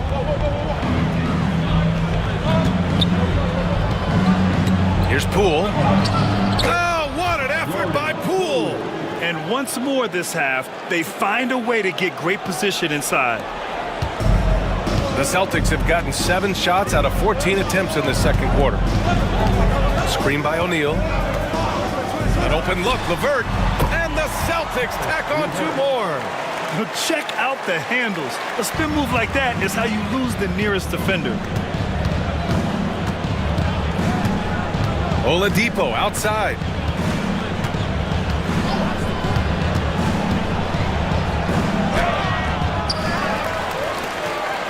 The kick out to Edwards. And good. Coming on the setup by Oladipo. Edwards has got his first 3 points of the game. The battle of the boards has been something to watch. Williams a screen on Poole. For 3, Sexton. And it falls for him. He's now 4 of 7 from the field. That's how you up the ante. Come right back at him. Yeah, I love the competitive fire right there. You drain a triple on us, and I'm coming for my revenge. Now here's Oladipo. 5 points in the game. Pass to Mobo. 4-3. The rebound, Celtics. Williams has got 4 rebounds now. Poole against Sexton. O'Neal with it. LeVert finds Sexton. Williams with the screen. Just 5 to shoot. Sexton misses. I don't know if he got in his own head there or what, because the defense can't really take credit for that miss. Here's Mobo. Bearing his second of 3 attempts. Nice feed inside. Saw the play develop and hit him right when he needed to. Boston's gone 1 of 4 from 3-point land here in the second. And the whistle blows. It's going to be on Jordan Poole. That'll be a second foul of the game. In the first half, you want to stay aggressive, but you also want to be careful. That is his second foul already. Payne's checked in for Sexton. 1:39 left in the first half. And there's the slam dunk to finish it off. I just love the aggressive finish. I'm thinking he's sending a strong message with that jam. What's impressive about Karis LeVert, he's played a lot of different roles, Richard. From averaging 20 points a game to more of a complimentary scorer. Look, LeVert has been a starter. He's come off the bench. He has thrived in any assignment you give him. Pass to Williams. 6 to shoot. Russell with the rebound. The Warriors trailing. Here's Oladipo. Oh, and makes it with the kiss. Oladipo's got 7 points. After failing to get going in the first quarter, he's looked much better here in the second. LeVert attacking. And that one goes in as he's fouled. It'll be 3 points if he converts the free throw. Reed's checked in for O'Neal. All right, guys, let's get your take on the scoring breakdown for the Celtics. I've really been impressed with how aggressive they've been inside, looking to capitalize from the paint whenever they can. And another thing, they've been on the attack tonight, going right at defenders with the ball in their hands early. Now here's Oladipo. He has 7. Here's Brown. Williams grabs the board. Williams has got rebound number 5 here tonight. And here's LeVert for 3. Bobo with the rebound. Warriors trail by 3. Shot clock and game clock separated by less than 6 seconds. The shot by Oladipo, no good. Boston's shooting it well, almost 50% from the floor. Pass to LeVert.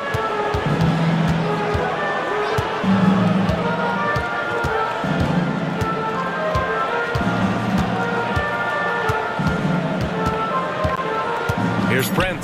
Defended by Brown. Reed for three. Oh, he got it up in time, but it wouldn't fall for him. And so a close game as we wrap up the first half of play. Boston out in front. They lead by 3. All right, now let's check in with Allie LaForce. Allie, what do you have? Thanks so much, Al. As you anchor that front court, what were you guys looking to accomplish in the first half? I mean, we're just trying to play with pace, trying to dominate on the defensive end, get rebounds, make it tough. Pace is key. Back to you. Thanks, Allie. After the break, we'll see you right back here to begin quarter number 3.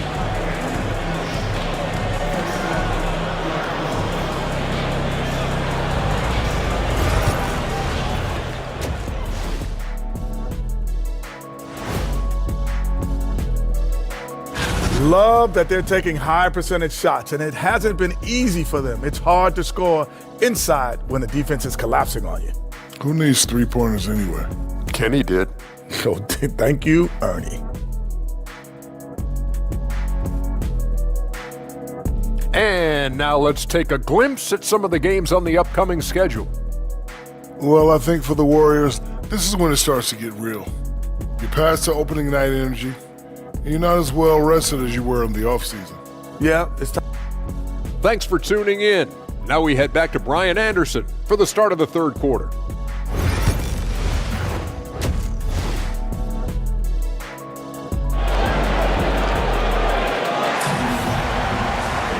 And after a fairly even first couple of quarters, this second half could turn out to be a great one as both teams trying to gain an edge.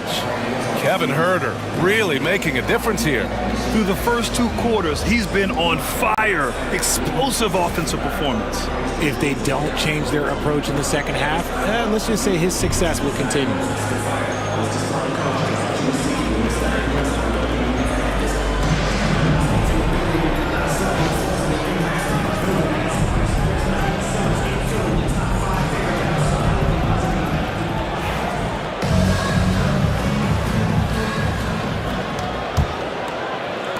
Boston leading by 3. On the floor for the Warriors. Herb Jones out there with Alperen Şengün. Then it's Jordan Poole. Then there's Gary Trent. And it's Brown in at the 3, the small forward. Reed, good. In a tight game, they wanted to make sure of that possession. And it's Poole with the ball for the Warriors.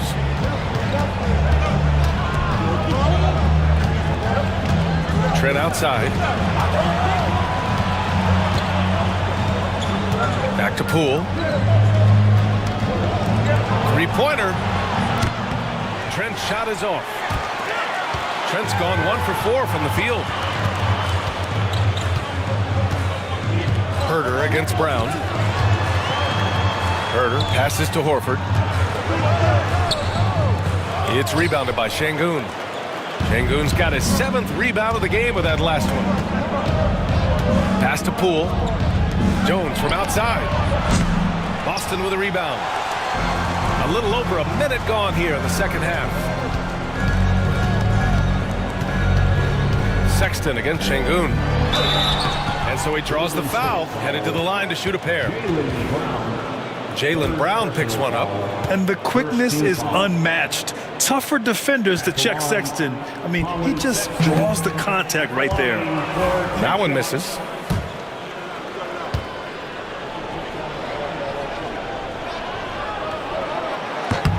And he's good on the second. Warriors trail by 6. Poole finds Şengün. Trent against Sexton. Jones with a screen on Sexton. Trent from long range. And again, it's the Warriors missing. Stumbling to start the second half. 3 straight misses. Huerter passes to Horford. So it'll be 2 free throws. He was fouled in the act of shooting.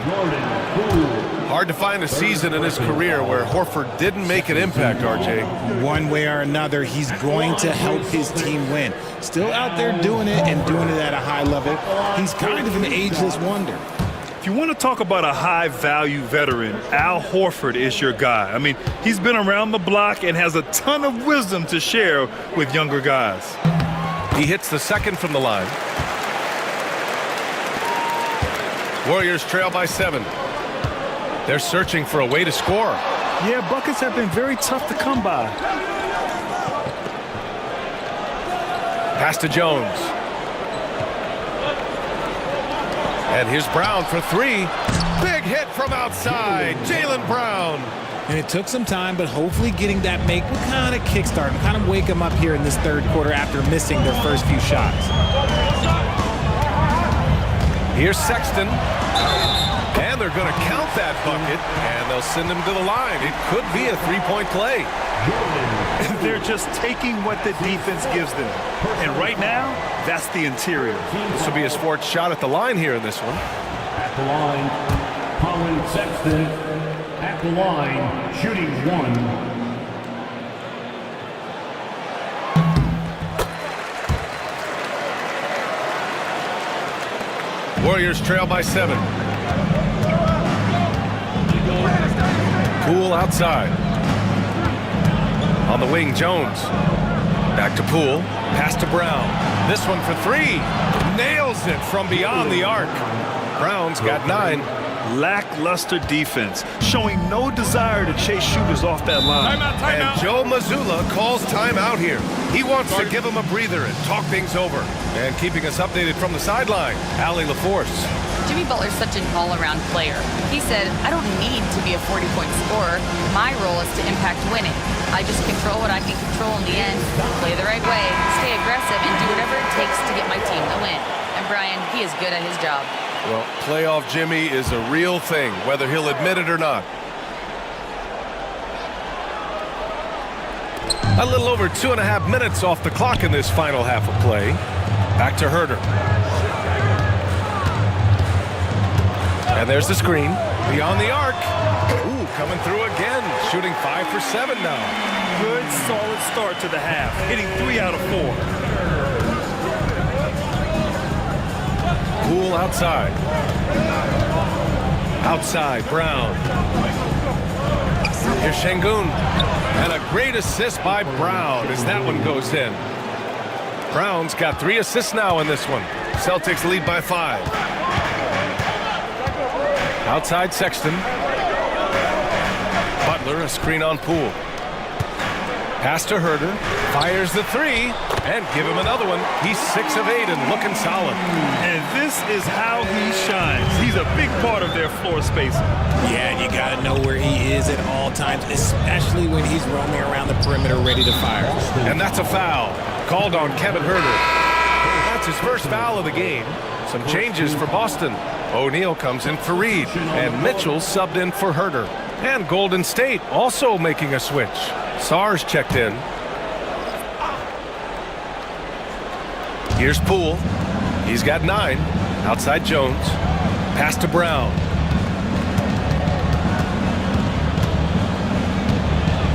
Just 5 on the clock. The baseline J. And no good.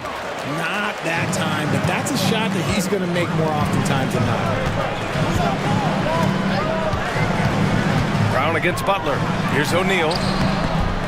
And Butler is there for the flush. And some extra effort from Butler on the glass. He wasn't going to quit on that possession. Poole, the pass to Jones. Back to Poole.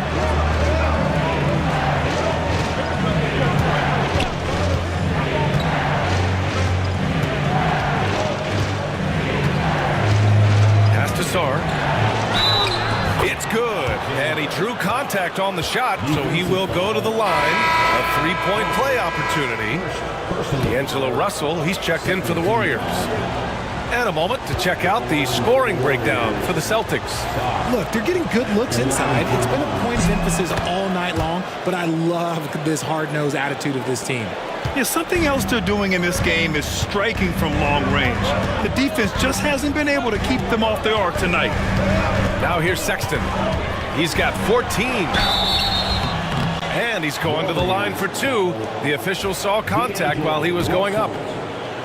That one on Russell. I don't mind that. I mean, they met him at the rim and temporarily prevented the points. Free throw good from Sexton. Who's Ellis is checked in for Jones.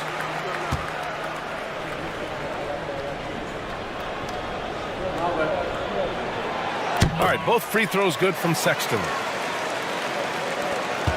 And Russell's got the ball here for the Warriors. 9-point game. Pass to Buzelis. Here's Sarr. Now Brown. Butler covering. Three-pointer, Buzelis. Horford pulls it in. The Celtics have gotten 5 of 7 attempts in the third quarter. Sexton looking around. Horford outside for three. Tries again. Got a hand on it. When it comes to contesting shots, Buzelis is showing us that he's got great timing. And here's Brown for three. Boston with a rebound. Horford's got 13 rebounds in the game. Glass eating. Right side O'Neal. Now here's Mitchell. Still no points. Screen by Horford. 6 on the shot clock. Mitchell finds Horford. Outside, Brown. Horford with a steal. Left side, Mitchell. O'Neal passes to Mitchell. It's stolen by Trent.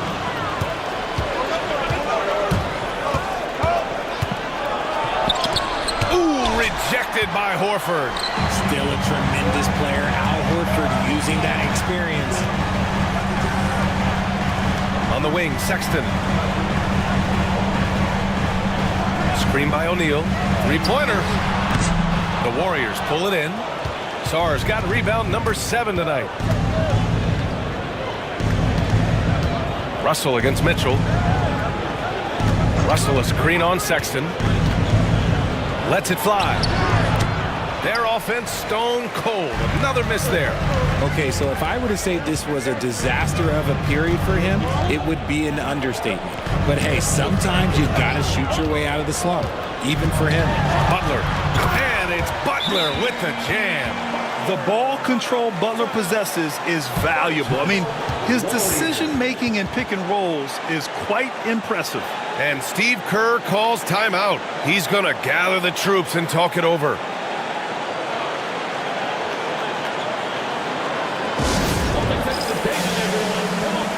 So Boston going with almost an entirely new group here.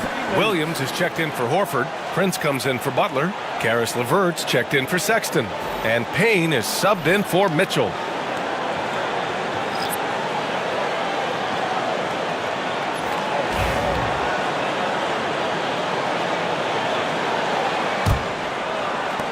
Warriors trail by 11.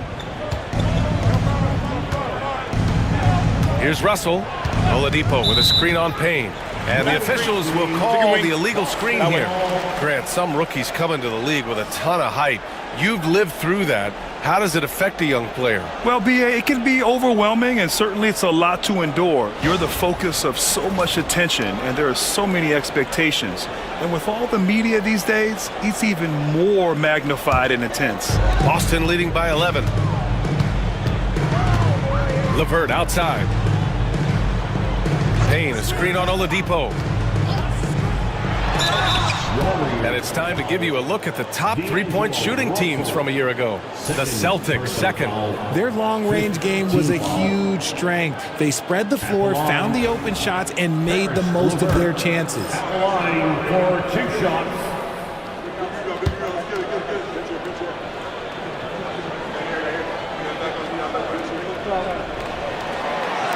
And he can't get the first one. And when healthy, LeVert is a problem. A multi-dimensional guard who can score, pass, and rebound at an impressive clip. And the second free throw is good. Warriors trail by 12. And here's Russell. Oladipo outside.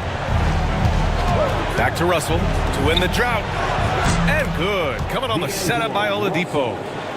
Oladipo's got 3 assists now in this one. Oh, that's a silky three-point shot from Russell. He can be consistent from out there. Here's Prince. He's scoreless. Pass to Williams. And the Warriors pushing it up now. Here's Mobo. Good setup. Led him to the rack perfectly for the layup. And I'll tell you what, for his size, just about 7 feet, Buzelis is a pretty good passer. LeVert outside. 2 minutes remaining in the third. 2 minutes. A minute 58 left to play in the third quarter. And the Warriors pushing it up now. Russell against Prince. Back to Oladipo.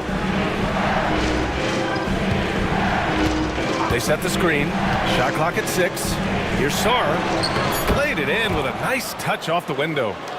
And it's now only a 5-point Boston lead. Their spacing isn't quite as good as it was in the first half. They may need to hit more threes to stretch that defense. To the inside. Fast break, here we go. Here's Russell, and he finishes off the break with the lay-in. Russell's got 8 points. And guys, what do you think about the hustle stats for the Warriors?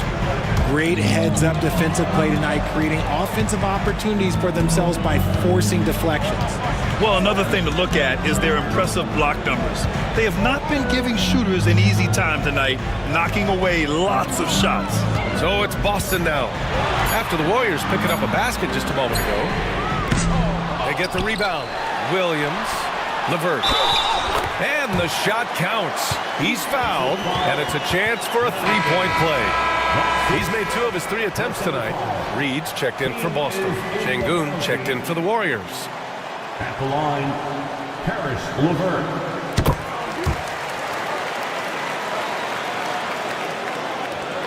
There's 42 seconds left in the third. Oladipo outside.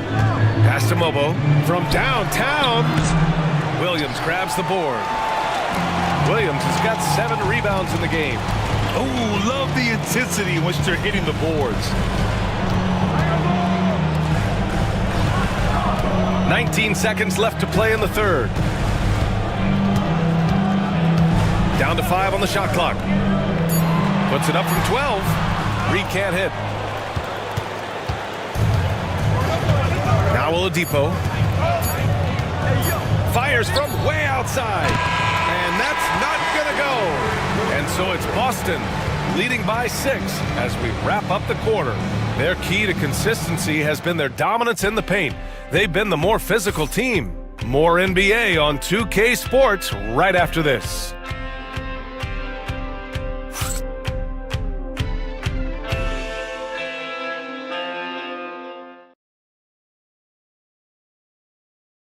And a moment now as we take a look at our State Farm assist of the game.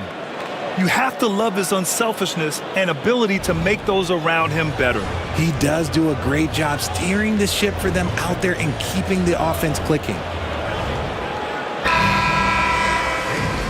3 tense quarters behind us. 1 more to go. Thanks for being with us as we get ready for the 4th. We've got Kevin Huerter, Naz Reid out there with Butler. Then there's Mark Williams, and it's Sexton in at the 1. That's who's in the game for the Celtics. Now here's Brown. Here's Jones. Good. And Brown gets the assist. Assisted. Brown's got his 4th assist with that last one. They have no answer defensively inside. Outside Reed. And stolen by Brown. Inside, here's Şengün. Williams grabs the board. Williams has got his 8th rebound here tonight. The 3 from Sexton. Count it. That's his 6th field goal in 12 tries. He's taking what he can get here as a 3 in each half. Sexton against Brown. A few possessions into the 4th. Just over a minute played. Russell, that's good. Oh, Russell, at the end of the day, he's a gamer. You drain a 3 on his squad, he's coming back for revenge. Sexton finds Butler. Outside Sexton. Reed a screen on Russell. Pass to Reed. This one for three. It's rebounded by Şengün. It hasn't been his best game, but his team is still doing just enough to be up. Russell to pass to Jones. No good on the triple. Boston leading by 4. Herder with it. Outside Sexton.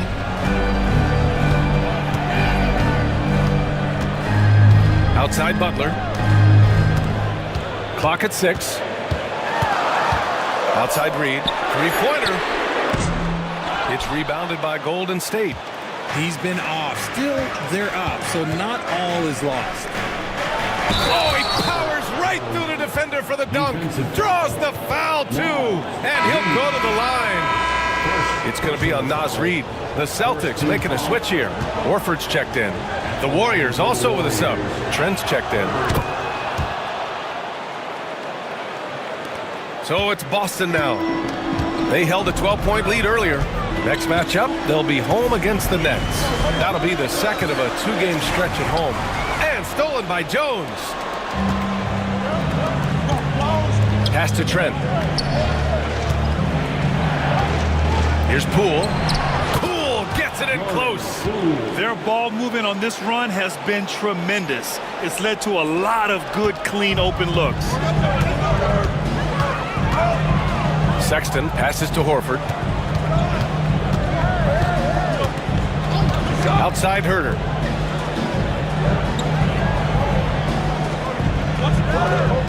Reed a screen on Trent. The floater. Herder can't hit. Now the Warriors with it. Good momentum. 8 straight points. Poole left side. Butler with a steal. Fast break. Here come the Celtics.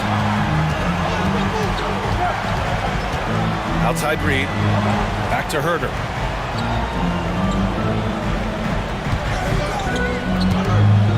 Horford a screen on Brown. 6 to shoot. Herder from long range. And Horford powers it home.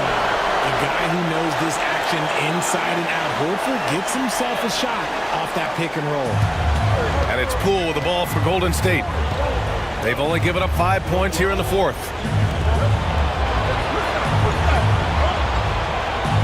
Şengün a screen on Sexton. Back to Trent. From deep. Drains the triple. And the Warriors lead by 2. In today's game, you can never afford to get beat in the three-point battle. Poole against Sexton. Lets it go from 14. Butler finds Horford. Shoots over Şengün. Horford gets it done inside. And Horford is a selective shooter, but he's fantastic at knowing when to attack inside. And Steve Kerr calls timeout, rallying his guys to make sure they all know the plan. A moment to hear from Allie LaForce. I was able to listen in on what Steve Kerr had to say to the team. Well, coach is thrilled with their three-point shooting, saying in the huddle, guys, let's keep it up. Continue to shoot it from deep. It's working. They've been on fire from distance so far. And Allie, thank you for that. Switch.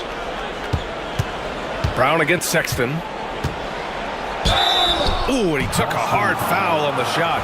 So he'll head to the line to shoot a pair. And how about Jaylen Brown, Richard? Named to his first All-NBA team in 2023. A very important piece to him. NBA, what timing. It made Jaylen eligible for the Supermax. At the time, it was the largest contract in NBA history. And how did he follow it up? He won the Larry Bird Award as the best player in the Eastern Conference playoffs. And hey, he did just enough to get the lead. That's what's most important. Coming down the stretch, it's still anyone's game. Incredible effort and energy on both sides. These guys must be gassed. Now here's Poole. Pass to Jones. And stolen by Herder. Sexton up top. He's all alone. Oh, a huge slam. An exclamation point on that break. And offensively, Sexton has been in the zone. He keeps finding chances and cashing in on them. And here's Brown for 3. Boston pulls it in. Herder's got his 4th rebound in this one. driving in. And he got the whistle on the way up, so he'll be headed to the line for a pair. No debate there. He got hammered. At the line, Kevin. Free throw good. Herder. At the line for 2 shots.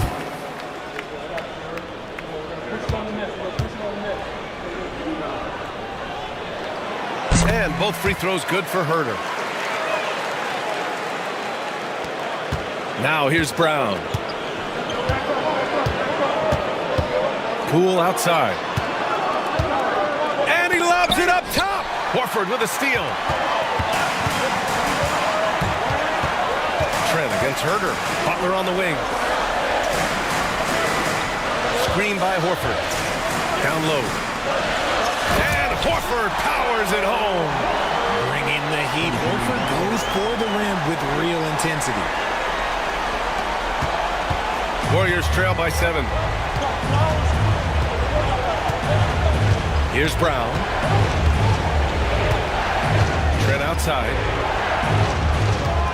Şengün, a screen on Sexton. Horford with a steal. Sexton against Jones. Outside Sexton. Butler unfazed. Just so successful getting the ball inside and finding those great looks. And here's Brown. Pass to Poole. They need this. And a great assist by Brown as that one goes in. Brown's got his 6th assist of the night. Boston leading by 6. Outside Sexton.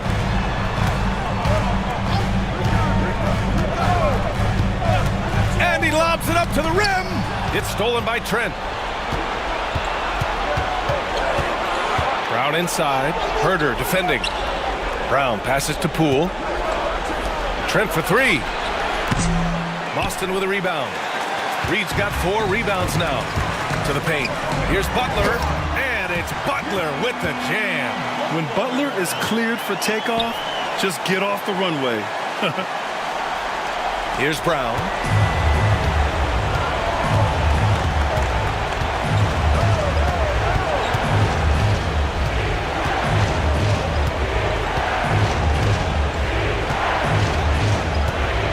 Shoot from the baseline.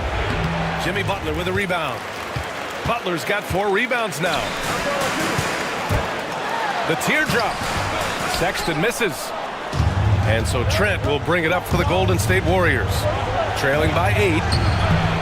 Can't hit from in close. Boston's gone 1 for 3 in the 4th quarter from range. Sexton, that's good. I mean, Sexton can shoot from anywhere. Strong from beyond the arc. There's a minute 54 left in the 4th quarter.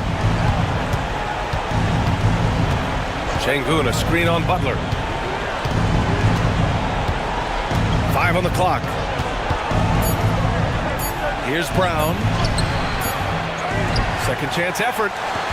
Jimmy Butler with a rebound. He's trying to find his shot, but at some point you have to start making these. There's a minute 26 left in the 4th. Pass to Reed. Outside Herder. From the arc. That shot missing. Warriors trail by 11. It's Brown on the wing. Butler covering. Here's Şengün. It's hauled in by Herder. And it's a Celtics ball. They're on a 19-7 run. Both sides are simply waiting for the clock to make it official. This is going to end up in the books as a nice win for the Celtics. Boy, this was one physical game, guys. They obviously felt that was an advantage of theirs coming in, and they were able to be relentless inside as a result. And it's a performance that will signify their 5th win of the year. And they meet just twice, so taking the first meeting means a lot to this team. And no question this was a team effort, but you have to love how big a night this was for Al Horford. And I loved his tenacity at the defensive end on the floor. Very disruptive all game long. He misses the free throw. Taking 2 shots.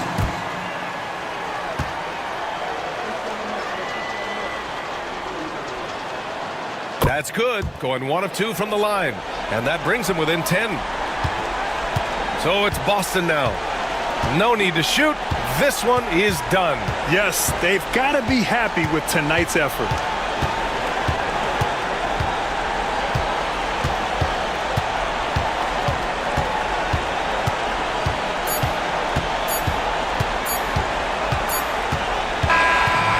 So it's Boston easily grabbing this one. Even early on in this game, they appeared happy to be playing at home.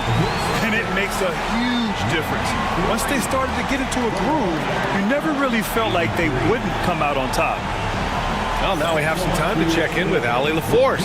Allie. Jimmy, let's talk about defense. What clicked for you down the stretch? We was locked in on our schemes. I think we did a great job of our rotation in our second effort. But all in all, man, we executed on both ends in the fourth quarter. It takes everybody. Thanks, Jimmy. Allie, thank you as always. And that'll wrap it up, folks. For Richard Jefferson, Grant Hill, and Allie LaForce, this is Brian Anderson. Thank you for being with us. And let's leave you with our player of the game, Al Horford.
The Rockets on their way to the locker room earlier on, looking to deliver the gift of a big win to the home crowd tonight.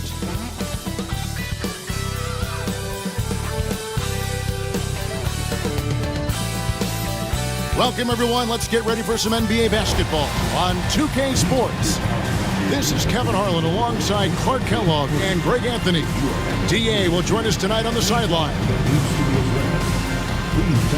And for a look at how the competition stacks up right now, here's the latest edition of the Power Rankings. They tell a great story.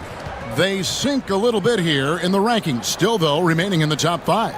And you know, for the Spurs, they believe they can be more competitive than they've shown. It's still very early in the season, so the optimism for a successful run is still there. And a look at the starters for San Antonio. Porzingis is out there with Mitchell Robinson. Then there's Powell. Then it's Miller and...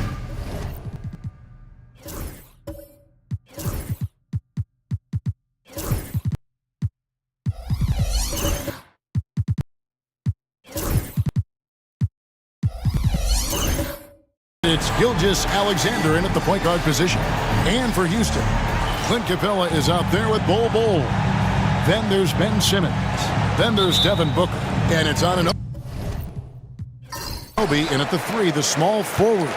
And Greg, when you're facing the front of a back-to-back, how much does that affect you as a player?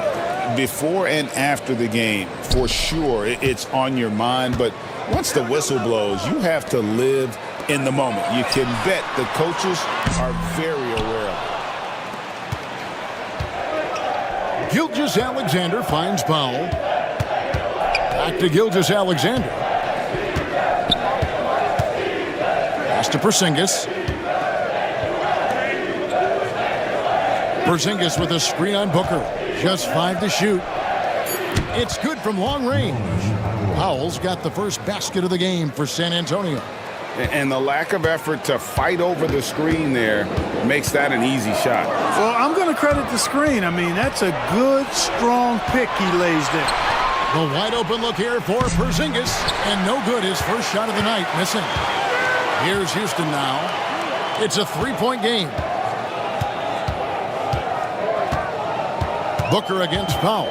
Capella with a screen on Powell. That one good for 2. And the intelligence.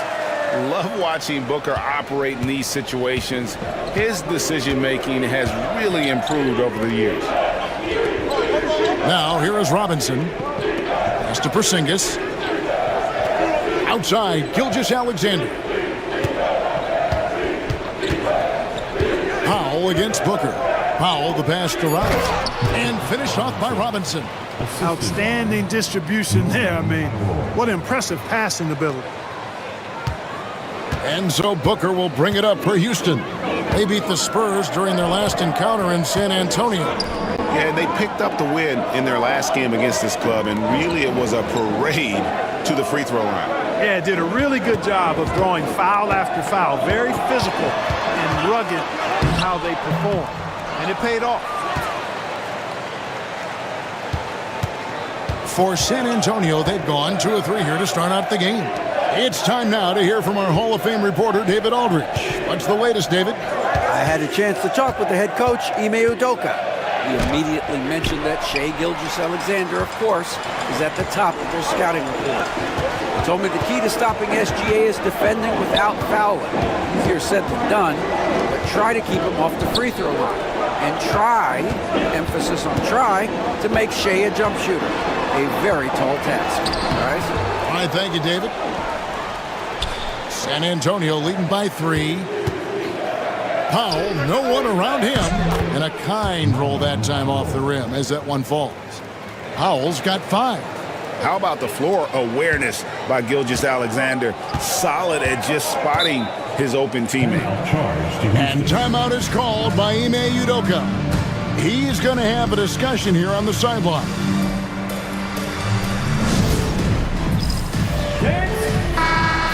A chance to check out the numbers for Miller. Last season's performance for him. He averaged about 17 points a game, 4 rebounds, and 2 assists. Even though his numbers have been more than solid, I think he'll want to step his game up to another level. Yeah, and you know, on paper, those numbers are terrific. Most players would be thrilled with those numbers, but as good as they are, I know this guy expects more of himself. And it's the Rockets with the ball, trailing by 5. Gilgeous-Alexander kicks to Porzingis. Back to Gilgeous-Alexander. And it's Devin Booker with the rebound. That's a surprise. I mean, really out of character for him to miss when the defense is not right up on him. And the basket is good, and he's got a chance here for one more at the line. So we'll see Ben Simmons go to the line here. That one on Gilgeous-Alexander.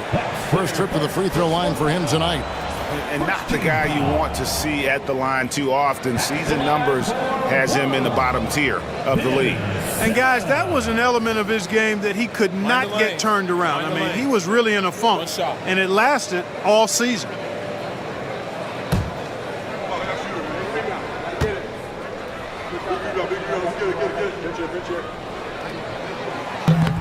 That one misses for Simmons. And Clark, the Rockets, just one of a handful of franchises to win back-to-back NBA titles. Can you believe that, Kevin? It was roughly 30 years ago that the Rockets did that, led by Hakeem Olajuwon, perhaps the best player in the league at that time. Of course, this was while Michael Jordan was retired from the NBA the first time. With Bulls wingspan, you will not find a higher percentage play. Powell dishes to Robinson. Pass to Gilgeous-Alexander.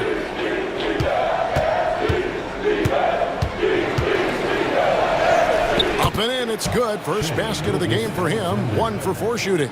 And good work inside. SGA will make more room for himself on the perimeter when he can be effective down low. Now here's Simmons. Anunoby outside. Booker outside. Clock at 6. And a lot of contact on that one, so he'll shoot 2 here. GA, when we think about Devin Booker's scoring ability, he always has been ahead of the curve. The youngest player ever to score 70 in a game, amongst the youngest to get to 10,000 points. Booker is on a historic scoring pace.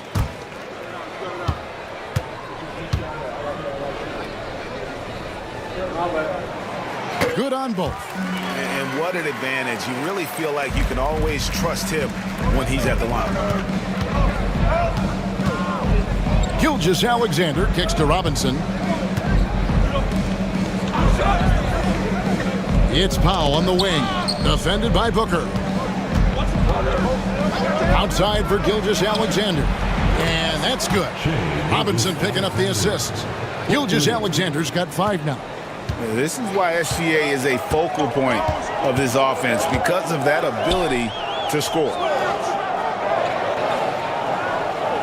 Pass to Booker.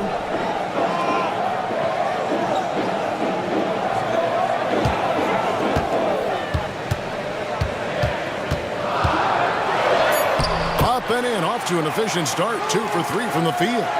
And you know, defenses try to get physical with Booker, and now he's used to that. He just plays through the contact. Porzingis sets the pick for Powell. No good on the 3. Last outing for San Antonio, it was a loss to the Clippers in Los Angeles.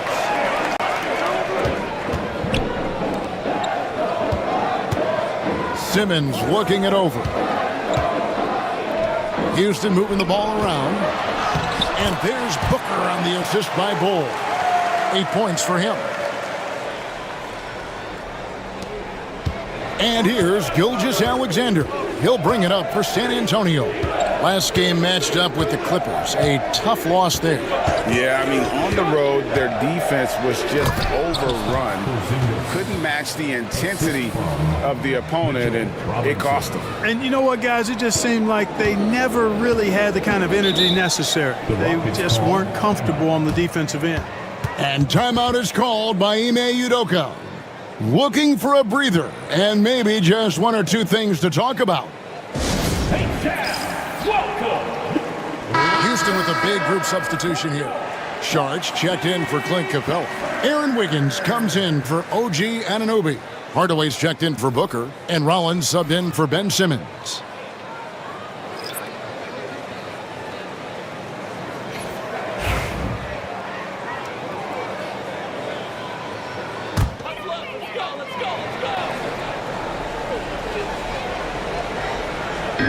So it's the Rockets now, trailing by 2. Bull finds Sharch. Here's Rollins. In the corner, Hardaway with it. A miss that time, would have put him up. You know, defensively, you just can't afford to give him that much room. They're fortunate that he missed that one. Took him no time at all on that one. Boy, quick release that time from Porter. Pulled up before the defense could get to him. Rollins the pass to Sharch. It's blocked. And so it looks like the Rockets will retain possession here. Green is checked in for Houston. For your Rockets, number 0, Javonte Green.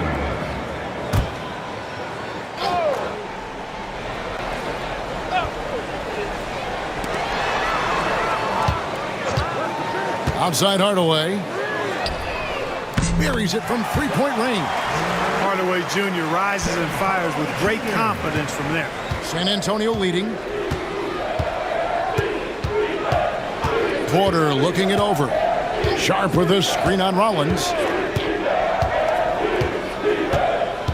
Porter against Rollins. Pass to Mitchell. Shoots the 3. And the rebound goes to the Rockets. They are coming into this having notched a win against the Knicks in their last game. Yeah, I felt like they attacked, but with a purpose. They knew what they wanted to accomplish coming in. Boy, it really showed the trust they have in one another. I love how they got after it, and you could feel that they were playing for each other. Here's Iguodaro after the basket by Dario Saric. Shot by Champagnie, no good. Rollins against Porter. A putback. Iguodaro grabs the rebound. San Antonio's gone 2 of 5 from three-point land here in the first quarter. Porter against Rollins. Porter, no luck. Rockets have gone an even 50% from the field. They are 7 of 14 for the game. San Antonio trailing here. Here's Champagnie. Misses off the left iron. Houston's gone 1 of 3 from beyond the arc so far in the game. Porter against Rollins. Outside, Green. Just 5 on the clock. Hardaway for 3. Doesn't go that time. Spurs shooting at around 44% in the early goings here. Inside. Boom, he jams it straight down. No clue how he got that one to fall. And that was not a soft foul he had to get through. I mean, he had to really power that one up and in. And a chance for just a second to check out the scoring breakdown for the Spurs. How about the ball movement so far? I mean, the unselfishness, everyone here just playing for one another, and that can be infectious. Something else they're doing well tonight, guys, lots of points in the paint. Something to continue to keep our eye on. Rollins against Porter. Here's Rollins. Still scoreless. Wiggins, a screen on Porter. Here's Rollins. And oh boy, a lot of contact there, but he gets the call and will shoot 2. Here is the 2K leaderboard with last season's top passing teams. The Spurs second. Just a gifted passing team. They play the kind of basketball that fans love to watch. Very unselfish and fluid offensively. Take a break. Take a break. 2 shots.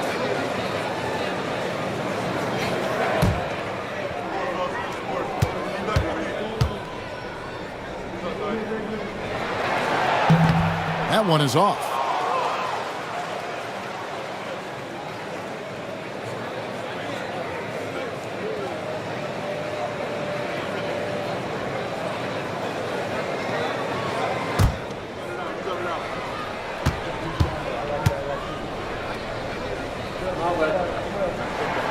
And the second free throw, good.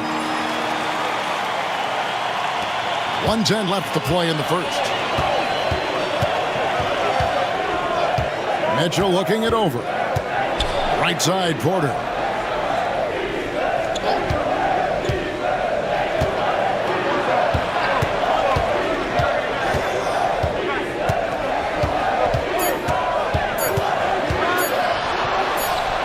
the 14-footer to fall.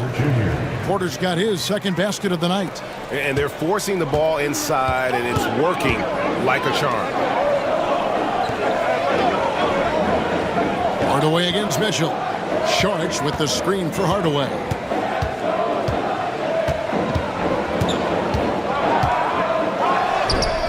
And that one's good. His second basket of 4, shooting 50%. Tip your hat to Hardaway Jr. there, guys. I mean, even in the face of aggressive defense, he stays focused and delivers.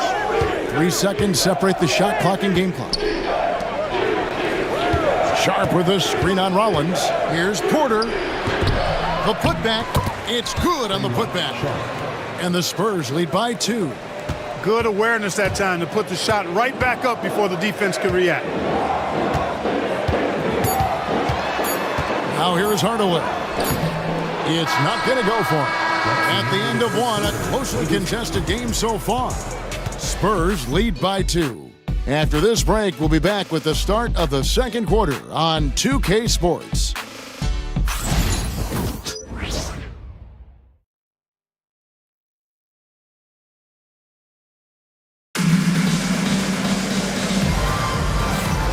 And if you're just tuning in, it's been a pretty even game through the first quarter. And looking at what we've seen from the Spurs so far, guys, what do you think? Well, in that first quarter, they were intent on just pounding the ball down low. Yeah, and it's worked. They've got a clear edge and points in the paint. Now we'll see if they go with a more balanced attack or just keep on pounding it inside.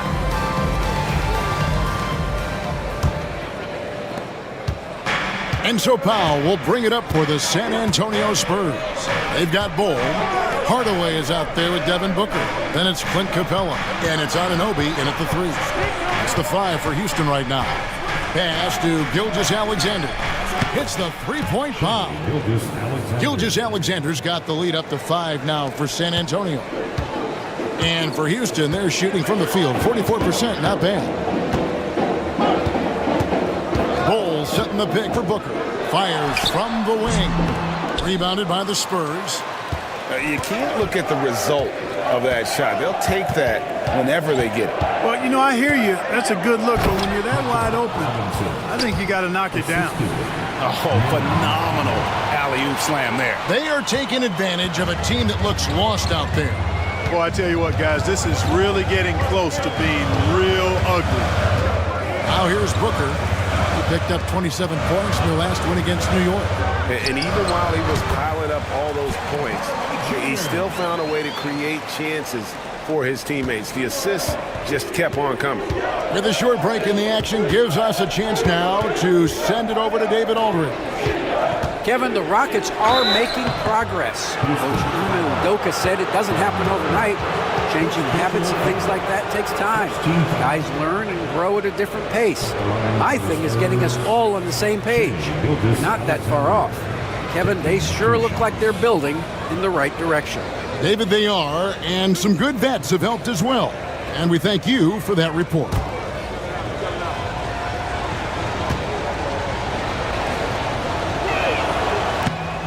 He misses the free throw. Clark, we've got some incredible talents in this league, and you know how skilled big men are today. Wow, it is something to watch. It really is, Kevin. I mean, you almost feel like every 7-footer in the league is a capable perimeter shooter that can consistently make threes. Man, the game has certainly changed, and I actually enjoy it. I mean, the evolution of big guys being able to stroke it that consistently is pretty fun to watch. And this guy just does everything. Scores, passes, good rebounder, just an all-around terrific basketball player. Now here's Booker. 8 points for him. Screen by Capella. Down low. And the dunk by Capella. Oh, and he went for the two-hander on the slam using some muscle. Some urgency from him there, sure. I get the feeling, guys, that he may be sensing that this is a critical time in this game. Here's Powell. He's coming off a 10-point game against the Clippers. And it was an unselfish night for him as well. He got plenty of assists to go along with all those points. And a wide-open look for Gilgeous-Alexander. And out of bounds as the Rockets gain possession. Take a look here at the numbers for Porzingis. Great showing for him last season. He put up about 20 points per game last season, 7 rebounds and 2 assists. and every team wants a scorer to give them a lift off the bench, and that's just what he brings. Well, he's instant offense. I mean, the game's momentum can be going one way, then bam, his scoring turns the tide. Gilgeous-Alexander against Simmons. Capella sets a screen for Simmons. Oh, and the jam by Capella. How about the force of that dunk by Capella? Wow. And that last look brought to you by the AT&T 5G Slam King.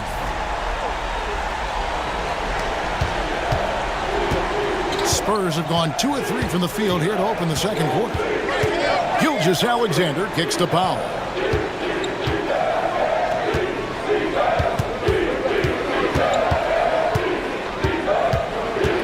Six on the shot clock. Pass to Miller.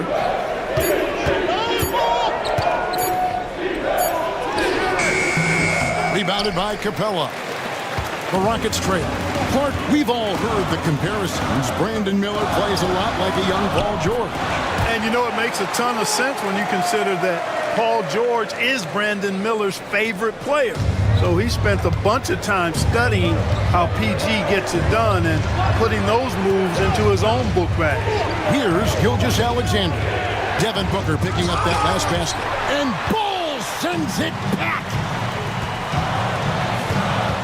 To the middle. Porzingis with the steal. They push it up 4 on 3. And here's Gilgeous-Alexander outside. That ball can't find the basket. His 6th miss in 9 shots. Boy, just not scoring with the efficiency he'd like to. Tough quarter for him. Simmons passes to Bull. Booker against Miller. Fantastic finish by Booker. And we see this so often from Booker because he has the green light to take any shot he wants.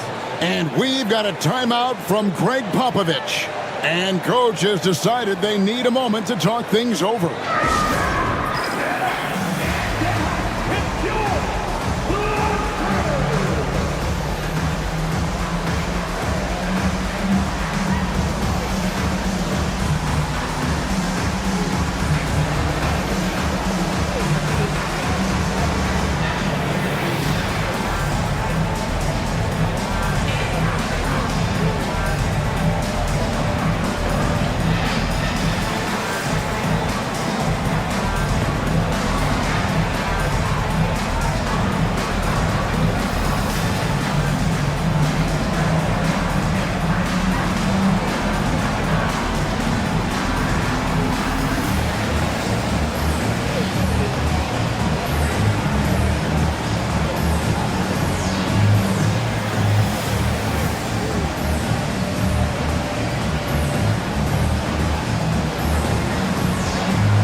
While there's a break in the action, let's take a look at the players who had the most steals in the league last season. Shai Gilgeous-Alexander is second. He showed such tremendous defensive instincts. Trust me, nobody wanted him guarding them last year.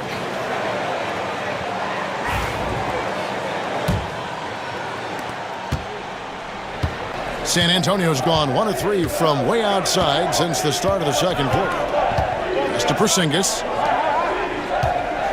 Porzingis with a screen on Simmons. Powell with it. He's got 5, 6 to shoot. Robinson a screen on Booker. Powell for 3. That's good, and he's now 3 for 4 from the field. Watch out now. When this guy gets into a rhythm, it is something to behold. And timeout is called by Ime Udoka. He wants to talk to his guys.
chance to take a look at the numbers for Gilgeous-Alexander.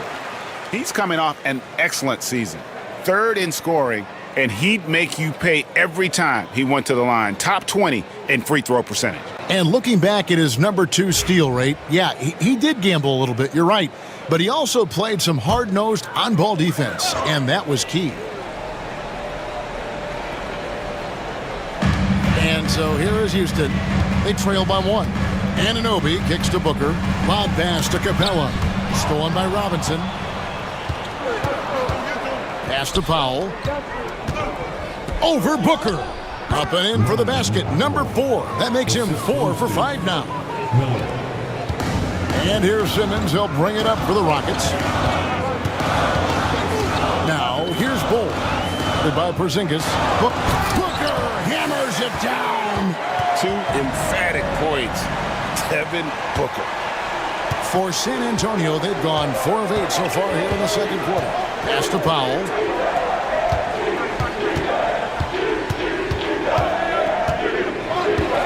Back to Gilgeous-Alexander.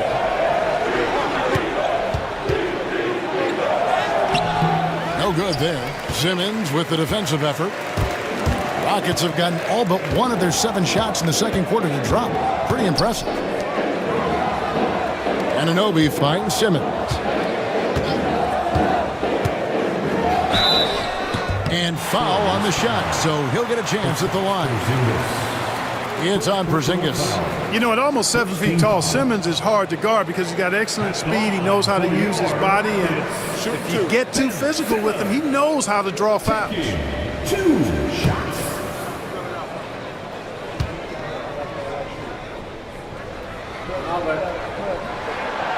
That's good from Simmons. Houston making some changes. Sharch has checked in for Bull. Aaron Wiggins comes in for OG Anunoby. And Rollins subbed in for Capella.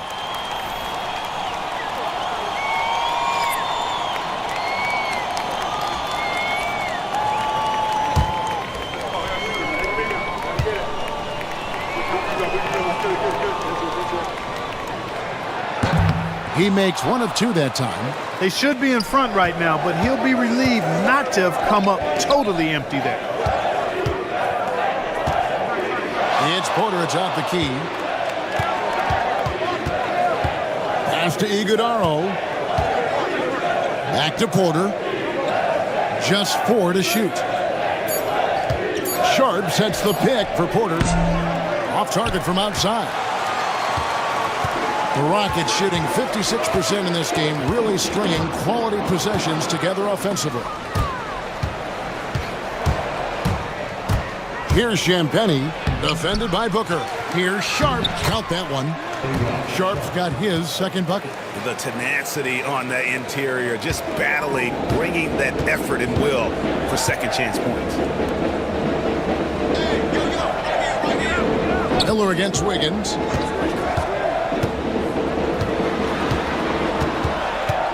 Sharp outside. Rollins against Porter. Three-pointer. Rollins with the bucket.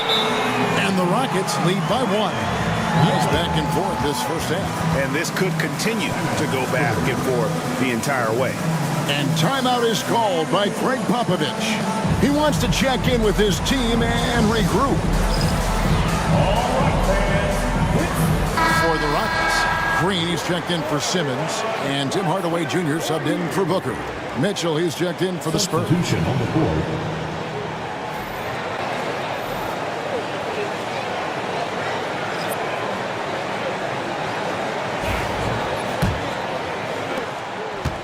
San Antonio's gone 2 for 5 from three-point land since the end of the first.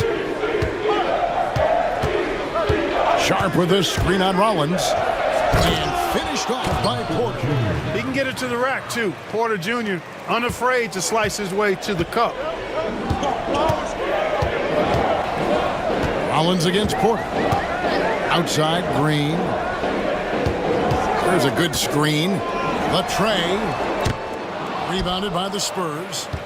Sharp's got his 4th rebound in this one.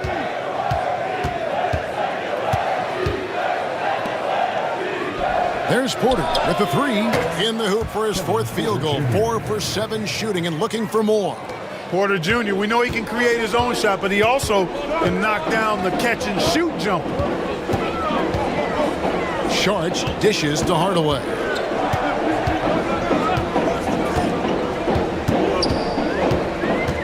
Pass to Rollins. And he can't answer back. The three-pointer offline. Spurs leading by 4. Greg, they're in a rhythm offensively, really cooking. And the opposition looks helpless to stop them right now. Count that bucket. I mean, the number of points they've scored in the paint already here is eye-opening. There's 1:59 left now here in the second. And just miss after miss right now. And we haven't seen them get to the line as much here in the second quarter. They might be settling a tad too much offensively.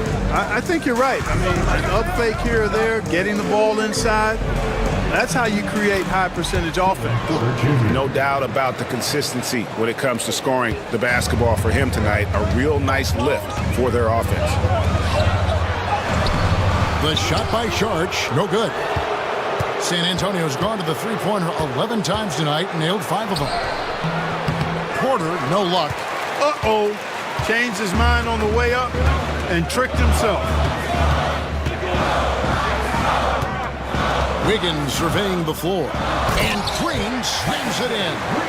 And didn't do anything fancy there, but didn't need to. Nope, his only concern right now is getting the points on the board. And I don't mean style points. Hey, I thought there was some style there, guys. What are you guys looking at? I mean, it was still a pretty sweet, flavorful one-hand flush. Oh, and the lead gets bigger on a ridiculous offensive sequence. That dunk alone would have been spectacular. Never mind it coming at the end of an alley-oop. Well, I tell you what, they've got this team just a step away from being completely asleep. Wiggins, a screen on Mitchell. Hardaway, that's a two-pointer. Drops one in from the wing. Hardaway has got 4 points in the quarter. He got off to a slow start. It took him a little while to get into the flow of this game, but he's turned it on here in the second. It's tipped. Here's Rollins. Scores for only the second time tonight. Now 2 for 6 from the field. There's 25 seconds left in the first half. San Antonio leading by 4. And here's Porter. He's got 11. 12 seconds left to play here in the half.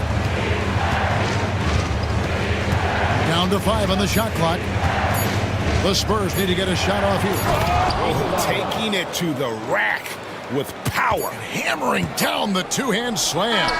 Really piling on the lead with a dunk like that. And so it's San Antonio with their lead standing at 6 points here at the end of the quarter. They're pounding the ball inside, and that's where they've gotten their best production tonight. It's time now to go courtside as we send you over to David Aldridge from the sideline. David, take it away. Thanks very much. Here with Greg Popovich. Pop, what did you see in the first half? We had ball movement. You know, we weren't in mud. The guys were in attack mode. Nobody held the ball. You know, you pass, catch, or shoot. And we did that a lot in the first half. Yeah, you had them swiveling, Coach. Thanks for your time. Back to you guys. All right, David, thank you. And stay with us, folks. We'll be back just after halftime to get the third quarter started.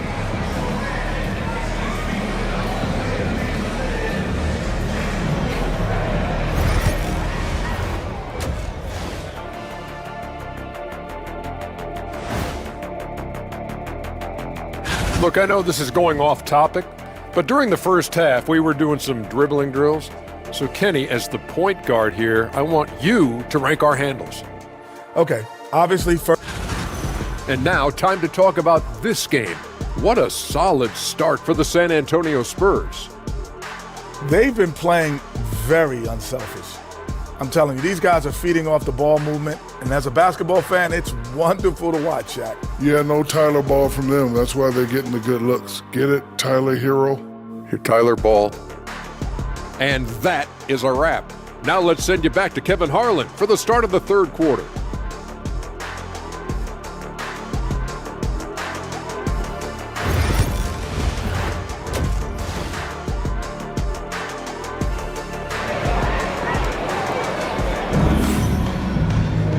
We've got second half action for you, and if the next couple quarters are similar to the first, this one could go down to the last possession.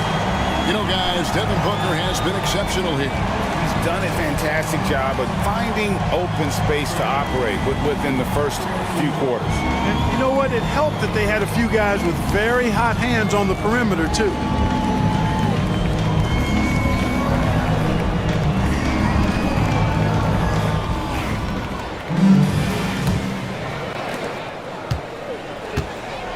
Here's who Greg Popovich is starting in the second half. Gilgeous-Alexander out there with Powell. Then it's Robinson, and there's Porzingis, and it's Miller in at the small forward. Now Simmons.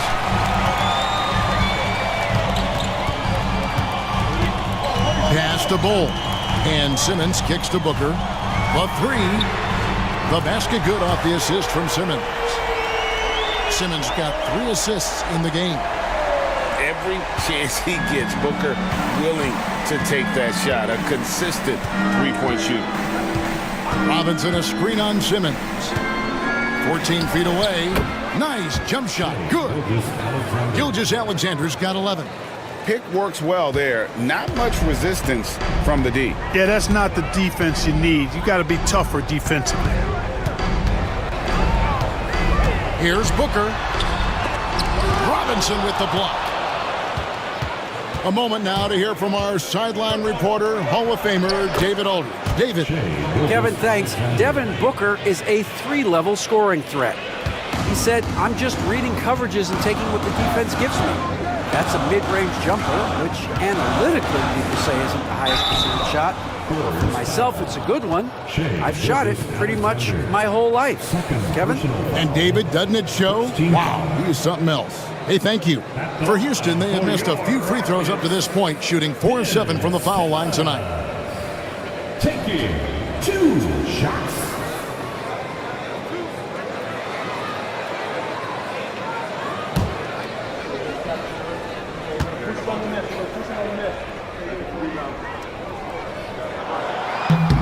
First one falls for him.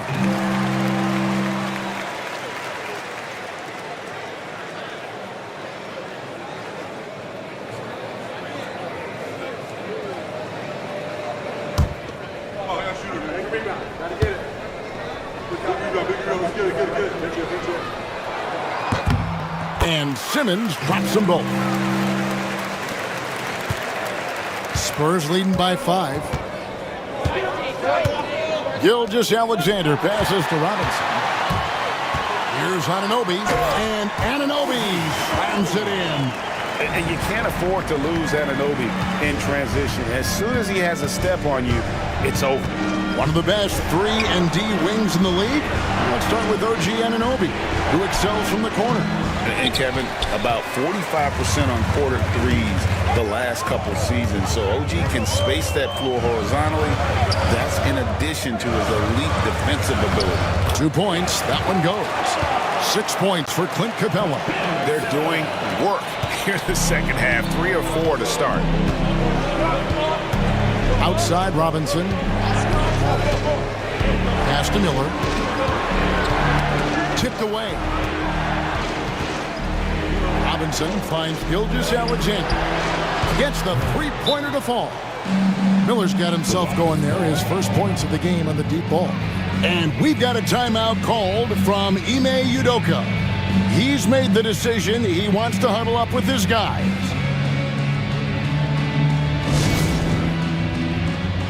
It's T-shirt time. Who wants one out there? Here is the 2K leaderboard with the list of last season's top 3-point shooters. Number 5 is Norman Powell. The bucket must have looked 3 feet wide to him last year. I mean, very deserving in terms of that spot among the league leaders from 3. Not quite 2.5 minutes played here in the second half. Powell against Booker. The 3 ball. And you know who? Devin Booker. Oh, wow. 4 or 5 to start the half. Coming out on fire. And 2 free throws coming up, unable to get that one to go with all the contact. That's on Clint Capella.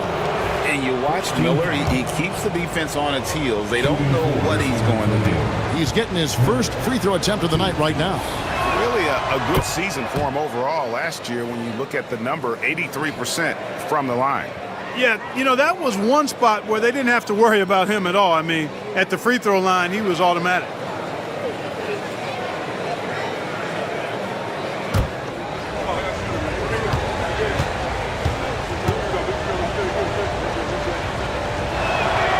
Both free throws good for Miller. For Miller, to me, it's about playing to his strengths. When he does that, he's an effective player.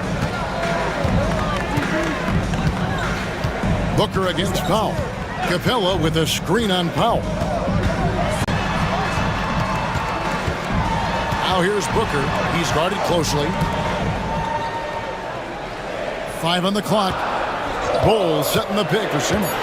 There's the lob to the hoop. Stolen by Robinson.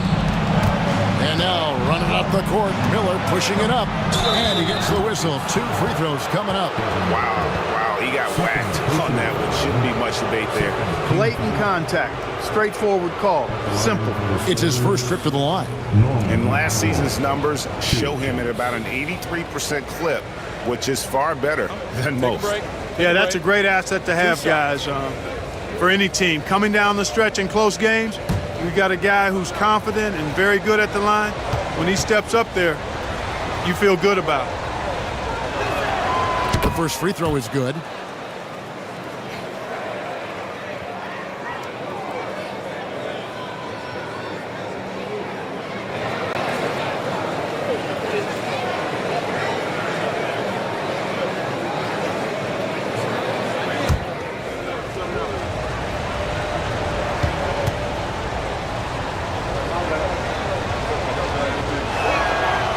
Good on the second, so he makes them both. And if they continue, Kevin, their outstanding free throw shooting, that'll help them seal the deal. Yeah, they've not missed a single foul shot this half, and that's taking care of business, fellas. Booker the pass to Capella, and the dunk by Capella. Capella, one of the very best in the league at getting out of the screen and getting to the right spot. And stolen by Bowles. Pass to Simmons. Shoots over Gilgeous-Alexander. No good from Simmons. Spurs leading by 3. Powell finds Gilgeous-Alexander.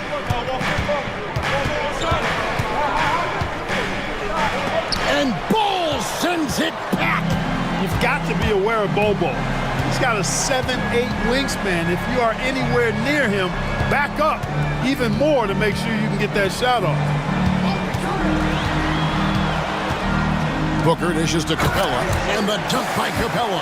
I'll tell you what, his vertical is awesome, off the charts. A short center who still makes his presence felt. The Spurs have gone 3 of 6 in the third quarter, 50% from the field. Outside, Porzingis to the paint. Looks for Miller, gets it to him, drops in the layup for 2.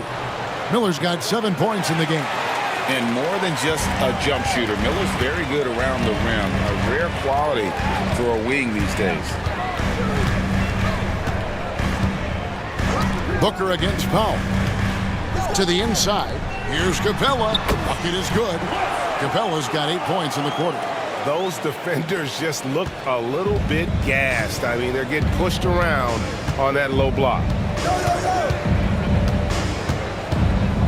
Simmons against Gilgeous-Alexander.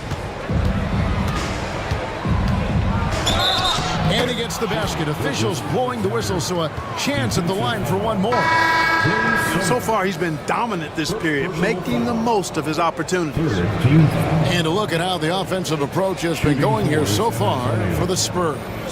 Well, I've been impressed with the ball movement all game long. They're really looking to just make that extra pass. They've been knocking down triples, too. They've continued to make the most of their opportunities from behind the arc as well. The free throw off from Gilgeous-Alexander. His shot's it's not there right now. With his team leading, perhaps, let's focus on some other areas of the game. Over in the corner, Porzingis. Outside, Gilgeous-Alexander. The three-pointer, no good. Defense better watch out. They better be alert because this guy can make threes, as we saw in the first half. And how about the incredible timing on that alley-oop? He absolutely hammered it down. Well, I tell you what, that's the play we'll remember if they can put together a little surge to break this game open. Gilgeous-Alexander looking around. Here's Porzingis. Basket counts. And the Spurs lead by 3. Inside, Porzingis has a lot of advantages. He's stronger than he looks, and we know how tall he is, north of 7 feet, and he's got a super soft touch. There's Green with the threes. The rebound by Sharp. Sharp's got rebound number 8 now on the night. Here's Porzingis, and the dunk by Porzingis. The big man throwing it down. Kristaps Porzingis. When you're 7'3", though, doesn't take much vertical to punch it home.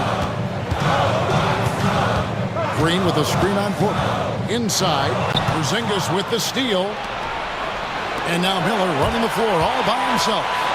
And Miller throws it down hard. Oh, easy money for Miller. He just generates offense. Rockets trail by 7. Hooker the pass to Wiggins. Pass to Rollins. Down low. Porzingis with the steal. Outside, Gilgeous-Alexander. Outside, Porter. Spurs passing it around. He lobs up the alley-oop pass, and then Sharp with the dunk.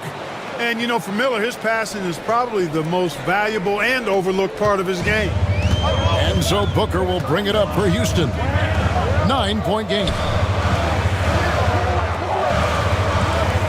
Rollins against Gilgeous-Alexander. To the inside. Green. The dunk and the foul. A powerhouse move, and he's got a chance for one more at the line. It's on Porzingis. And guys, he's not an easy man to stop when he's got the rim in his sights. Never has been, never will be. He is a determined finisher. And guys, I like the fact that he chose the one-hand tomahawk slam because you get a little higher when you go off one hand and 1 foot.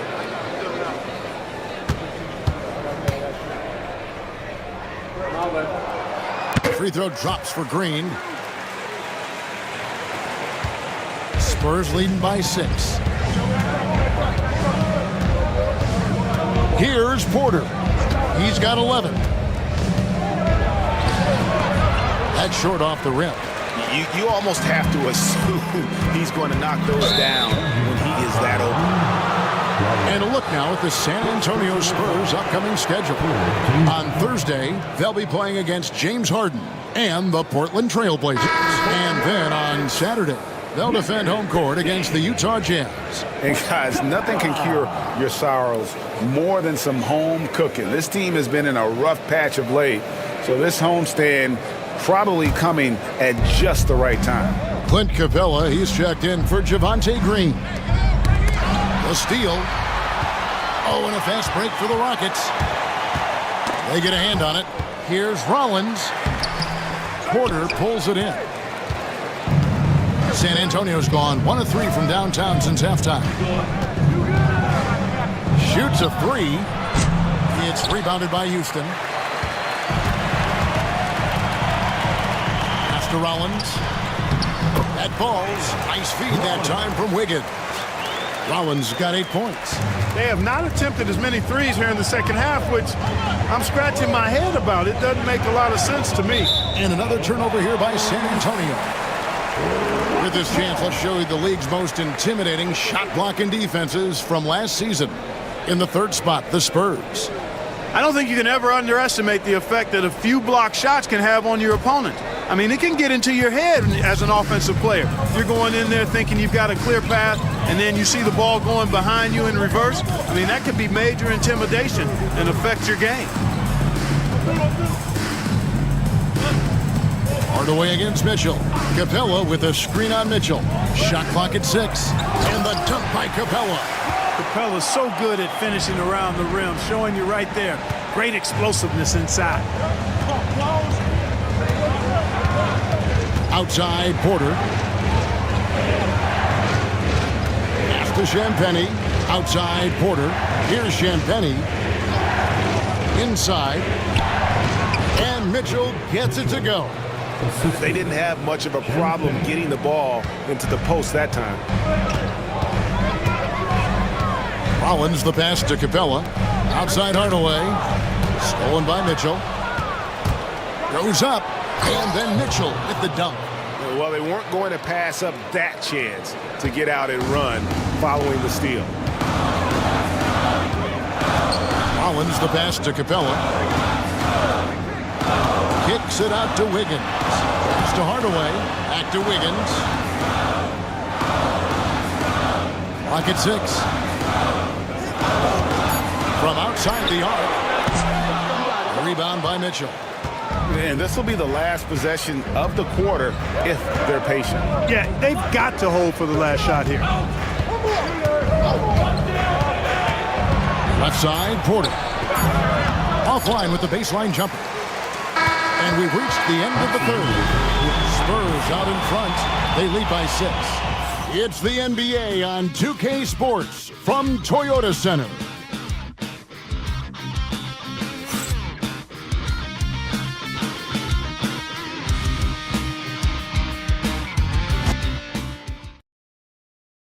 A chance now to hear Greg Popovich talking to his team just moments ago. But don't stop the aggressiveness. You got shots, let them fly. And that's the thing about Greg Popovich. As long as you're taking good shots, he doesn't want you to hesitate. He doesn't want you to stop. Well, and the offense is designed to create opportunities. So if you pass up the opportunity, you're kind of defeating the whole purpose of the exercise. 3/10 quarters behind us. One more to go. Thanks for being with us as we begin the fourth. OG Anunoby is out there with Aaron Wiggins. Then there's Hardaway. Then there's Devin Booker. And it's Capella in at the center. That's the 5 for Houston right now. Hardaway passes to Anunoby. Now here's Booker.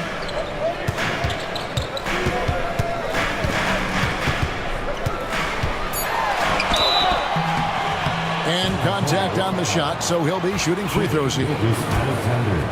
They've got to be careful. A big key to beating them is keeping Booker off the line as much as possible. First one falls for him. Even though they're down, they are putting on a show at the free throw line. Yeah, they're making the most of their opportunities at the stripe, and they'll need to keep it up to take the lead. Mitchell Robinson's checked in for San Antonio.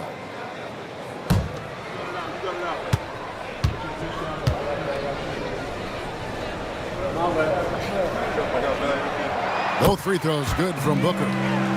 Anytime Devin Booker is sent to the line, it's a win for his offense. He's pretty much automatic, and it's been that way since he entered the league. Back to Gilgeous-Alexander. And stolen by Booker. All by himself. Here's Hardaway. 2 free throws coming up, and they call the shooting foul.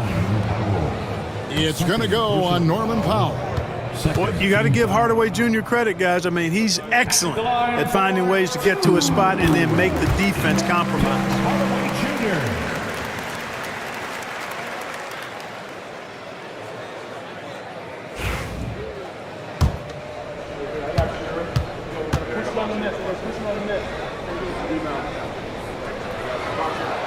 Hardaway hits them both. Hardaway Jr. knows his role on this team, which is to provide scoring and leadership. Booker against Gilgeous-Alexander. Powell, the pass to Porzingis. Yeah, good job to take it right at the goal. Yeah, really left him no choice there. He had the foul and keep him from converting the easy bucket. At the line for the Spurs, Kristaps Porzingis, 2 shots. Take a break. Take a break.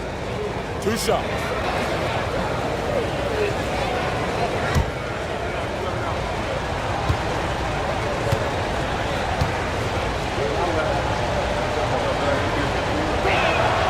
And the first one at the line is good. What impresses me most about Porzingis is how versatile he is. I love that about a big man who does a little bit of everything. The Rockets making a switch here. Simmons is checked in.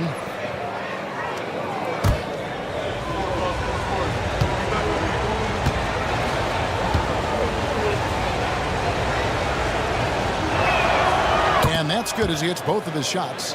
Well, he's certainly been on target with the free throws. Such an advantage when your bigs can knock him down from the line. Pass to Anunoby. He's looking for Wiggins and finds him. To the middle. Here's Capella, and he uses the glass on the layup. It's really been a tale of two halves, guys. A slow start, but this quarter, he has really been the man. Gilgeous-Alexander against Simmons. And Robinson throws it down. Gilgeous-Alexander is so dangerous in these pick-and-roll sets. Rockets trail by 4.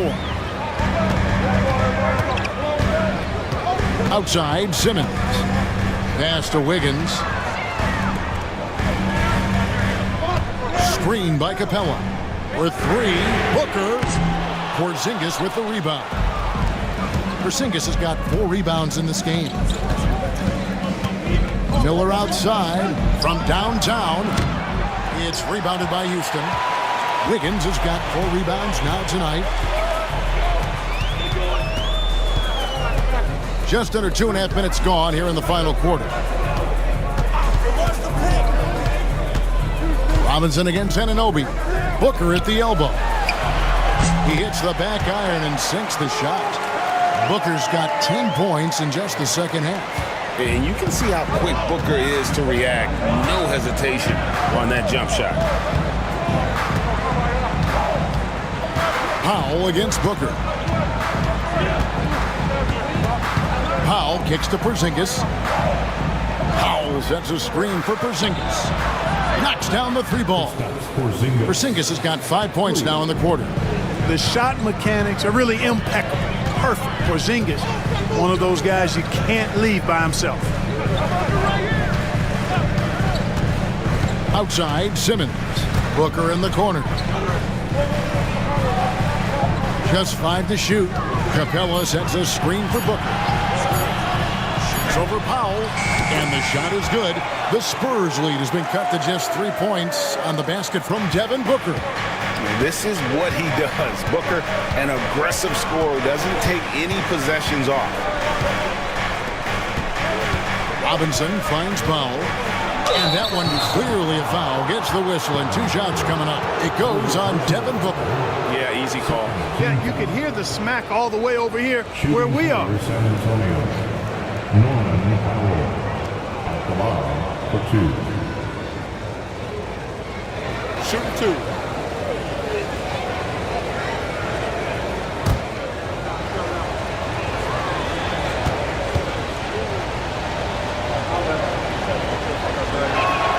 First free throw is good. Ball, he's checked in for Aaron Wiggins.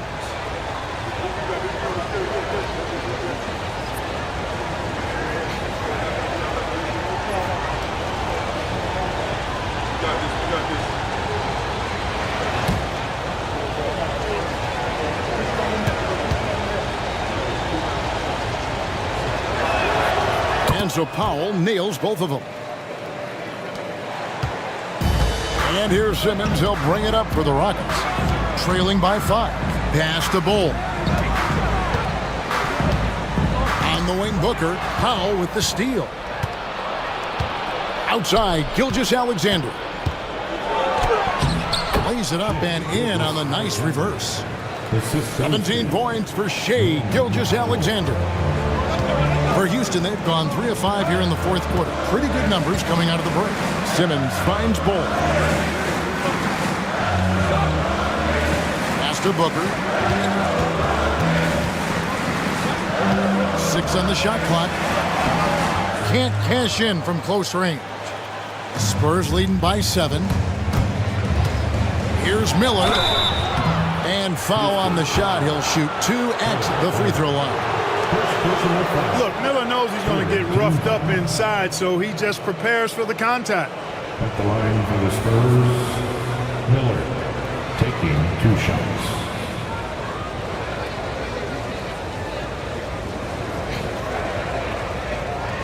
Take a break. Take a break. 2 shots.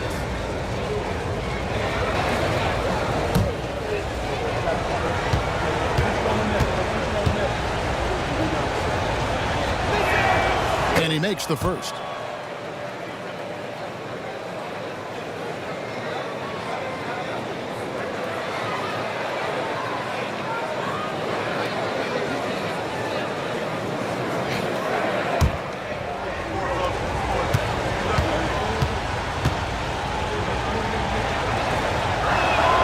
Both free throws good for Miller. Rockets trail by 9. Booker outside. Capella with a screen on Powell. To the paint. And the dunk by Capella. You know, we're used to seeing this kind of efficiency from Capella, but he's scoring with volume, too. That's impressive. Gilgeous-Alexander passes to Robinson. Miller outside. It's Powell on the wing. Robinson sets a screen for Powell. 5 to shoot. And so the ball's out of bounds. Powell touched it last. No clue where that pass was going. That is a brutal turnover.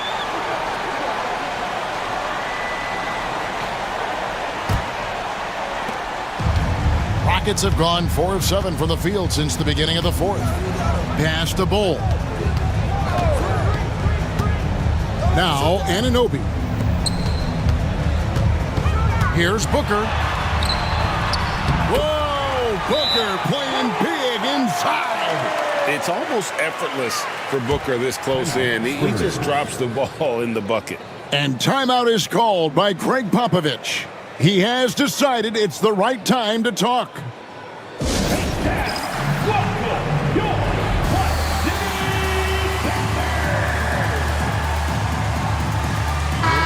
And now the latest from our reporter, David Aldridge.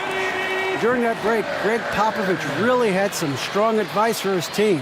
Now, he heaped praise on the defense. He said, the pressure's great. I love it. Keep making them make mistakes, guys. It's working. He thinks they're on the right track here. Guys, back to you. Thank you, David. San Antonio leading by 5. Here's Robinson, and the dunk by Robinson.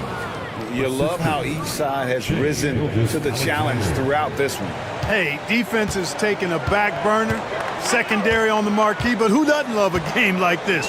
Let's go. I like offense. Pass to Booker. Shoots over Powell, and it's Houston with another. He has definitely shown up to play. He's done his part, really just trying to battle his team back into it. Outside, Gilgeous-Alexander. And here is Robinson. Shooting foul as the whistle blows. He'll shoot 2 free throws. That's on Clint Capella. 14 foul. Shooting for San Antonio. Mitchell Robinson. 2 shots.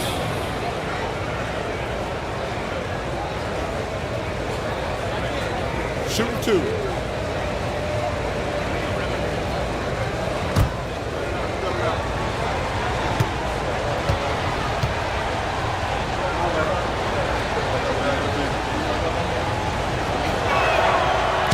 Throw good, Robinson.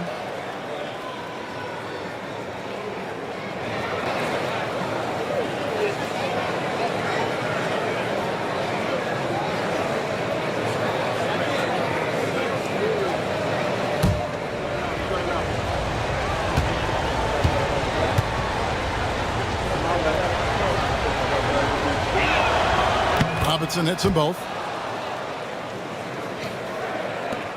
Now here's Simmons. Pass to Booker. Here's Capella. Simmons on the wing. Gilgeous-Alexander cover. For 3. Booker drains the three-pointer. Booker's got 33. And at 7'2", Bull has incredible vision, including noticing when his teammates are open. And Gilgeous-Alexander's got the ball here for San Antonio. Their biggest lead of the game was 9. Powell Ball kicks to Gilgeous Alexander. Teardrop shot. Good on the shot. Gilgeous Alexander's got 4 this quarter. Yeah, you know, we've seen a much different version of him in this half, guys.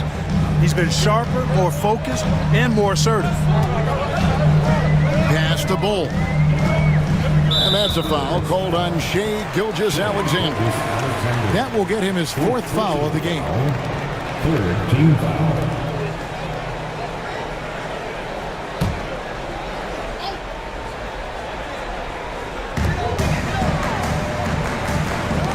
Porzingis against Bull. Outside, Simmons. Clock is at 3. That one's good. The San Antonio lead has cut back down to 4 points with the basket from Capella. They're consistently finding ways to get the ball inside and taking full advantage. Pretty clear. It's smash mouth basketball. Pound that thing inside. The shot by Powell, no good. Houston's gone 1 of 2 from three-point range here in the 4th. Pass to Booker. Lets the 3 fly. It's hauled in by Porzingis. Porzingis has got rebound number 5 here tonight. Here's Gilgeous-Alexander. And they cash in right away with the quick shot. Gilgeous-Alexander's got 12 points in just the second half. And timeout is called by Ime Udoka. He's clearly intent on wanting to lock in and make sure everyone's on the same page.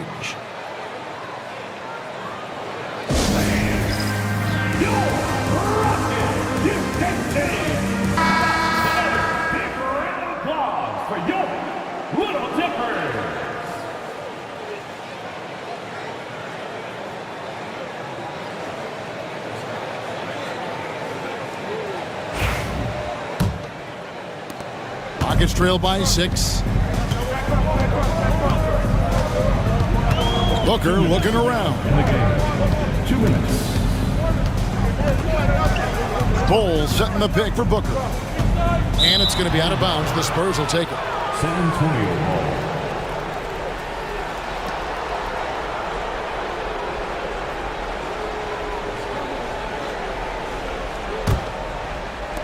Spurs leading by 6. Pass to Powell. Back to Gilgeous-Alexander. Good on the bucket. Gilgeous-Alexander's got 8 points in the quarter. And this is SGA's role. He's out here to score and score often. Here's Booker. No stopping him there. Jams it in as he's fouled. Chance now for a 3-point play. It's on Mitchell Robinson. That's their first personal foul. 14 foul. Free throw good, Booker. There's a minute 34 left here in the 4th quarter. Here's Gilgeous-Alexander. Count the bucket, and he's got a free throw coming up as well. Strong take by SGA. 6'6" with point guard skills. What a nightmare matchup he is. Shooting for the San Antonio. Shai Gilgeous-Alexander. 1 shot.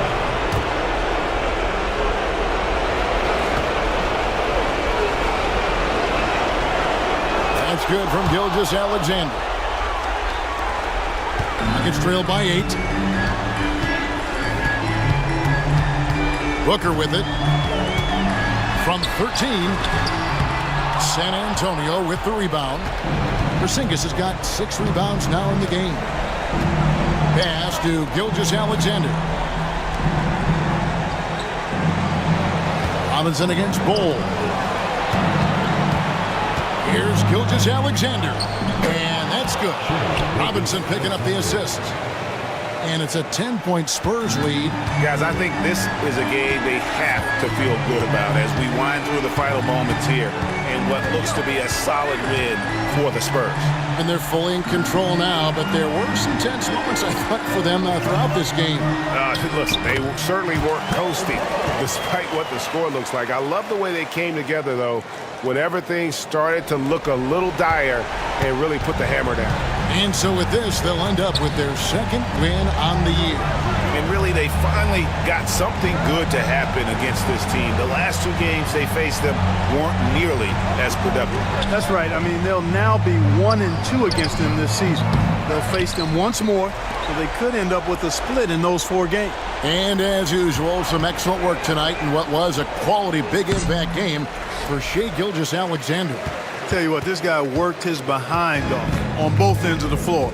He was really an intimidating presence out there. Porzingis with the block. When a guy has a 7'6" wingspan like Porzingis does, it's just tough to get away from him or get by him. That allows him to block a lot of shots. And so it's San Antonio with the win. They came in here and took care of business like they were the home team. And Kevin, how about the mental toughness that this group showed? They were never rattled at all by the opposing fans. And now we'll send it over to David Aldridge, who is standing by courtside. David. Thank you, Kevin. KP, you guys got out on a break tonight. How did you get into transition so easily? Yeah, we want to play faster, and that's what we try to do whenever they miss. We try to run, move the ball quick, and get easy buckets. And you were able to beat them down the floor tonight, KP. Thanks a lot for your time. Kevin, back to you. Much appreciated, David. And that about wraps it up.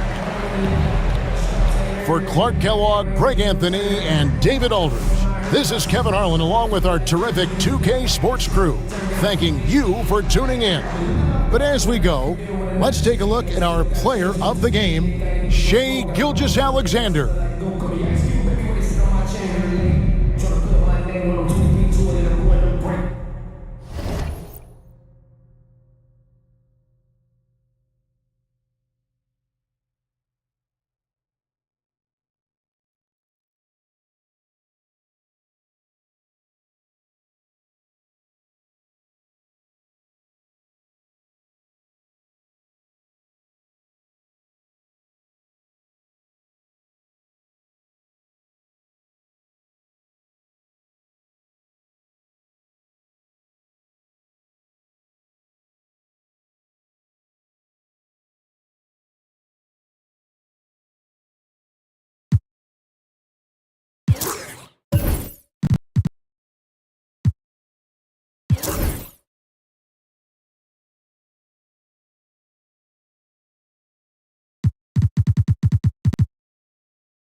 And a peek into the locker room. Players soaking in the last few moments before the game. Some final preparations here.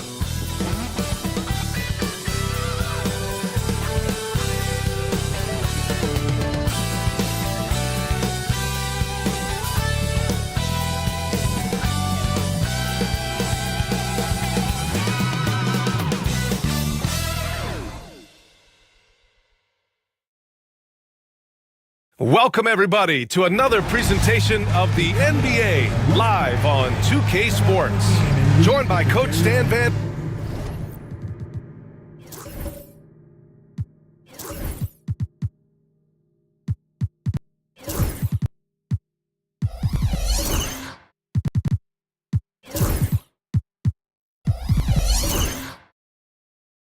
Gundy and Grant Hill. This is Brian Anderson. Allie LaForce is our reporter. And a chance to see the latest edition of the Power Rankings. Always fun to see where everyone in the league stands. They have to be frustrated right now, falling down into the bottom of the rankings. Well, I think for the Grizzlies, they're doing more than what people expected, and that's because they're getting solid contributions from some unlikely sources. Here are the 5 for the Lakers. We've got Jonas Valanciunas, Mitchell out there with Fred VanVleet. Then it's DeMar DeRozan, and it's Ware in at the 4 spot. And for the Grizzlies, we've got Jaden McDaniels, Jaren Jackson out there with Onyeka Okongwu. Then there's Cade Cunningham, and it's Simons in at the 2. It's still early in the season, Grant, but most coaches have their rotations worked out by now. They really do, but if they don't, they better figure it out soon. You don't want to be tinkering with your lineups any later than this. Cunningham against VanVleet. Jackson for 3. Rebounded by the Lakers. This is the first they're seeing of Memphis. And they were the odds-on favorite in this matchup last year, but actually lost the season series. Now here's Mitchell. And we know Donovan Mitchell is a superb scorer. But Grant, what do you think he's focused on at this point of his career? Well, B.A., it's all about championships for him. This is a guy that doesn't just want to be seen as an elite player. He really wants to compete for titles, too. Take a break. Take a break. 2 shots.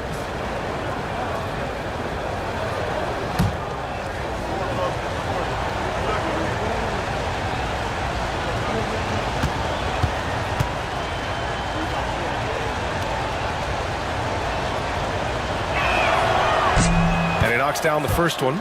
Grant, how about that in-season tournament win for the Lakers in 2024? Yeah, honestly, it just makes sense that the first of those trophies would land with a historic franchise like the Lakers.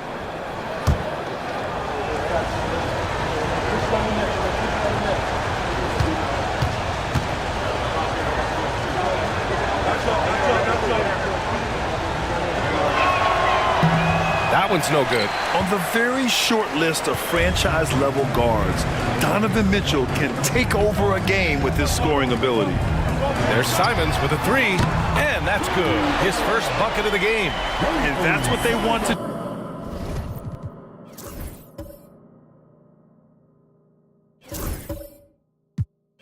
do.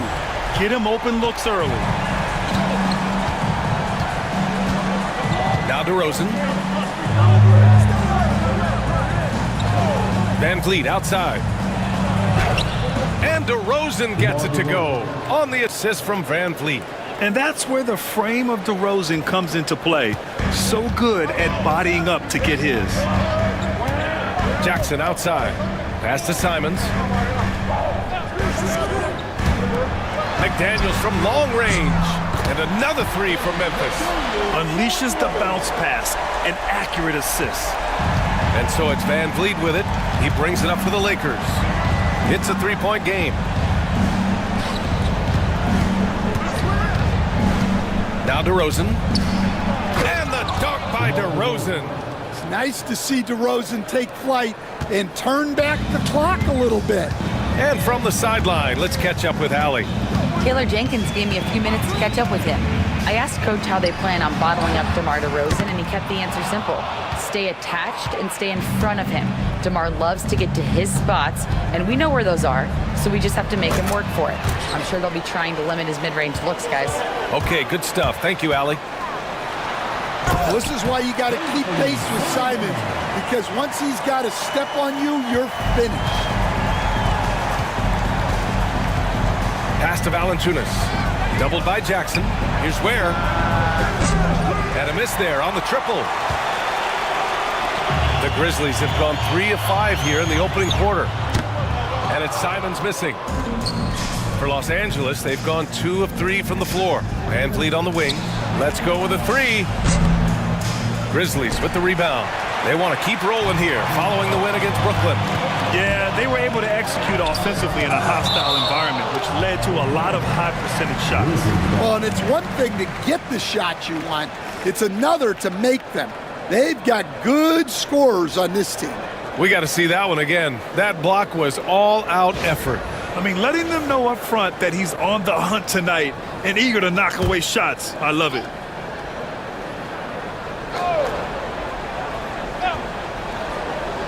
And so it's Memphis with it. 3-point lead.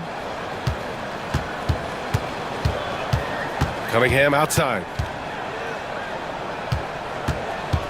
6 on the shot clock. Oh, he packs it down. That is incredible. And he makes no mistake. Slam dunk. Well, that's the kind of assertive play you want to see more of from Cunningham. And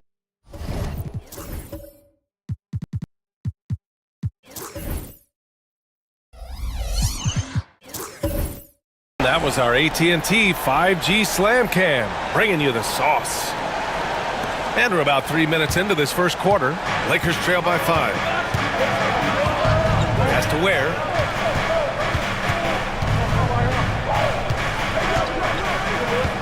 Back to Mitchell.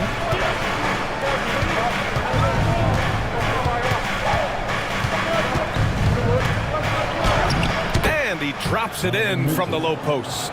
Well, when you have a scorer as skilled as he is, you do everything you can to get him the looks he needs. Timeout. And we've got a timeout from Taylor Jenkins. I think right now he must be looking at some adjustments.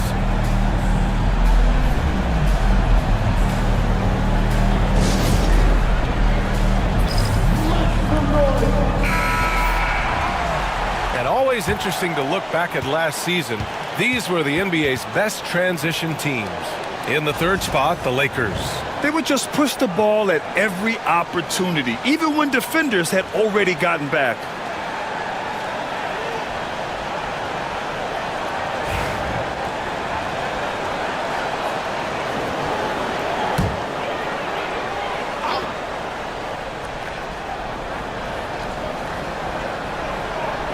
First quarter of action, just under 3.5 minutes played. McDaniels passes to Okongwu. Inside. And coach, with Okongwu adding a 3 to his game, it's hard to keep him off the floor now. It is, Brian, and he can do a lot for a team when he plays. He can now spread out the floor. He can guard multiple positions. But the main thing Okongwu does is he is all over the glass. After 3 straight playoff appearances, the Grizzlies sadly missed the postseason in 2024, Grant. You know, really by no fault of their own, BA. Injuries ruined what fans were hoping would be a big year for them. You know, it just goes to show there's no safe bets in this league. You know, Grant, after losing in the first round last season, it felt like changes were inevitable for the Lakers. Yeah, making the playoffs isn't enough for that franchise. They are all about championship success, and anything short of that is a failure. Great defense from Jackson Jr. He's a former league leader in blocks. Throws it up high. Okongwu inside. Valanciunas covering. Oh, plenty of contact on that shot. Officials call the foul, and he'll take 2 free throws now. That's on Jonas Valanciunas. He's made 1 and missed 1 so far at the line. At the line from Memphis, Free throw good, Okongwu. Recently, player health has been the big talking point around the Memphis Grizzlies stand. Yeah, B.A., look, and it's really a shame to have such a talented, dynamic team have to deal with all those constant what-ifs and have their seasons so affected by things outside of their control. It's tough. Lakers trail by 6. On the wing, DeRozan. Pass to Eubanks.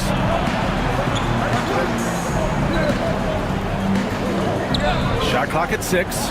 From deep, Mitchell buries it from 3. Mitchell's got 6.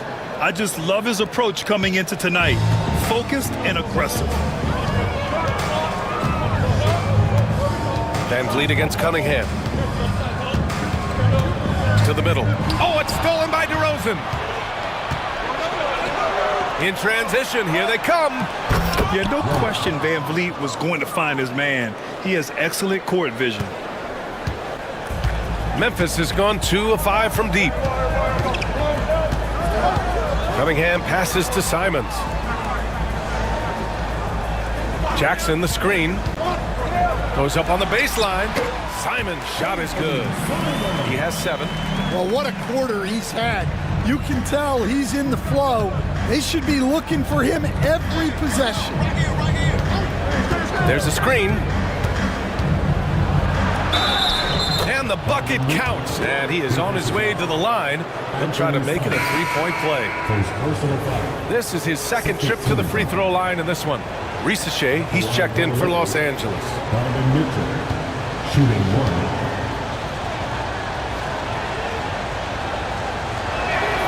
And it's tied up with that one. For Memphis, they've gotten 50% of their shots to fall so far. They're 5 of 10. Jackson, left side. On the wing, Simons. Checked by Mitchell. Clock at 6. Baseline jumper. And it's Simons missing. Yeah, you expect him to make those. Good look. Just couldn't find the mark. Mitchell, good. Well, they just need to keep getting him the ball. He has been terrific this quarter. Memphis shooting 45% from the field in this first. And there's the lob. Oh, deflected. And it's the Lakers on the break. Simons with a rebound. That's not a bad shot at all. It just didn't go in. Sometimes the process is right, and you still get a bad result.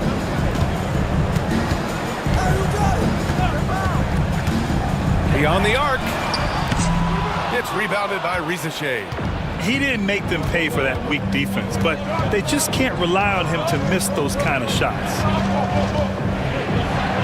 Pass to Eubanks. Eubanks the screen. The 3 from Risacher. Knocks down the triple. And you see how dangerous Risacher can be from deep, especially considering how fast his release is. And we've got a timeout from Taylor Jenkins. We might see him looking to make some tweaks to the strategy here. And out on the wings, Zach Risacher has so many things scouts are looking for these days. Yeah, B.A., this guy has tremendous potential as a two-way threat. Great length, good athleticism, and his jump shot could be elite.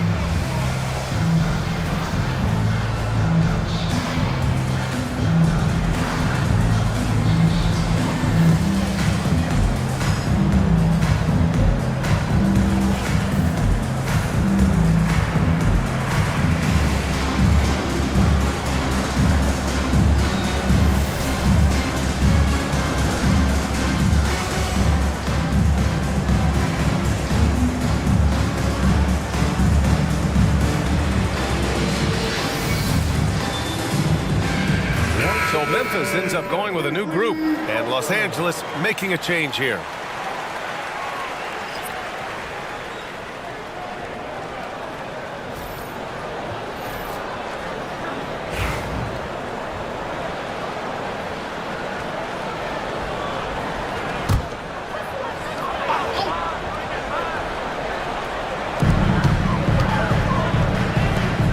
Here's Wesley, covered by Rubio.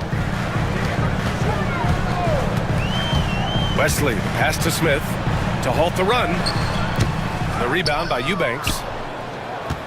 Los Angeles leading by 5. Outside Rubio. Allen outside. Eubanks the screen. Allen, the pass to Eubanks.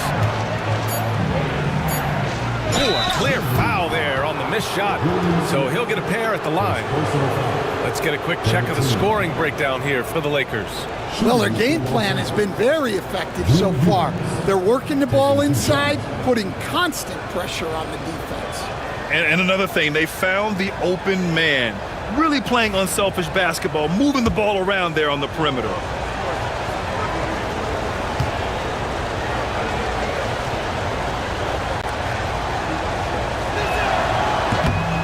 No good on the free throw.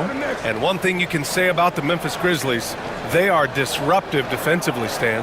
Yeah, Brian, they've been in the top 5 in the league in steals, blocks, turnovers forced over the last few years. And let's face it, they're aggressive offensively as well.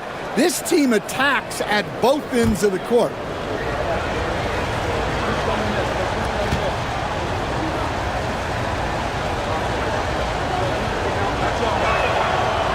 Good on the second one. Grizzlies trail by 6. Here's Wesley. Pass to Watson to end the cold spell. And he lays it in. Pounding it inside early and often, setting a physical tone. And Rubio's got the ball here for the Los Angeles Lakers. Oh, there's the alley. Alley-oop up top, hammer it home.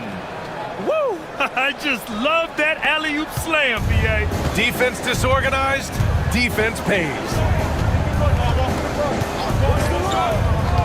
Here's Wesley. Hasn't gotten one to fall yet. Outside, Williams. 6 on the shot clock. It's deflected. Here's Rizachet. Pass to Rubio. And here's Eubanks. Here's Rizachet. Outside Rubio. Minute 32 left to play in the first. Off target with the free throw line, Jay. Trying to find a spark here. Yes, indeed. A rough stretch offensively. They could really use a basket. Wesley, pass to Smith. Oh, the dunk by Smith. For a center, he's maybe undersized, but his ability to get in the air to make a play balances that out. Here's Rizachet. Playing Detroit, he was nearly unstoppable. 1:02 left to play in the first quarter.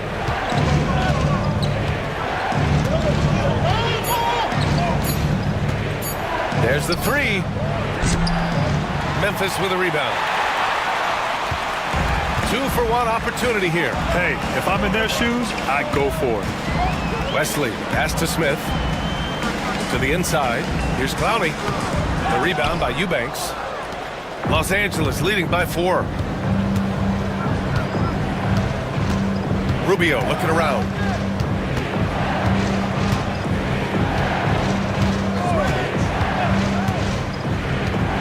And he drives in.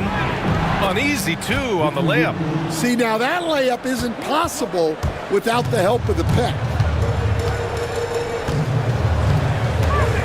Here's Wesley, covered by Rubio.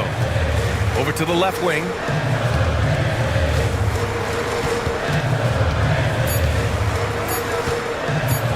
Here's Clowney. It's good! It's good at the buzzer! Wow!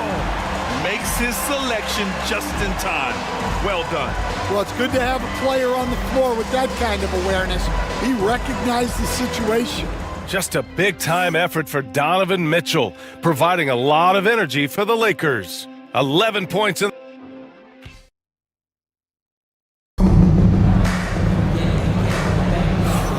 And thanks again for tuning in. If you're just joining us, we played through 1 quarter of action so far. Taking a look at the Lakers' performance here, guys. What are your thoughts? Well, there's no reason to take risky shots when you can collect points at the rim. Yeah, they've made a point to get inside on this defense, and it's been working like a charm early on.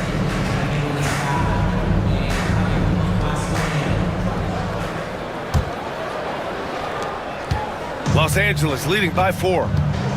So on the floor for the Lakers to kick off the second quarter. We've got Donovan Mitchell. He's out there with Fred VanVleet. Jonas Valanciunas out there with DeMar DeRozan. And it's Ware in at the power forward position. Wesley, pass to Cunningham. Nice form on the 20-footer. Cunningham's gotten his second bucket. And with today's switching defensive style, versatile wing players are tremendously in demand, Coach. Yeah, well, position now, Brian, comes down to who can you guard. And guys that can guard 3, 4, 5 different positions, those 6'7", 6'8" guys are often able to do that, and they are extremely valuable. And the Grizzlies shooting about 47%. A nice number. Wesley, pass to Watson. Cunningham outside. Here's Clowney. Back to Cunningham. Oh, Cunningham rises up. Such an energetic play from Cunningham, going right up for the slam. Here's Mitchell. Coming off a 37-point game against Detroit. Yeah, and you can't overlook the 4 steals he added. Those were some major momentum swings. Pass to Valanciunas. Kicks it to DeRozan. Launches a 3. Clowney pulls it in. An opportunity now to retake the lead. Showing off their intensity these last few minutes. Wesley, pass to Jackson. And how about Jaren Jackson Jr.? Another second-generation player that we have here in the NBA. Yeah, Brian, and his dad was a winner at every level. He was a high school champion, had the #1 team in college, and of course was part of a championship team with the Spurs.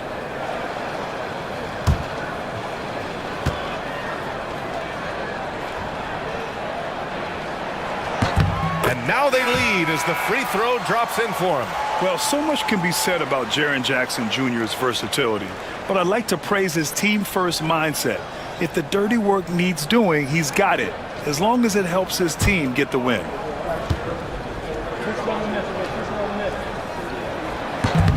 So he gets them both. Well, you talk about a guy who could start for any team in the league. That's what Jaren Jackson is all about. Pass to Ware. DeRozan with the ball. And so it's going to be a 3-second violation there on the defense.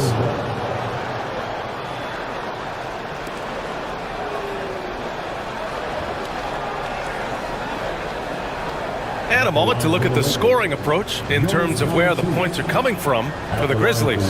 Well, you know, the analytics guys would tell you a team shouldn't be taking this many mid-range shots, but clearly they're shooting them with confidence. And what's more, they're getting their feet wet down there in the paint early on. Not shying away at all, taking it inside. What a great way to start. And so he hits the technical free throw. Well, when you watch Valanciunas now, the thing that stands out most is the rebounding. On a per-minute basis, he's still one of the best in the league. Mitchell against Simons. The 3 is up. Mitchell, bullseye from distance. A volume shooter at the arc. Mitchell will rarely hesitate to take that. Cunningham looking it over. And it goes. As the official calls the foul, count it, and he'll shoot one more at the line. And make no mistake, Cade Cunningham is the engine of this team, Grant. Man, his vision and playmaking are crucial to the offense. Coach trusts him to make the right reads and set up his teammates. He has cut down on mistakes and is rounding into an elite point guard.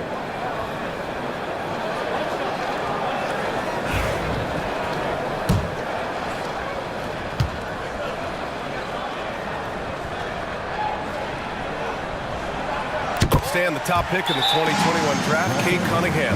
He's made major strides the last couple of years, but what have you seen from him? Well, he's a big guard who can both score and create shots for his teammates.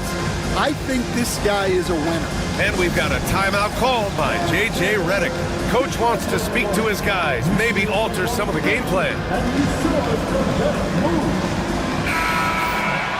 And with this pause, a check on the stats to show you which teams led the league in assists last year. The Lakers in 5th. Well, they put a big emphasis on quality passes last year. We saw consistent high-level ball movement from them.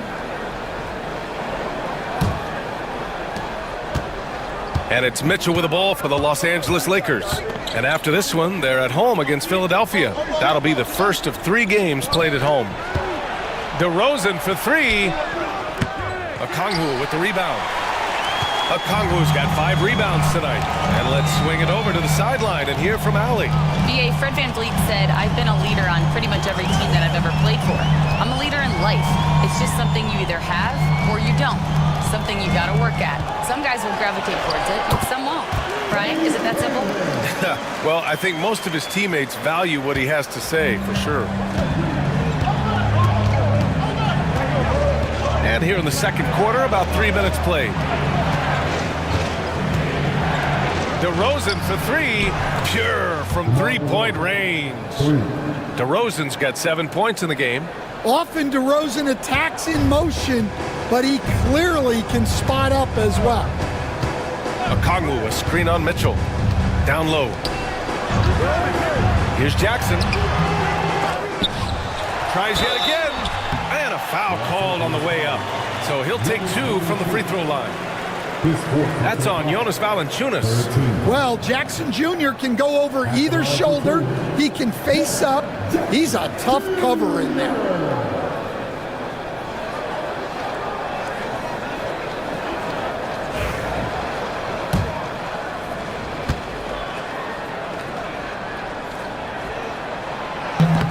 And the first one at the line is good.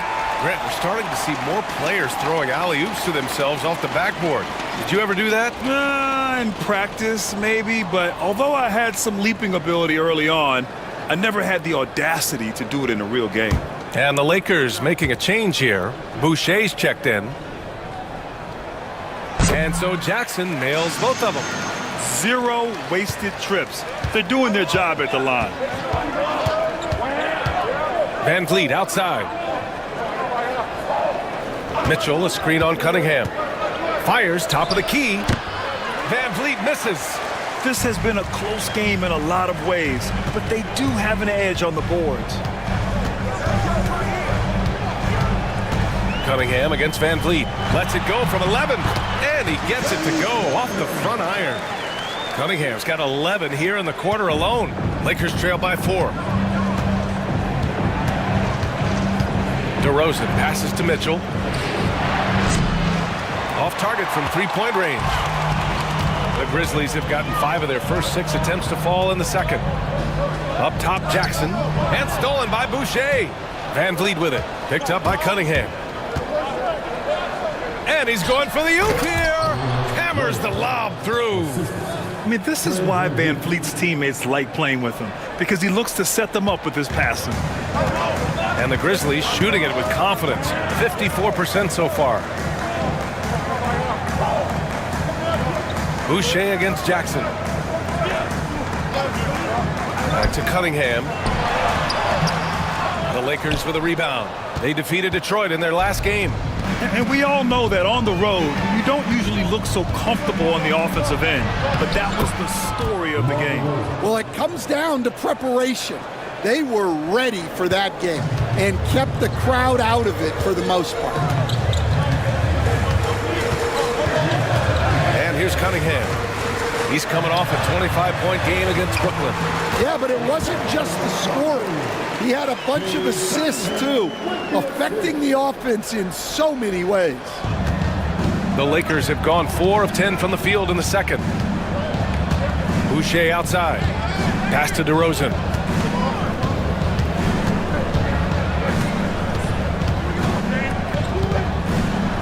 And DeRozan throws it down hard. Wow, DeRozan.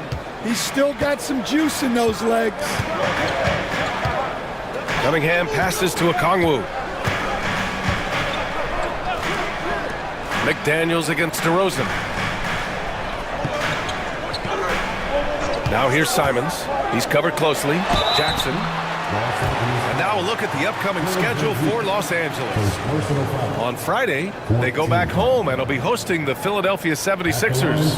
Then on Sunday, they'll take on Giannis Antetokounmpo and the Toronto Raptors.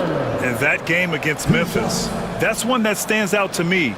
A lot of great talent involved in that one, and I'm curious to see how they have improved over the offseason.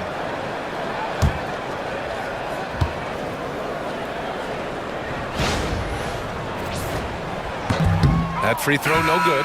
Smith, he's checked in for Memphis. Williams comes in for McDaniels.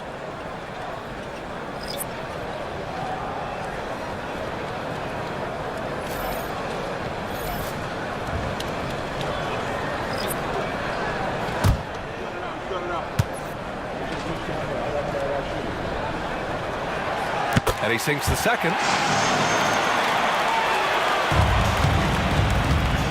Los Angeles has gone 2 of 5 from distance here in the second quarter. And so J.J. Redick calls for the timeout. He'll take the opportunity to regroup. Let's give Coach credit. He's trying to find a way to squeeze the most out of every possession. Well, that's the job, right? Your duty as a coach is to finesse your lineups so your guys get the best chance to succeed.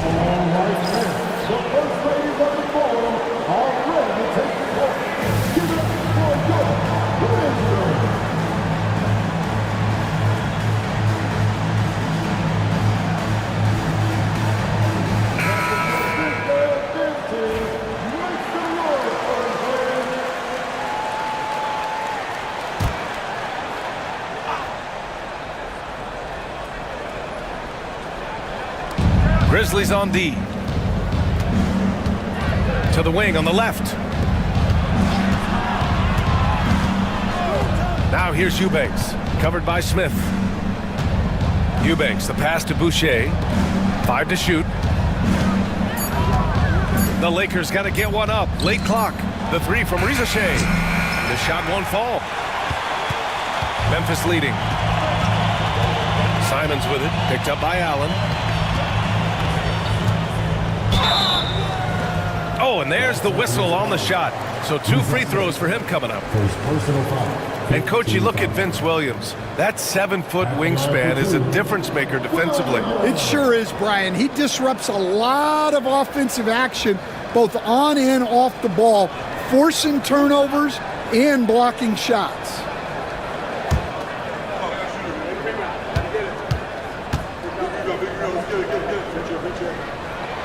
First free throw is good.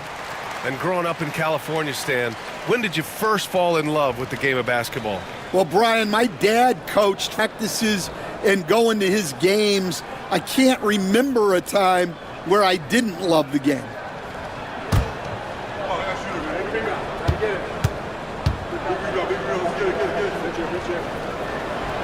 And Williams drops them both. Rubio with the ball. Pass to Eubanks. Now Rubio. And there's a whistle. He'll head to the line to shoot 2. Cade Cunningham picks that one up. Man, good whistle there. Los Angeles shooting their 7th and 8th attempts at the foul line tonight.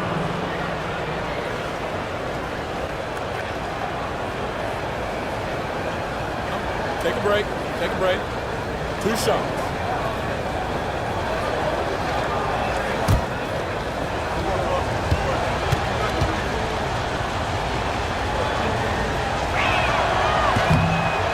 One falls for Rubio. Some changes for Memphis. Watson, he's checked in for Simons. And it's Wesley in for Cade Cunningham.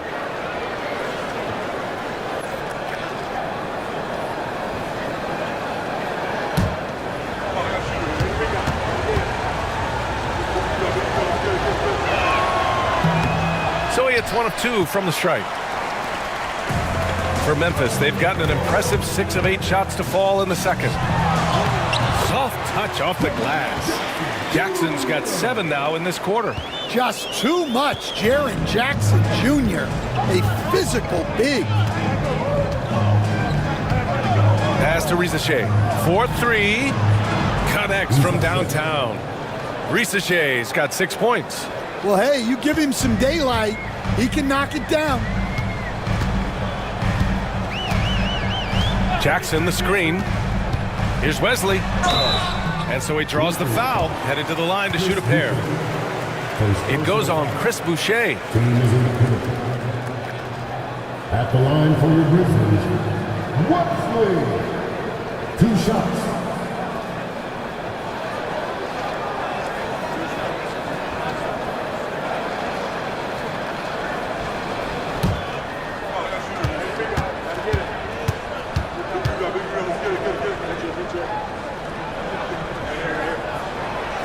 That free throw misses. Clowney, he's checked in for Memphis.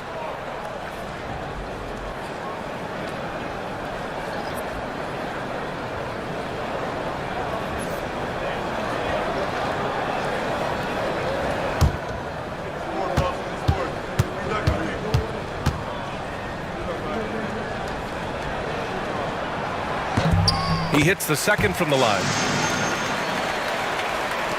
The Lakers trail. Outside Rubio. Allen inside. He's against Smith. And there's a whistle. That goes on Vince Williams. That's his first foul of the game.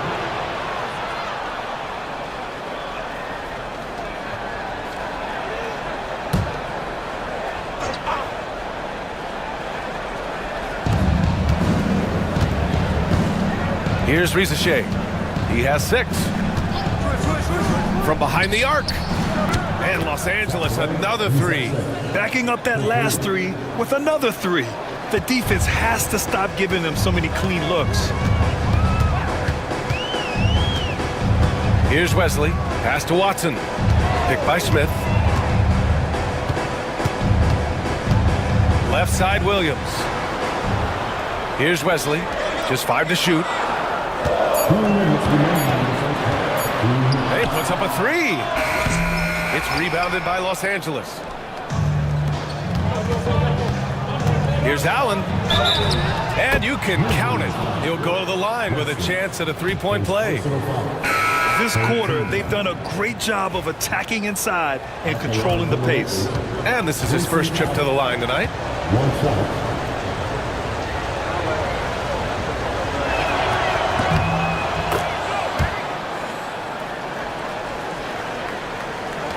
A minute 50 left in the first half of this one. Here's Wesley. Inside. All right, some time here to take a look at the 2K leaderboard. Here were the league's top shooting squads from last year. The Lakers, second. They were so consistent with their shooting. Maybe not lights out, but they played smart and didn't let good looks go to waste.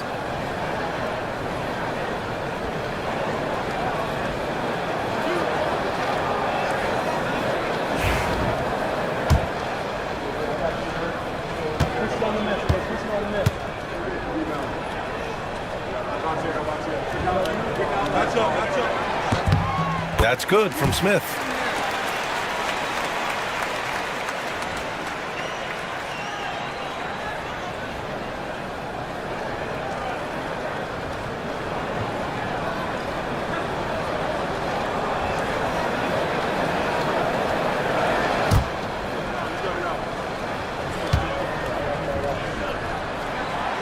Smith hits them both. There's a minute 40 left in the second period. Pass to Boucher. And stolen by Williams.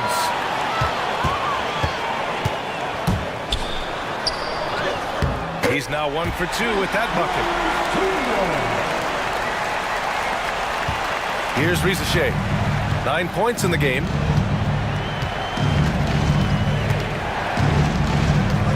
Allen a screen. The 3 is up. Memphis with a rebound. Smith's got 4 rebounds now. Now here's Watson. Pass to Wesley. Up top Smith.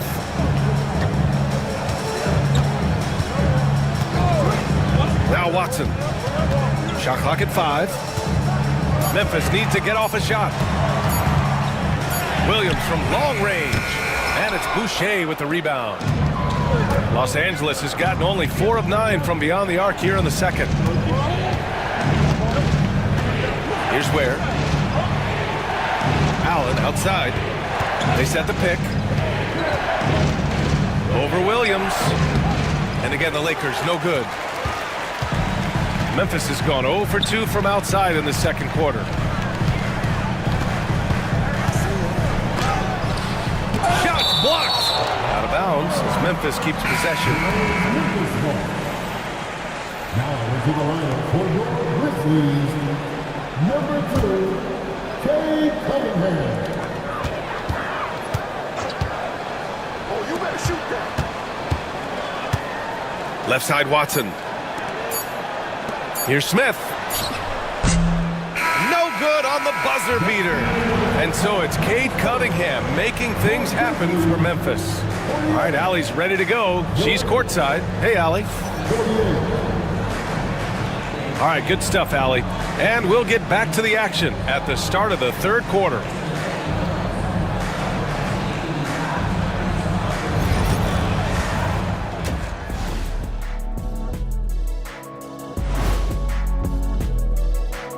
Hey folks, well, you'll see teams attempt to space the floor, but these guys really do it. They've got great shooters who take great shots. And a few times, even when they didn't have a good look, they made it look good.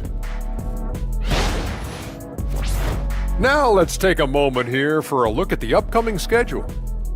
You know, for the Grizzlies, you expect this game to go down to the wire, and if it does, it'll be good for the coaches. And that's a wrap on halftime. Thanks for watching as we send you back to BA to call the second half.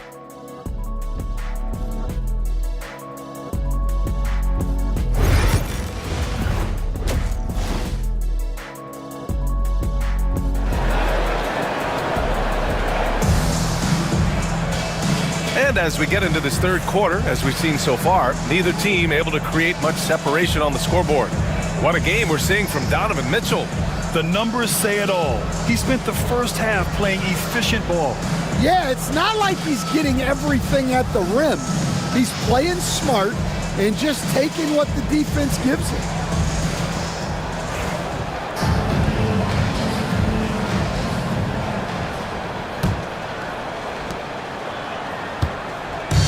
Los Angeles has gone 6 of 14 from the perimeter tonight.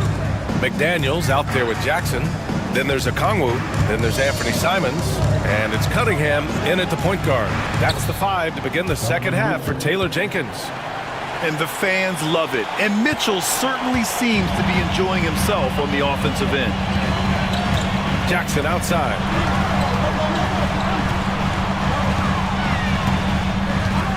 Back to Cunningham.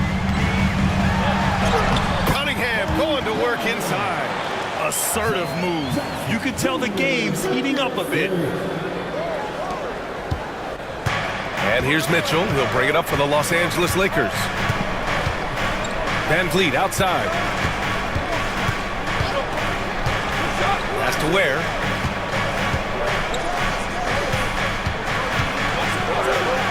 And he goes in for the dunk. Oh, save that for the dunk contest.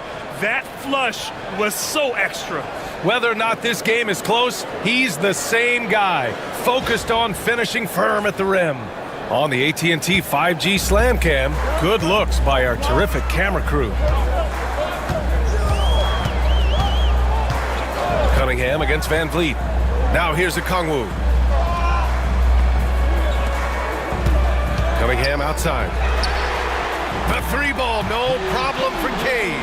Well, when you look at what he's provided them on the offensive end, it's been an important part of why they're leading.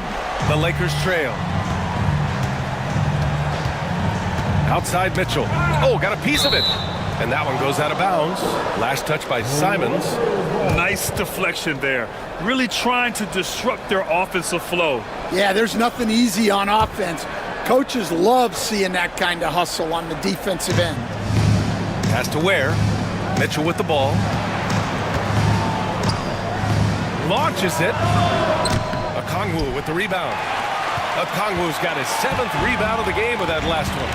They've been dominating the boards tonight, yet it's still a close game. Simons finds a Kongwu. Simons with it, guarded now by Mitchell. 6 to shoot from outside the arc. And it's Simons missing. For Los Angeles, they've got 2 of 3 from the floor in this third quarter. To the middle. Here's Ware, and down it goes. Jam that one home. Incredible game. This lead has been exchanged 8 times. Tremendous show of will and resilience on both sides. Van Vliet against Cunningham. Stolen by Van Vliet. Mitchell on the drive. And a great assist by Van Vliet as that one goes. Van Vliet's got 5 assists in the game. Just over 2.5 minutes gone by in the second half.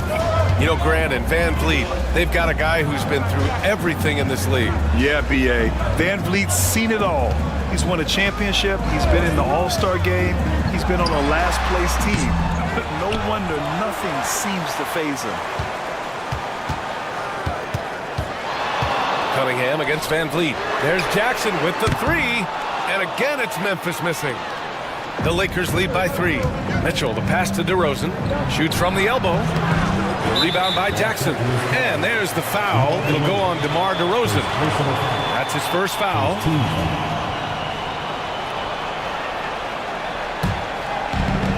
Memphis is gone only 1 of 3 from deep here in the third. Pass to Simons.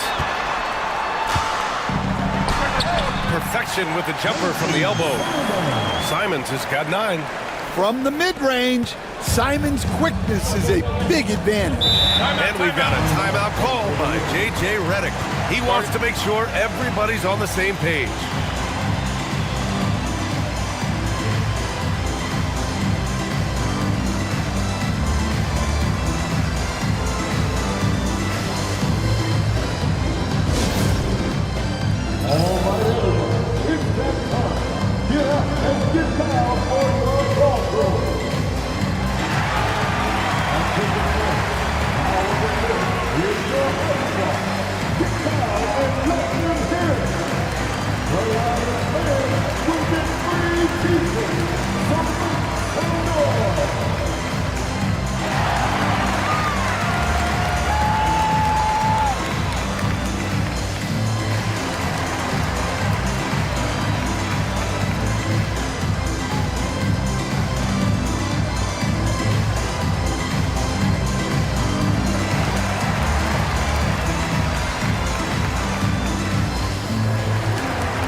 And now a look at last season's most proficient free throw shooters. 5th, Anthony Simons. Very steady at the line. He's the guy who isn't rattled easily, and that shows in his free throw shooting numbers.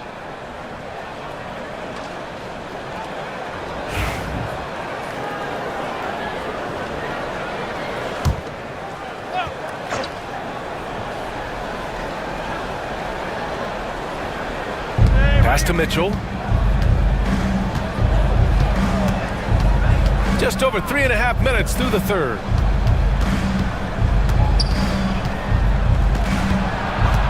Here's Valanciunas, guarded by Okongwu. 5 to shoot. Back to Mitchell. Lets the 3 fly. The Grizzlies pull it in. Since hitting 2 triples in the first half, he's been non-existent from out there. Oh, the dunk by Okongwu. Here in the second half, this game's still nip and tuck. Just an insane amount of lead changes. The fans are getting their money's worth. Mitchell against Simons. And the call is going to be, yes, on an illegal screen. Well, that one stings. In a game where every possession counts, he just gave one away.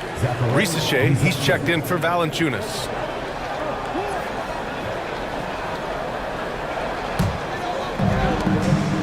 The Grizzlies have gotten 4 of 7 shots to drop in the third.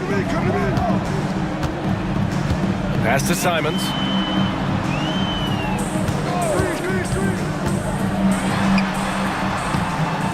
rebound by Ware. Well, despite his lack of efficiency, the team has put together a good offensive effort tonight. And the basket by Van Vliet. And sometimes you forget about Van Vliet's speed. When this happens, he's more than happy to remind you of it. Simons finds Cunningham. Outside McDaniels. Pass to Okongwu. It's hauled in by DeMar DeRozan. For Los Angeles, they've gotten 5 of 8 shots to go in the third. Here's Ware. Van Vliet outside.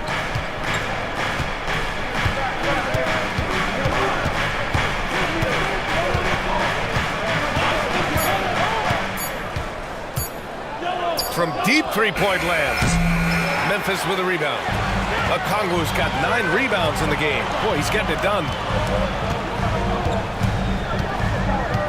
Now Cunningham. 18 points for him. So smooth, Cunningham.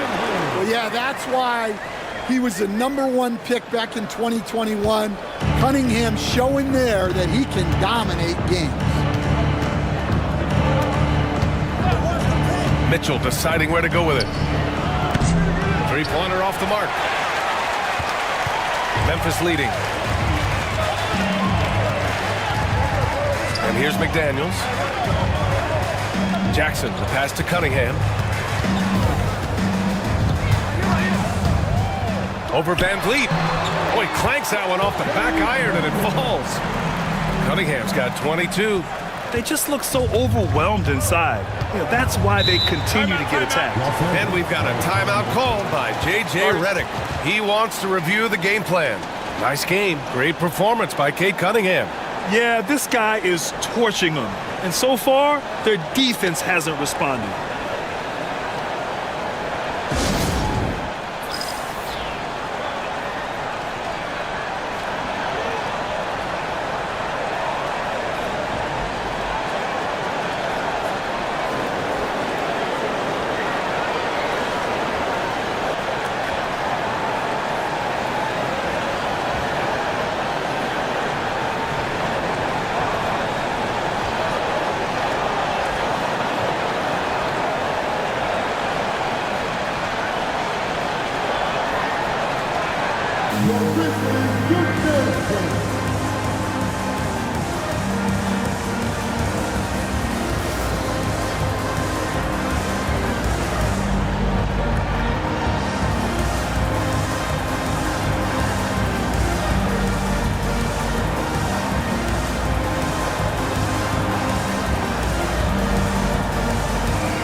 Changes for Memphis. Smith, he's checked in for Okongwu. Watson comes in for McDaniels. And it's Vince Williams in for Simons.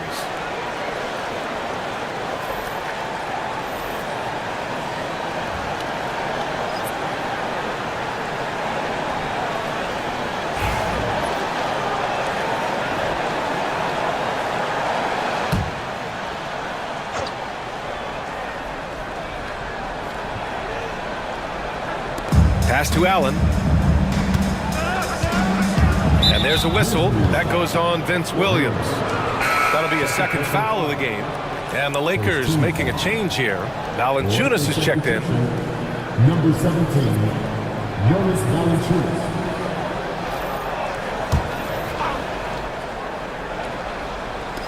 On defense, the Grizzlies.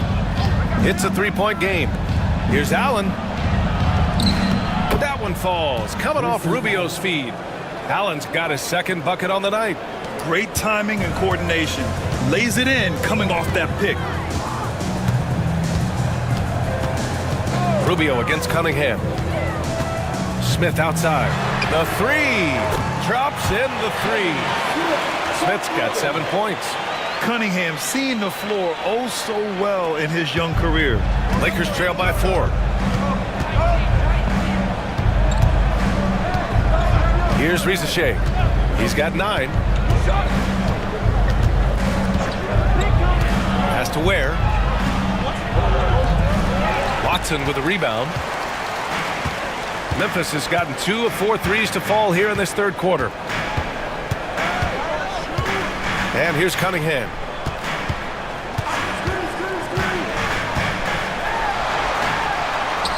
And he banks in the layup. And now a 6-point Memphis lead. Well, his offense is carrying them right now. And even with the defense keying on him, he's making great adjustments on the fly. Coach, there's an interesting story about Watson's draft experience. Yeah, the story is, Brian, that the Nuggets were willing to trade to move up to get him. That's how much they thought of him.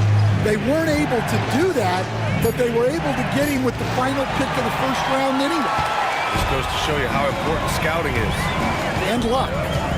Pass to Williams.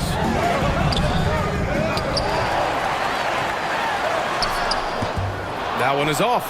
Yeah, and they hold the lead in spite of his cold shooting night. He has not been able to get it going. Here's Risacher. Williams defending. Valanciunas. Strong finish by Valanciunas. He likes exerting his will close to the rim. Cunningham against Rubio. From 15 feet away. And that one's good. Cunningham's got 13 points here in the second half alone. Lakers trail by 6. Here's Risacher. He's got 9. Fires for 3. He drops it from range. Risacher's got 12.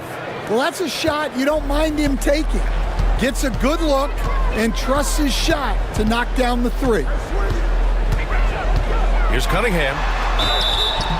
And he was fouled while in the act of shooting, so he'll take 2 free throws. Yeah, I like it when Cunningham's looking to score. That puts the defenses into some tough positions. All right, guys, what do you think so far about the offensive approach for Memphis? Well, I love how aggressive they've been. They've been taking it right into contact, and then they're going to the line and converting. Well, another major factor in the offensive performance was the fast break. Converting on those chances when they get them tonight. That free throw good from Cunningham. Well, the pressure on Cunningham when he came into the league was immense. He's gone through adversity, but he's never stopped working to improve. DeMar DeRozan's checked in for Los Angeles. Both free throws good from Cunningham. Lakers trail by 5. Pass to Valanciunas. Jacks up a 3. And it's DeRozan missing. And so Cunningham will bring it up for the Grizzlies. Next matchup, they'll be at home against the Wizards. That'll be the second and last game of a quick homestand. There's 31 seconds left in the third. Oh, what a move by Cunningham inside. Yeah, showing a little versatility with their offensive attack. In the first half, it was about the 3 ball. In the second half, they've emphasized interior scoring. DeRozan outside. Allen outside. Just 4 to shoot. The 3 ball. Doesn't go that time.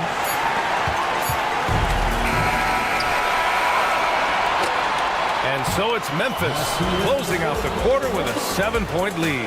What has them in front right now? By and large, they're taking great shots. And don't go far. We'll be right back.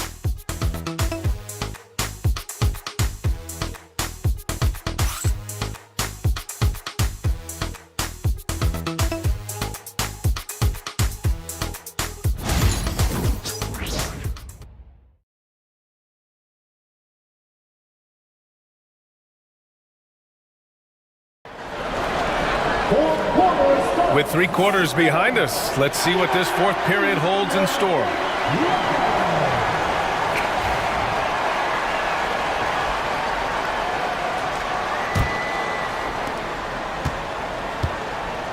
And so in the game for Los Angeles, Fred VanVleet out there with Donovan Mitchell. Then it's DeMar DeRozan. Then there's Jonas Valanciunas. And it's Ware in at the power forward position. Well, with his team leading, he might just want to put that one in his pocket next time. DeRozan with the ball. Now guarded by Simons. DeRozan deciding where to go with it. DeRozan double team. Three-pointer, VanVleet fires in the triple. And the luxury of having VanVleet. He doesn't need the ball to score. Fred can work off the rock and be a spot-up shooter. Simons against VanVleet to the paint. Now here's Okongwu. Tight defense on him. Just 5 to shoot. Simons' shot is good. Some guts. Simons finishing with strength. We're just over a minute into this final quarter of play. Has to Ware. To the inside. Here's DeRozan. Oh, rejected by McDaniels. Williams against Mitchell. Williams passes to McDaniels. Mitchell against Williams. The three, Smith. Offensive rebound. Lakers trail by 6. Now the Lakers moving it up. Here's Valanciunas. And the dunk by Valanciunas. I mean, with his height and size, stopping Valanciunas just isn't an option sometimes. What a jam. Simons against VanVleet.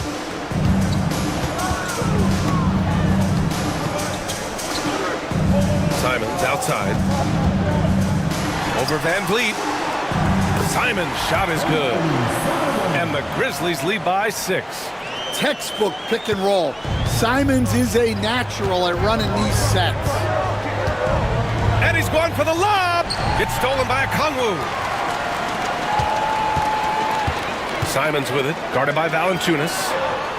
And it's good. 2 points. It all happened in an instant. Turning defense into offense. Love it. And the speed of that transition score.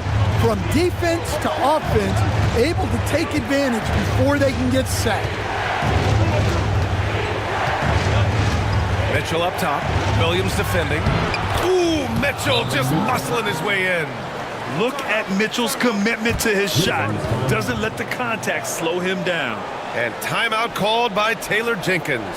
He clearly wants to talk it over and make sure everyone is focused.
To hear from our reporter, Allie LaForce. Hey guys, I had a chance to find out what Taylor Jenkins was discussing with his players. And they told their team, no easy threes, let's guard that arc, don't let anyone get an open look. With the lead, they want to close this one out with their perimeter defense. Let's see if they do, Brian. Okay, thank you, Allie.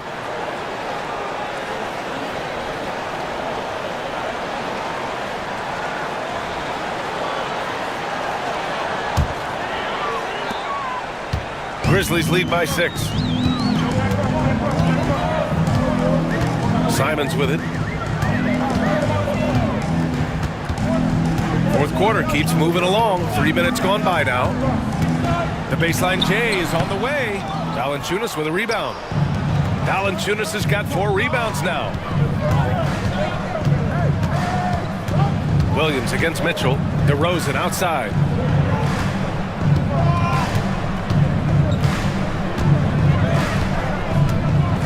Down to 5 on the shot clock.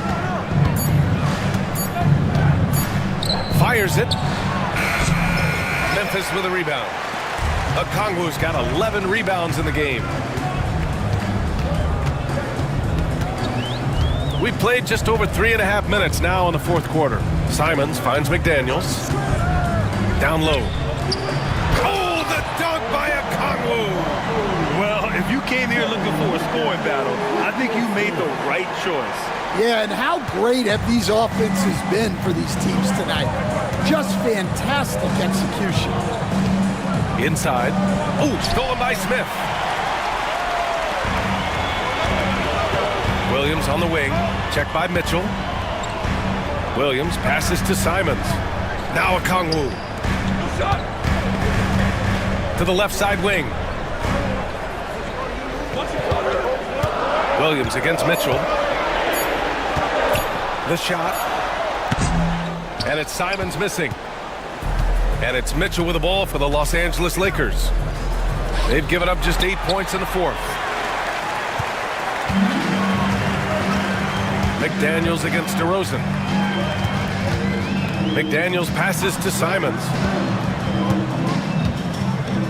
Outside, Williams. Okongwu, a screen on Mitchell. Here's Williams. Good as the jump shot falls. Williams has got 4 points in the quarter. Lakers trail by 10. Now here's Mitchell.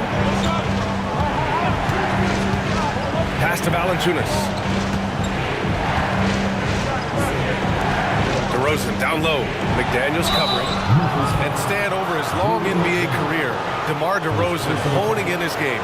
Yeah, Brian, and he's patterned it after his idol, Kobe Bryant. He's also an excellent shot creator. His development as a passer has helped make him a very productive offensive focal point.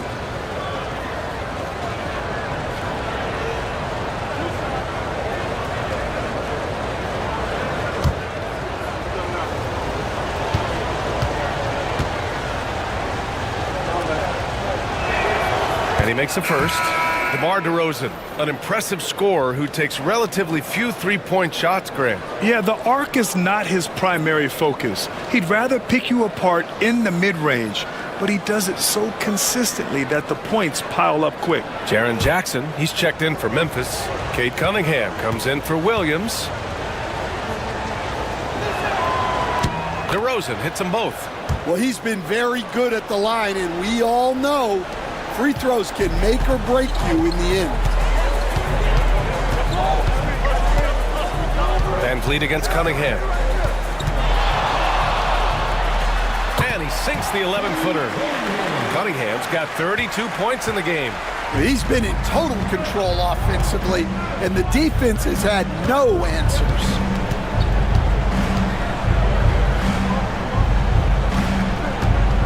DeRozan against McDaniels. Out of bounds, it'll be Memphis's ball. And we have to take another look at that block. Oh my, and that was textbook defense, positioning himself well to send it back.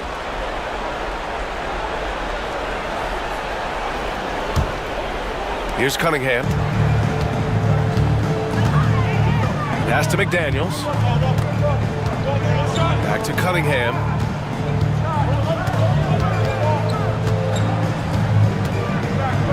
To the middle. Here's Okongwu. Oh, and he got fouled on his way up. He'll head to the line to shoot two. And so he's picked up his final foul, and he'll sit the rest of this one out. Yeah, too bad he fouled out. But this team does have some depth at his position.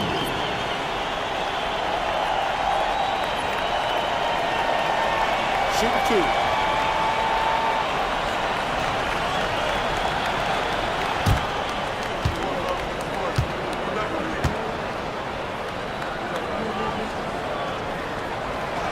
And he can't get the first one.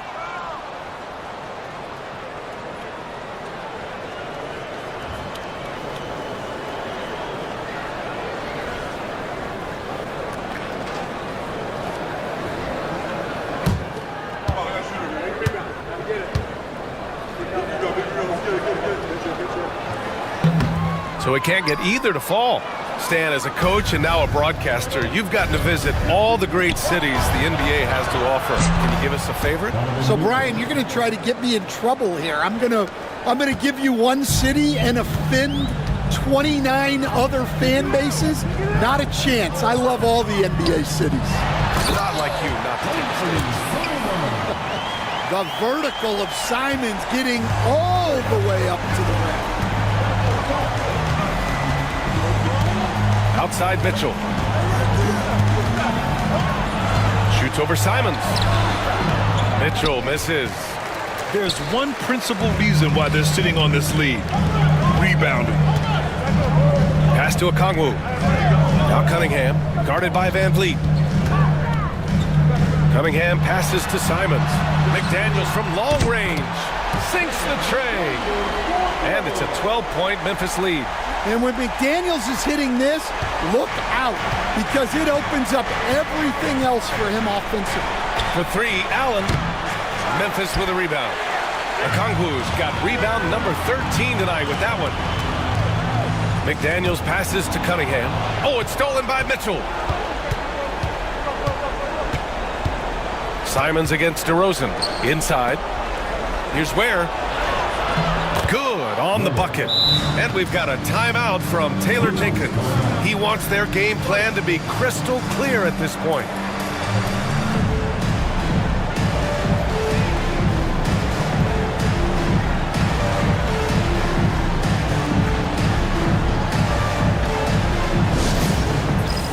It's time for game time. Did you see yourself on the big screen? Then you know what to do. Show us your move.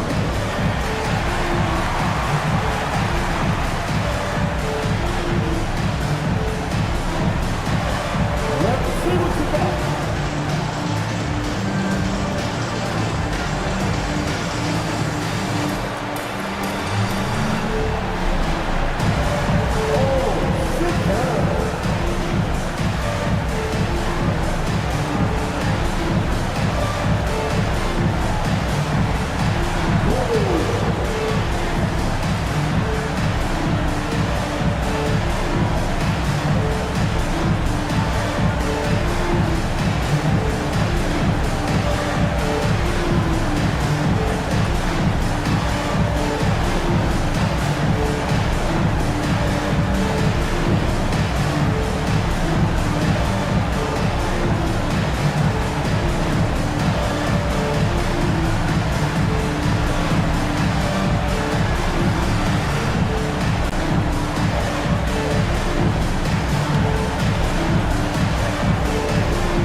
Memphis leading by 10. Outside McDaniels.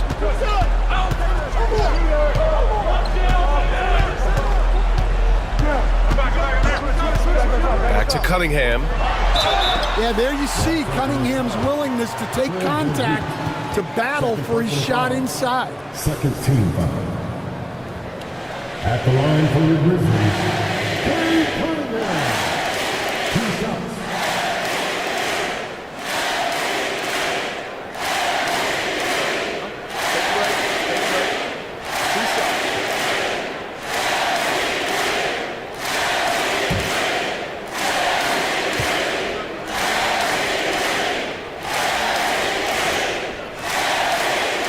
That one's off. Yeah, can you say total package? Cunningham, the prototype guard these days. Williams is checked in for the Lakers.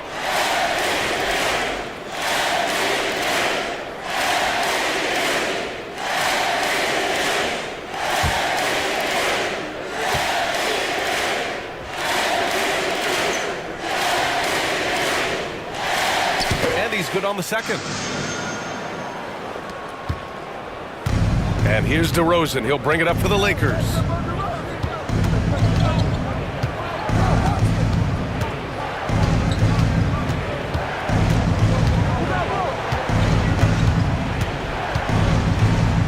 From 9 feet. Memphis with a rebound. Outside McDaniels. Pass to Jackson. Now here's Simons.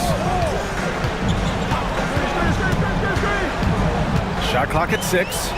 Okongwu, a screen on DeRozan. Shoots from 14. Cunningham up top. To the paint. Here's Simons. And slammed it home. And a foul. A chance at another point at the line.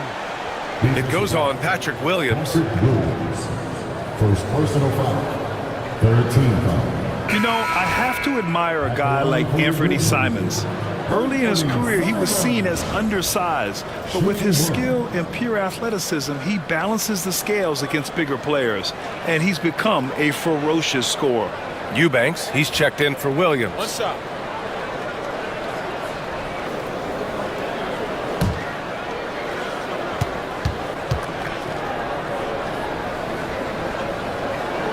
Coach, you talk about guys who are always upping their game. How about Anthony Simons? Well, Brian, I feel like he's one of the truly under-the-radar scorers in this league. He's put in a lot of time and work, never satisfied with himself or his game, and he just keeps getting better. Grizzlies lead by 14.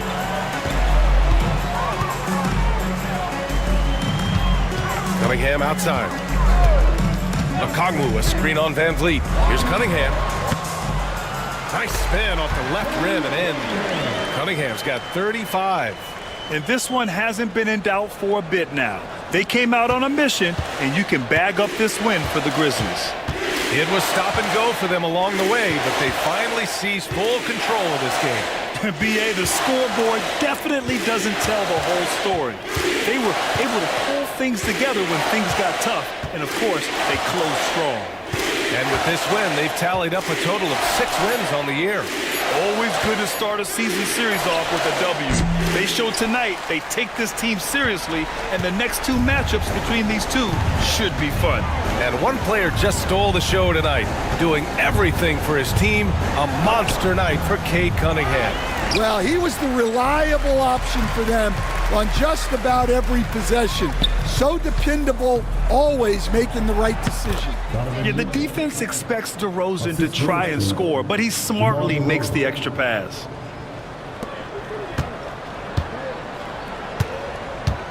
They can simply hold on to the ball here. No question, BA. They deserve the win.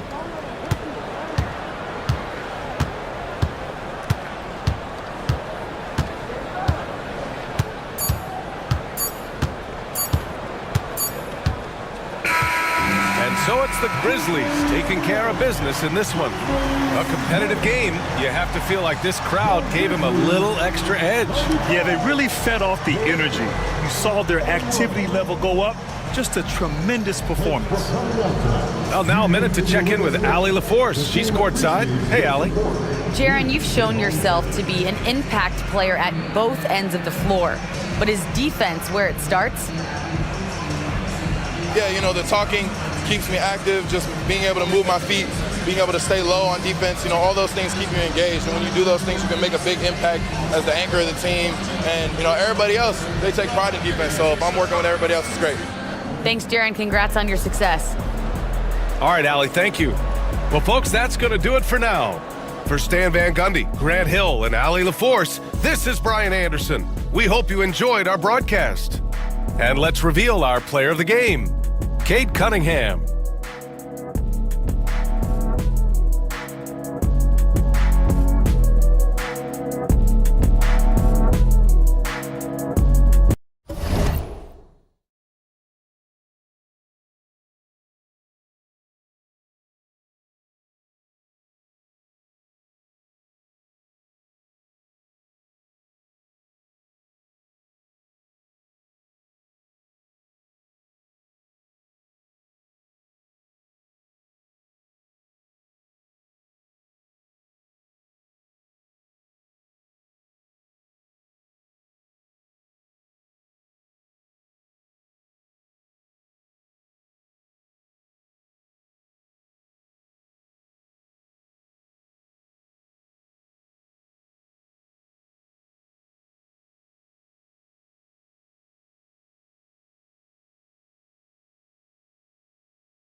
the starting lineup for the visiting Cleveland Cavaliers. At small forward, Josh Green.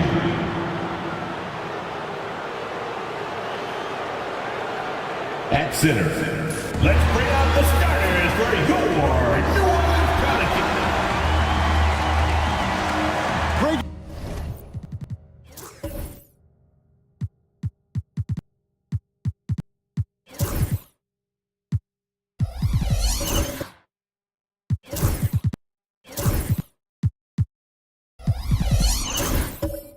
As a player, how long does the excitement of a new season last? I'd say it starts to wear off right about now. You got to start bringing your own motivation to every game, and you need to provide your own energy.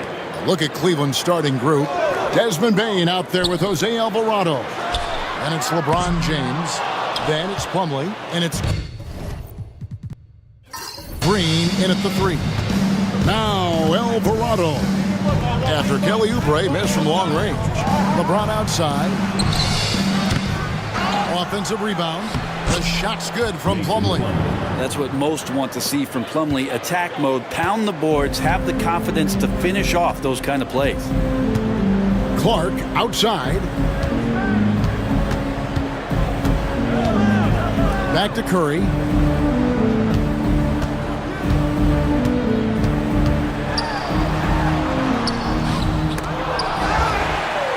Pass to Gafford. Oubre outside. 6 to shoot. Over Green. And it's good off the back rim and in. Going up inside, Oubre with a nice rhythm touch there. LeBron James on the win. Out of bounds, New Orleans will take possession. And that's just carelessness there. I mean, you have got to have your head in the game.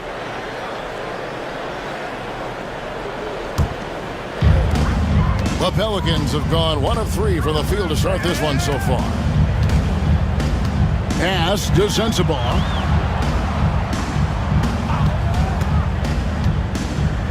First quarter, about a minute and a half in. And it's sent back by Plumlee. Big athletic guys like Plumlee. Hard to get your shot over them before they can get their hands up. Here's Alvarado. Last game we saw him score 13. LeBron kicks to Bane. James sets the screen for Bane. Drills the three-pointer. And he just lights it up from downtown. Bane so dangerous from out there. Now here's Curry. He's defended by Alvarado. Gafford passes to Curry. New Orleans moving the ball around. Not getting old here. Seeing him make that lead pass with perfect timing. For Cleveland, they've gone 2 of 3 here to start out the game. Well, last season, the Cavaliers won their first playoff series since 2018. That's when LeBron was with them, Greg. And it was their first series win without LeBron James since 1993. So it was a huge deal for the organization as they continue to take steps in the right direction. High motor stuff. Plumlee there in motion, serves him well on that putback. The basket counts and 1. He'll go to the line with a chance to make it a 3-point play. Yeah, another nice bucket down low. They've really been able to work the ball into the post effectively here so far.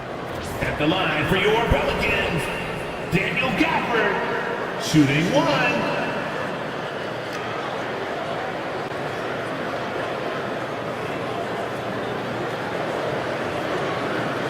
One shot.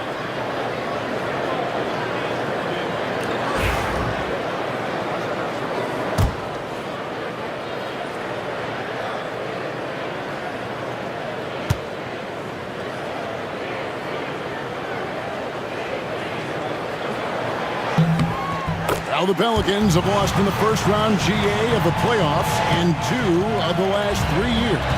And with how good the West is right now, they knew they couldn't stand pat. They felt the urgency to make some changes this offseason in order to take the next step. Now, here's Bane. Had a tough time getting anything going against the Bucks. He was a non-factor. Clark against James. Over Clark. Rebounded by Gafford. Well, they shouldn't be giving that shot to anyone, but they certainly shouldn't be giving it to him. That's a big break for the defense.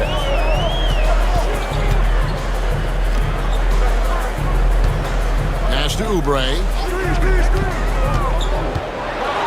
And Greg, the Cavaliers in recent years establishing a defensive identity. They do a great job of locking down the paint, Kevin, forcing teams to shoot over the top and just vacuuming up those misses. Kelly Oubre is a multi-talented forward that plays with a lot of confidence. If he can keep this kind of consistency, he's going to do some damage in this league. And they now lead as the free throw drops for him. Just under 3.5 minutes gone here in the first quarter. LeBron outside.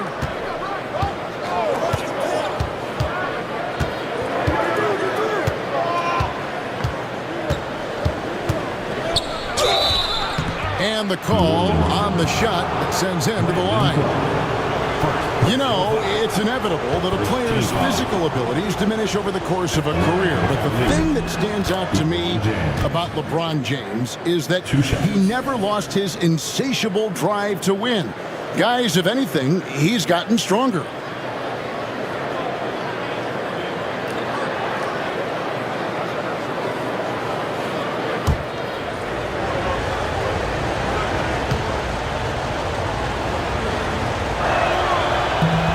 No good on the second free throw. Brent, when you look at New Orleans, they've only finished higher than a 5th seed once in franchise history. Yeah, Kevin, that was all the way back in 2008 when they finished as the 2nd seed.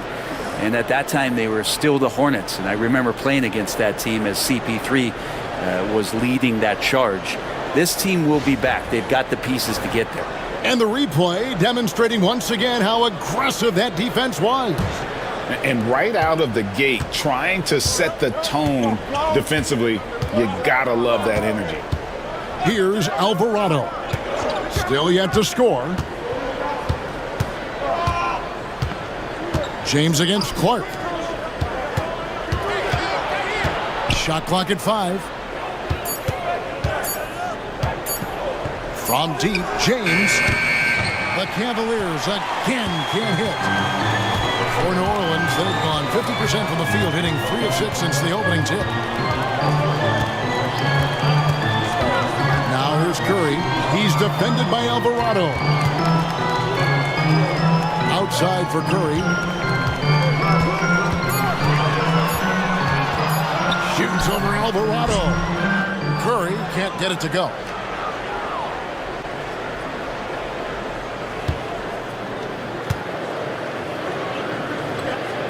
And so it's Bain with it. He'll bring it up for the Cleveland Cavaliers. Green, the pass to Alvarado.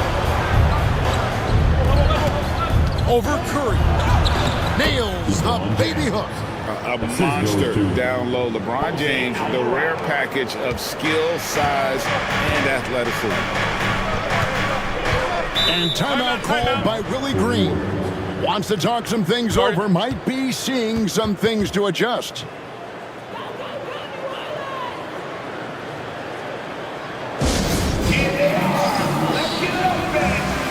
A different look now for Cleveland. Andre Ayton's checked in for Plumlee. And it's Green in for LeBron.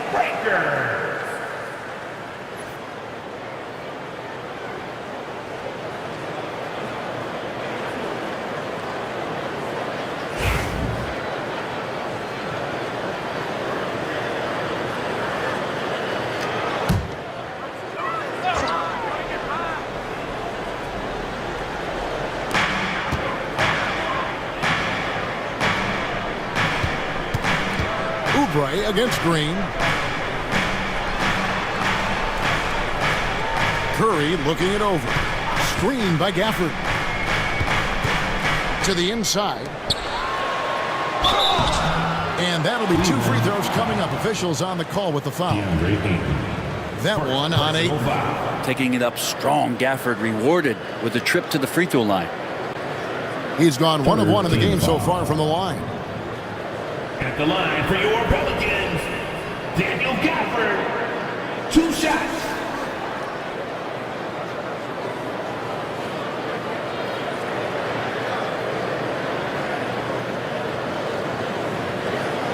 Take a break. Take a break.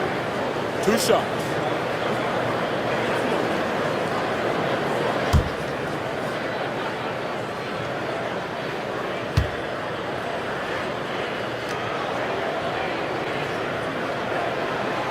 And that one falls for Gafford.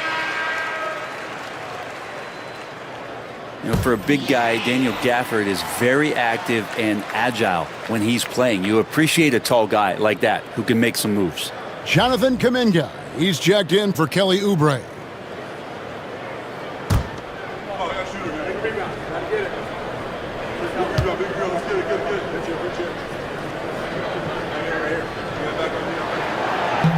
He hits one and misses one, each at the line. And the NBA is truly an international league. I mean, look no further than DeAndre Ayton, hailing from the Bahamas. Well, you love that him and Buddy Hield carrying the torch for their home country. Ayton is actually the second first overall pick from the Bahamas, the first one being the great Michael Thompson. And so here is New Orleans. The Cavaliers making the shot. Curry with the bucket. I mean, the range is just unreal. Curry can make even the toughest shots look easy. Outside, Green. Some nice passing by Cleveland here. Left side, Bain. That's a miss. He's made one and missed one. The Pelicans have gone 50% from the field to this point, 4 of 8. Gafford passes to Curry. It's stolen by Alvarado. And here we go. And a wide open look for Bain. Offline with his 3. New Orleans gone 1 of 2 from long range in the first quarter. And let's head over to the sideline and catch up with David Aldridge. Well, Willie Green had a few moments to share with him. Desmond Bain was the topic, and Coach was effusive with his praise. He said Bain is a great catch-and-shoot guy, but he'll find ways to contribute no matter what. He also said Bain is hard to game plan for, but they'll do their best not to let him get in rhythm. They will have their hands full tonight, guys. Okay, David, much appreciated. Now, Alvarado. After the missed 3 from Desmond Bain. Clock at 2. And they force the shot clock violation. Great team. While we have a chance, let's now take a look at the teams that top the league in shooting from beyond the arc. The Pelicans 4th. Their long-range shooting last year was nothing short of spectacular. I mean, they were absolutely unconscious from the three-point line. And the Cavaliers making a change here. Diaz checked in. Well, for New Orleans, shooting well right out of the gates here at around 50%. Pass to Jackson. Now, Okoro.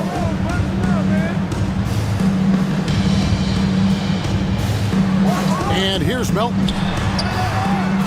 No luck that time on the shot that would have put them on top. Bay against Wallace. Here's Green. Beating a screen on Kuminga. Here's Green. That one's in, his first shot this game. Well, Draymond Green's got to think right now, I'm going to take you inside, and I'm going to challenge you to stop me. I don't get a lot of these possessions, but when I do, I'm going to try to get some points on the board. Now here's Wallace. Scoreless thus far. And the dunk by Jackson.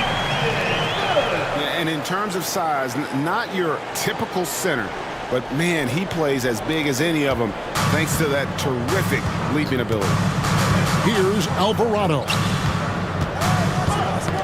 Got a piece of it. Stolen by Jackson.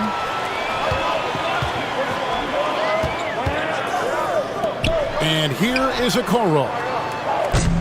And that won't go, missing the go-ahead bucket.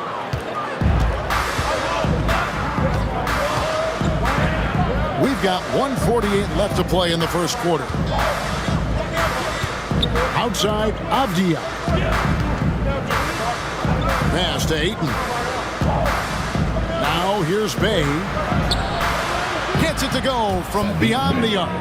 And Bay's not going to hesitate. Very confident in that range. Pelicans trail by 3. Now here's Melton. Really had troubles in the loss to Portland. Melton sets a screen for Wallace. And here's Jackson. Goes up and lays it nice and easy. Jackson's got his second bucket of the game to go. And those are the kind of nice inside looks they've gotten here in the first half. Alvarado passes to Ayton. Ayton a screen on Kuminga. Back to Ayton. And Ayton throws it down. Set a rugged screen. Nice roll by Ayton to get to the bucket. The Pelicans have gone 6 of 12 from the field here in the first quarter. Wallace finds Melton. Here's Jackson on the wing. Wallace. Green with the rebound. Shot didn't fall, but that play worked well to get a good look at the basket. Yeah, an efficient offensive possession. They found the look that they wanted, just didn't go in. Oh, and look at how well he led him in there. Really, he passed him open for that deuce. Pass to Jackson. Back to Wallace. Jackson setting the pick here for Wallace. Down low. And Jackson throws it down hard. Sometimes you like to see guys go with the bounce pass, threading it through there perfectly. And so here's Cleveland. 3-point lead. Alvarado with it. Hasn't made one yet. Trying to find Bay and gets it to him. Misses the layup.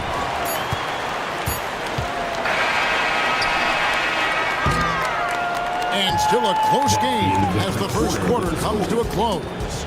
Cavaliers lead by 3. From New Orleans, back in a moment.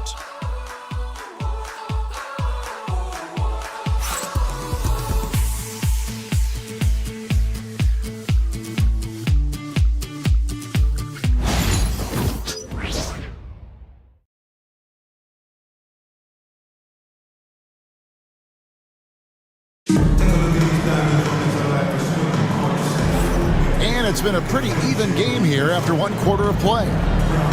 And a moment now to look at the scoring approach in terms of where the points are coming from. Cleveland. And guys, they've done a great job feeding their bigs inside. They are just punishing the opposition in the paint. And let's make sure that that selfish nerve doesn't get tapped, because right now there's great ball movement. They're setting each other up. Let's see if that maintains. And so in the game for the Cavaliers, Green is out there with LeBron James. Then it's Simone Fontecchio. Then it's Avdia. And it's Green in at the 2. Now here's James. Shot clock at 3. Goes up the baseline. It's Clark with the rebound. Not a bad shot from the mid-range. The D's giving it to him, and he's usually got an eye in that kind of range. And Gafford throws it down. How about the bounciness of DG, Daniel Gafford, into the air with ease. Cavaliers leading. Outside, Green. And foul on the shot, so he'll get a chance at the line. Greg, you look at today's point guards, so many different types that can be effective. And there's a lot more freedom for point guards to kind of explore the parameters of their game. Sometimes it's steadying an offense. Other times it's to ignite it.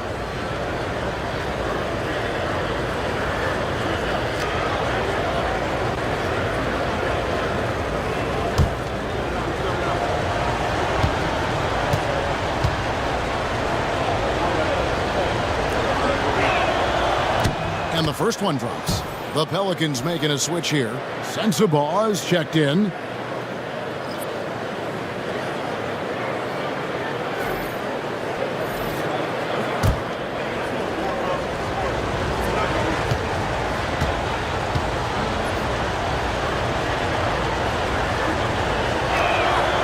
And he can't hit the second.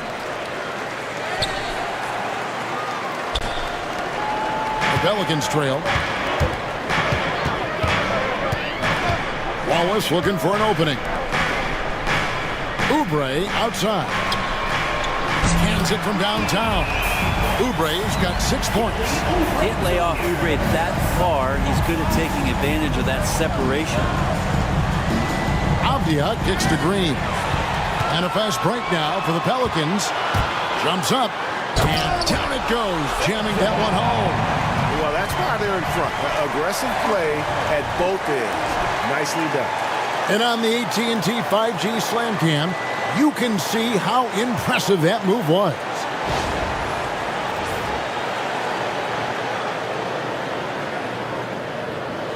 A minute and a half gone here in the second quarter. Avdia dishes to Green.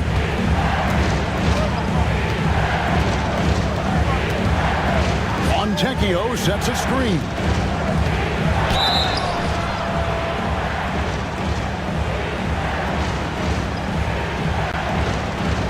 Whistle blows, bucket is good, and he'll have a chance at the line to make it a three-point play. Yeah, I think in his mind he knew the contact was coming, focused, stayed in control, and got it. All right, we'll take a look now at how the points have been generated so far. A scoring breakdown for the Pelicans. Straight away, they've opened things up offensively with skillful passing, running smart plays, and just setting guys up for success. Well, I want to add also the damage that has been done on the inside. It's a lot of rubble in there, but they're continuing to go right at the defense. Brent, when I think of those title teams of the Golden State Warriors, clearly you think of the Currys and Thompson, and maybe at the top of that list, the importance of Draymond Green. Well, there's no doubt, Kevin, that the lean on for Golden State defensively and to be as good as they were on that end of the floor falls on the shoulders and the very capable ones of Draymond Green. I mean, he took on all challengers and elevated the confidence of players like Steph and Clay. So Draymond's defense, elite and leading to titles. Now, here's Oubre after LeBron James's miss. New Orleans moving the ball around. Sensabaugh. Draymond Green grabs the miss. And so it's Payne with it. He'll bring it up for the Cavaliers, getting their first look of the season at this Pelicans team. And really, this is a team that expects to beat everyone when they step on the floor, but they were only able to split the series last year. And they don't want a repeat of what happened last year here. They know this is an opponent they can handle, and they don't want to give away anything like they did last year. Pelicans trail by 3. And timeout called by Willie Green. Wants to regroup and go over the strategy. And doesn't like how things are going right now. The timeout before the timeout here, maybe just to cut off the momentum and have a chit-chat with the team to settle down. It's time for the dance cam. If you see yourself on the green, then you know what you gotta do. Tell us your move.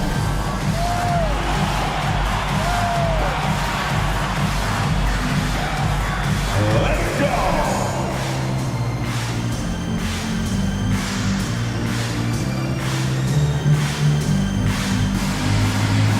You must have loved your dancing suit. Curry's checked in for New Orleans. And Cleveland also making a change. Mason Plumlee's checked in for Draymond Green. Substitution on the court.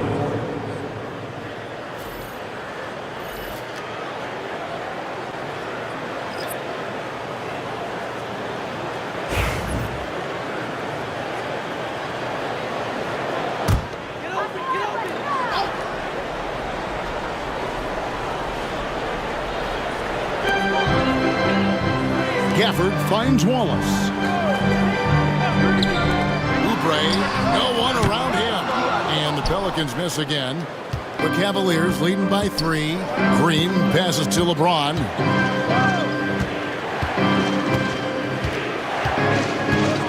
Pass to Fontecchio.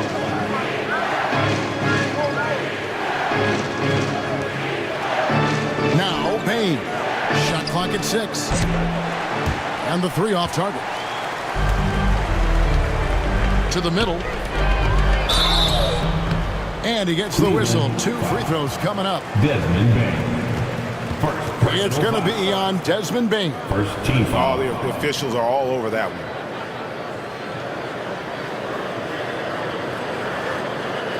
Pelicans shooting their 6th and 7th free throws in the game. Wallace.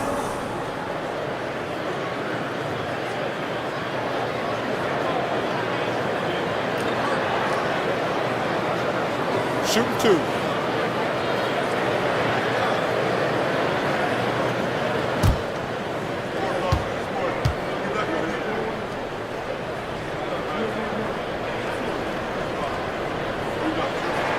The first one falls.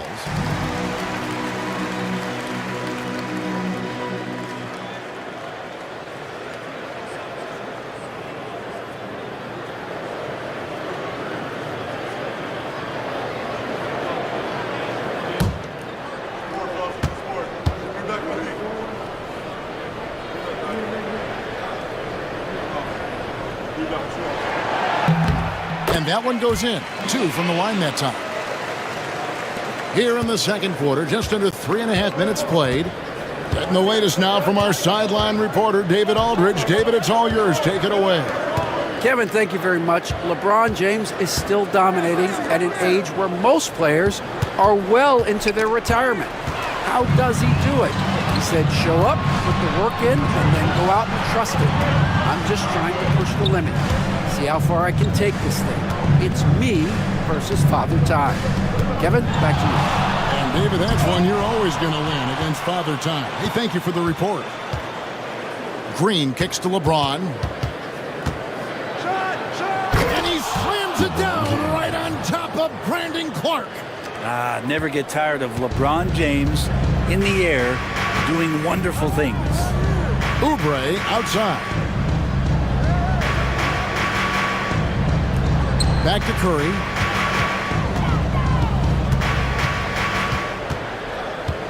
Down to 5 on the shot clock. Curry crashes inside. Well, right now, Steph is just toying with the defense, and it feels like he is the puppeteer in this basketball game. Green passes to LeBron. Misses the 3. And even without that 3-ball dropping for him, the defense should have done more on that last play. Curry, that's good. We don't talk much about Curry's athleticism. Some of that has to do with his conditioning, but he's gotten stronger. He's more creative with that dribble, and he's got that burst.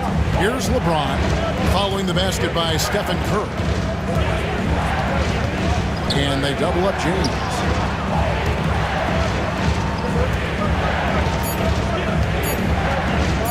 It's up a 3. And again, LeBron missing.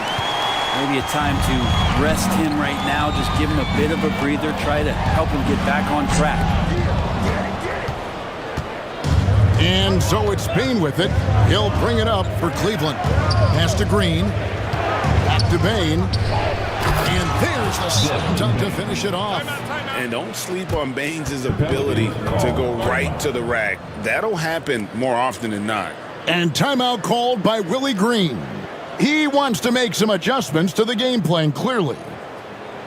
On your feet, make some noise. Put those hands together for your Pelicans dance team.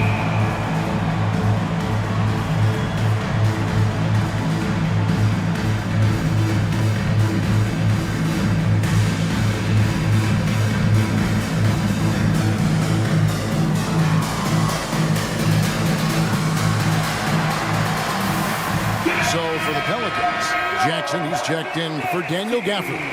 Kuminga comes in for Kelly Oubre, and it's DeAnthony Melton in for Wallace. Cleveland also making some changes. DeAndre Ayton's checked in for James. Bay comes in for Fontecchio. And it's Jose Alvarado in for Green.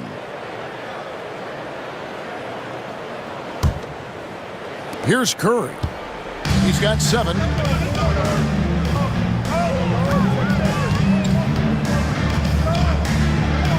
Pass to Jackson. Kuminga against Bay. Clark right side. Drills it from outside. Clark Clark's got himself going with the triple, his first basket of the game. Man, if Clark ever hits that shot with consistency, watch out. That's a game changer. Here's Alvarado, guarded by Kerr. 6 on the shot clock. Ayton sets the pick for Bain. And they come right back with their own three-pointer. Bain's got 8 points here in this quarter. New Orleans has gone 2 of 4 from three-point range so far in the second quarter. Pass to Jackson.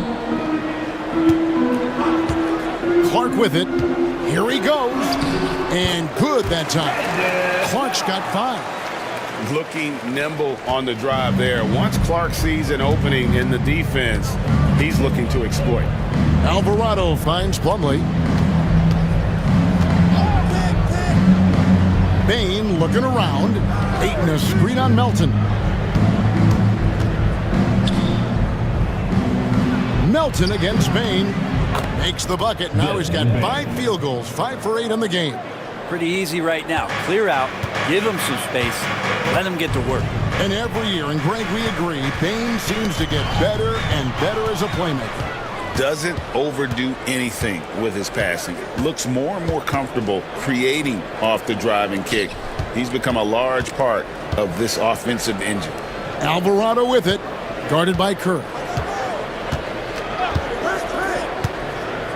Now Alvarado. He has yet to score. Here's Plumlee. No good off the front iron. The Pelicans have gotten 7 of their 12 field goal attempts to drop here in the second quarter, up over 50%. And it's Mason Plumlee with the foul. That'll be his second foul of the game. And that's foul number 2. And maybe you don't sit him at this point, but you really have to be careful to not pick up another before half. Okoro, he's checked in for New Orleans. Avdia's checked in for Cleveland. On the wing, Melton. Defended by Avdia. Jackson setting the pick here for Melton. Off the mark there with the three-point shot. The Cavaliers have gone 6 of 12 in the second quarter, right at the 50% mark from the field. The Pelicans trail. Here's Curry. Shot goes down. Very quick possession right there. Curry's got 6 points in the quarter. Shooting it with more confidence now. Look at his face. He didn't look quite right in the opening minutes. Finding it now. They set the pick. Bay in the post. Covered by Okoro. Bay kicks to Ayton. 4 on the shot clock. Cleveland needs to get a shot off here. Now, here's Okoro. Defense is right there. And how about the incredible timing on that alley-oop? He absolutely hammered it down. Here's Ayton. And the rejection by Jackson. There's a minute left in the first half of the game. Outside Curry. Deflects the pass. And the ball goes out of bounds. Last touch by Plumlee. A moment now to check out some numbers for LeBron James. And the Pelicans making a change here. Sensabaugh is checked in. And Cleveland with a change here too. Green's checked in.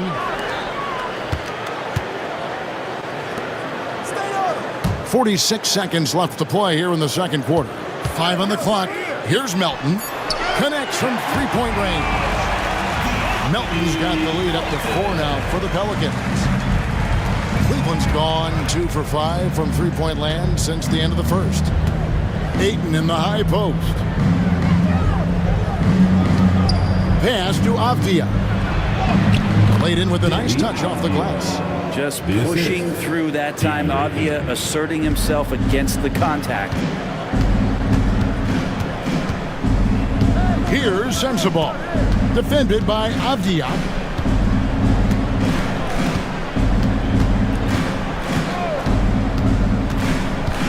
Here's Sensabaugh. Jackson a screen on Avdia. So that'll be it for the first half. Fairly even battle underway in this one. New Orleans on top, up by 2. And now let's catch up with David Aldridge, who's standing by from the sideline. All right, Dave. Hey, Kevin, thanks. Hey, Draymond, at times in that first half, they got it going in transition. Why were they able to beat you defensively? I don't think it was so much defensively, it was offensively. We turned the ball over, and you can't defend that. When they get out running, their guards are... All right, David, thank you. We'll be back after halftime for the start of the third quarter.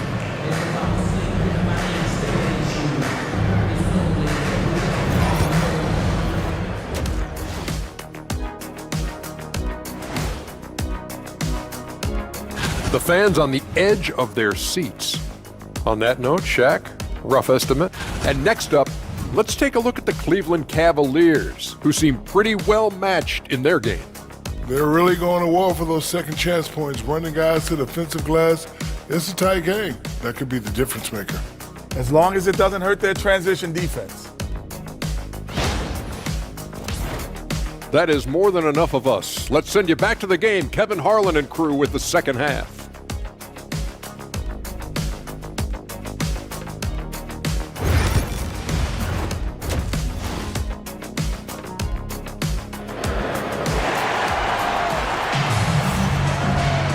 And as we get to this third quarter, as we've seen so far, neither team able to create much separation on the scoreboard yet. It's been a clinic out there by Desmond Bane.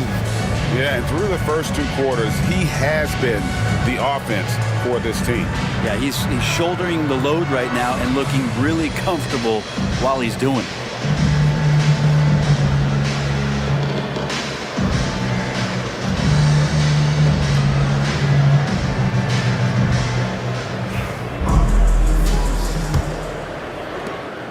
Cavaliers trailing. We've got Oubre. Daniel Gafford is out there with Brandon Clark. Then it's Curry. And it's Sensabaugh in at the two spot. And that's the group for Willie Green as we begin the second half. And the guy knows how to score. Bane manipulating the D there to his advantage. This is his first trip to the line tonight. And I know he was pleased with his foul shooting last year. How about 87% from the line? Two shots.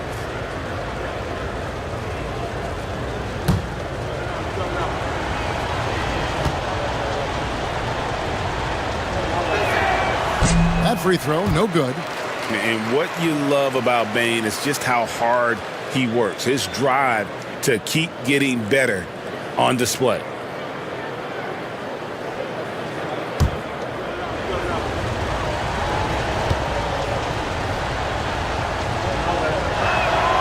He hits the second from the line. New Orleans in the lead. Curry passes to Clark.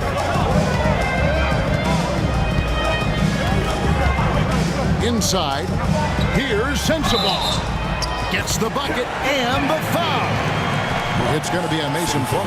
That's the kind of aggressive and assertive play they need as we get closer and closer to crunch time.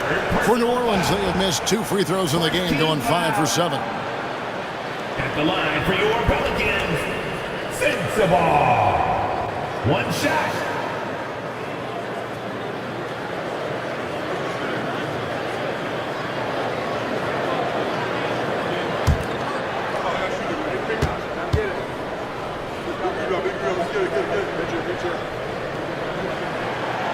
And that one misses. The Cavaliers trail by 3. Outside, Green. Pass to Bane for the tie. It's rebounded by New Orleans. That will be a getaway game for them, a one-game road trip. Rod pass to Oubre. Out of bounds, Cleveland takes possession. Now we get a chance to check out LeBron James. Coming off a terrific season, 6th in assists, and he was also among the top 20 in steals. That ability is more unique than folks realize. Very valuable defensively. And his floor awareness was impeccable last season. As you mentioned, top 10 in assists, just does a great job of getting everyone involved. Now James, after the missed 3 from Desmond Bane. Green again through Bray. Pass to Bane. Good, and it's Green picking up the assist. Green's got 3 assists tonight. And we've seen more of this lately from Bane, continuing to blossom and improve as a scorer. Now here's Curry. 9 points in the game so far. Clark against LeBron. Outside Curry. Clock at 6. Shoots over Alvarado. Curry's shot is off. And so Green will bring it up for Cleveland. Pass to James.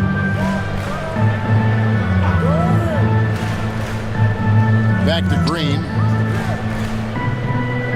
To the middle. James crowbars it in. And the defense make it too easy for LeBron James. Can't let him get that close. Right side Curry. And it goes for the 5th time in 10 shots for him this game. One of the more skilled offensive players that is on the floor here tonight. Not an easy fella to hold in check. Alvarado passes to Bane. That 3 off the mark. And close to making the defense pay for the lax coverage that time. Pass to Gafford. And Gafford throws it down. Most of Gafford's points are going to come right there around the rim, and he loves to throw it down. Cleveland's gone 1 of 3 from downtown since halftime. Alvarado passes to Bane. A 3-pointer is right on target. Bane's got 20. What a performance on the offensive end. He's making the defenders pay right now for all of the mistakes they're making. And timeout called by Willie Green. He's ready to talk things through with the team.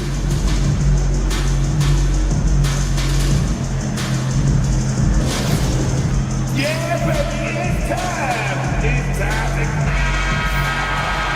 And while we have a chance, let's take a look at the best free throw shooters in the league from last season. Second, Stephen Curry. He was locked and loaded from the free throw line all season. Never suffered through any real lulls in that department.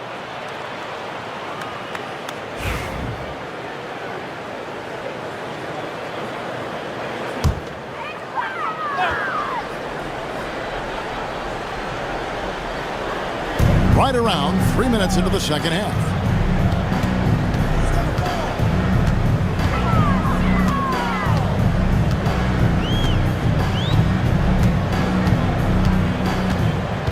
Six to shoot. Sweet move. Another one falls for New Orleans. Just another day at the office for Steph Curry, making this look easy. For Cleveland, they've gone 3 of 5 to start the second half, developing a nice rhythm out there.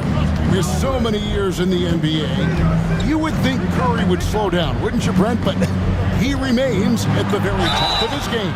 I think the best part about what we're seeing with Steph right now, Kevin, is his competitive will.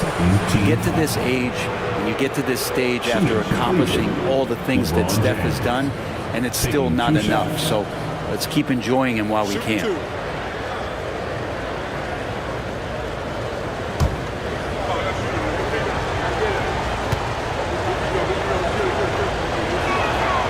And he knocks down the first one. The feel LeBron has for the game, unreal. Whatever situation he finds himself in, he always seems to have an answer. Simone Fontecchio. He's checked in for Plumlee.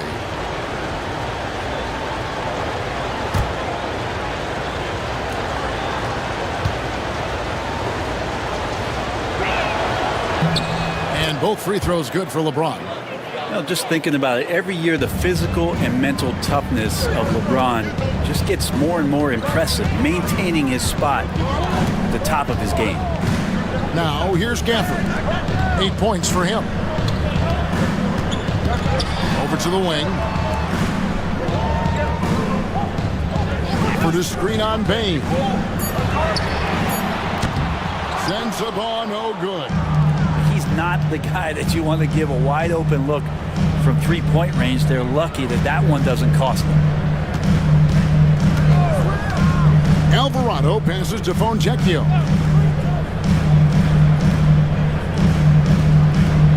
Pass to Bane.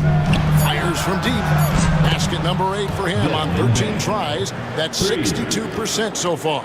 Yeah, those are starting to add up, guys. Of their last 5 baskets, 3 have been tripled. Curry goes inside. And he'll shoot free throws here. Clearly fouled on that shot that time. The whistle blowing. Now, how quick was that Curry drive there? The D having no choice but to body him up, try to make the effort to throw him off, but they end up fouling. And a moment to look at the scoring approach in terms of where the points are coming from for the Cavaliers. And guys, how about the unselfishness and all about working that ball around, shifting the defense, and just seeking out the best shot. And there's another thing going on right now for them that has to get their confidence up, and that's the 3-ball. I mean, it's been falling for them, and they're locked in, and with that outside shot going, that's a big difference maker. Isaiah Jackson, he's checked in for Daniel Gafford.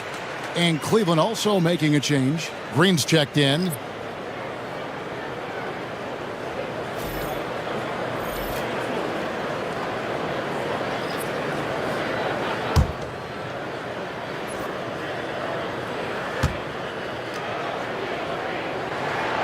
And both free throws good for Curry. At this point, you might as well go ahead and chalk up the points when he's at the free throw line. Pretty much automatic. Outside, Bain. A three-pointer off the mark. And I thought that was going to drop. It looked good from here. Here's Sensabaugh, guarded by Green. Curry finds Oubre.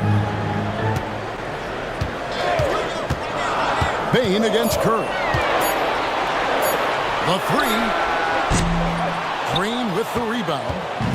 Green's got his 4th rebound with that last one here tonight. Yeah, the three-pointer has not been his weapon in this one. He had 1 in the first quarter and still 0 here in the second. James in the post. Jackson on him. Count it! And he'll have a chance for a 3-point play. It's going to be on Isaiah Jackson. The Cavaliers have made 2/3 of their free throws tonight. 6 of 9 to be exact. And going back a season ago, they were a pretty average team at the line, about 76% altogether. Looking who's out there now for the Pelicans. Jonathan Kuminga. He's checked in for Brandon Clark.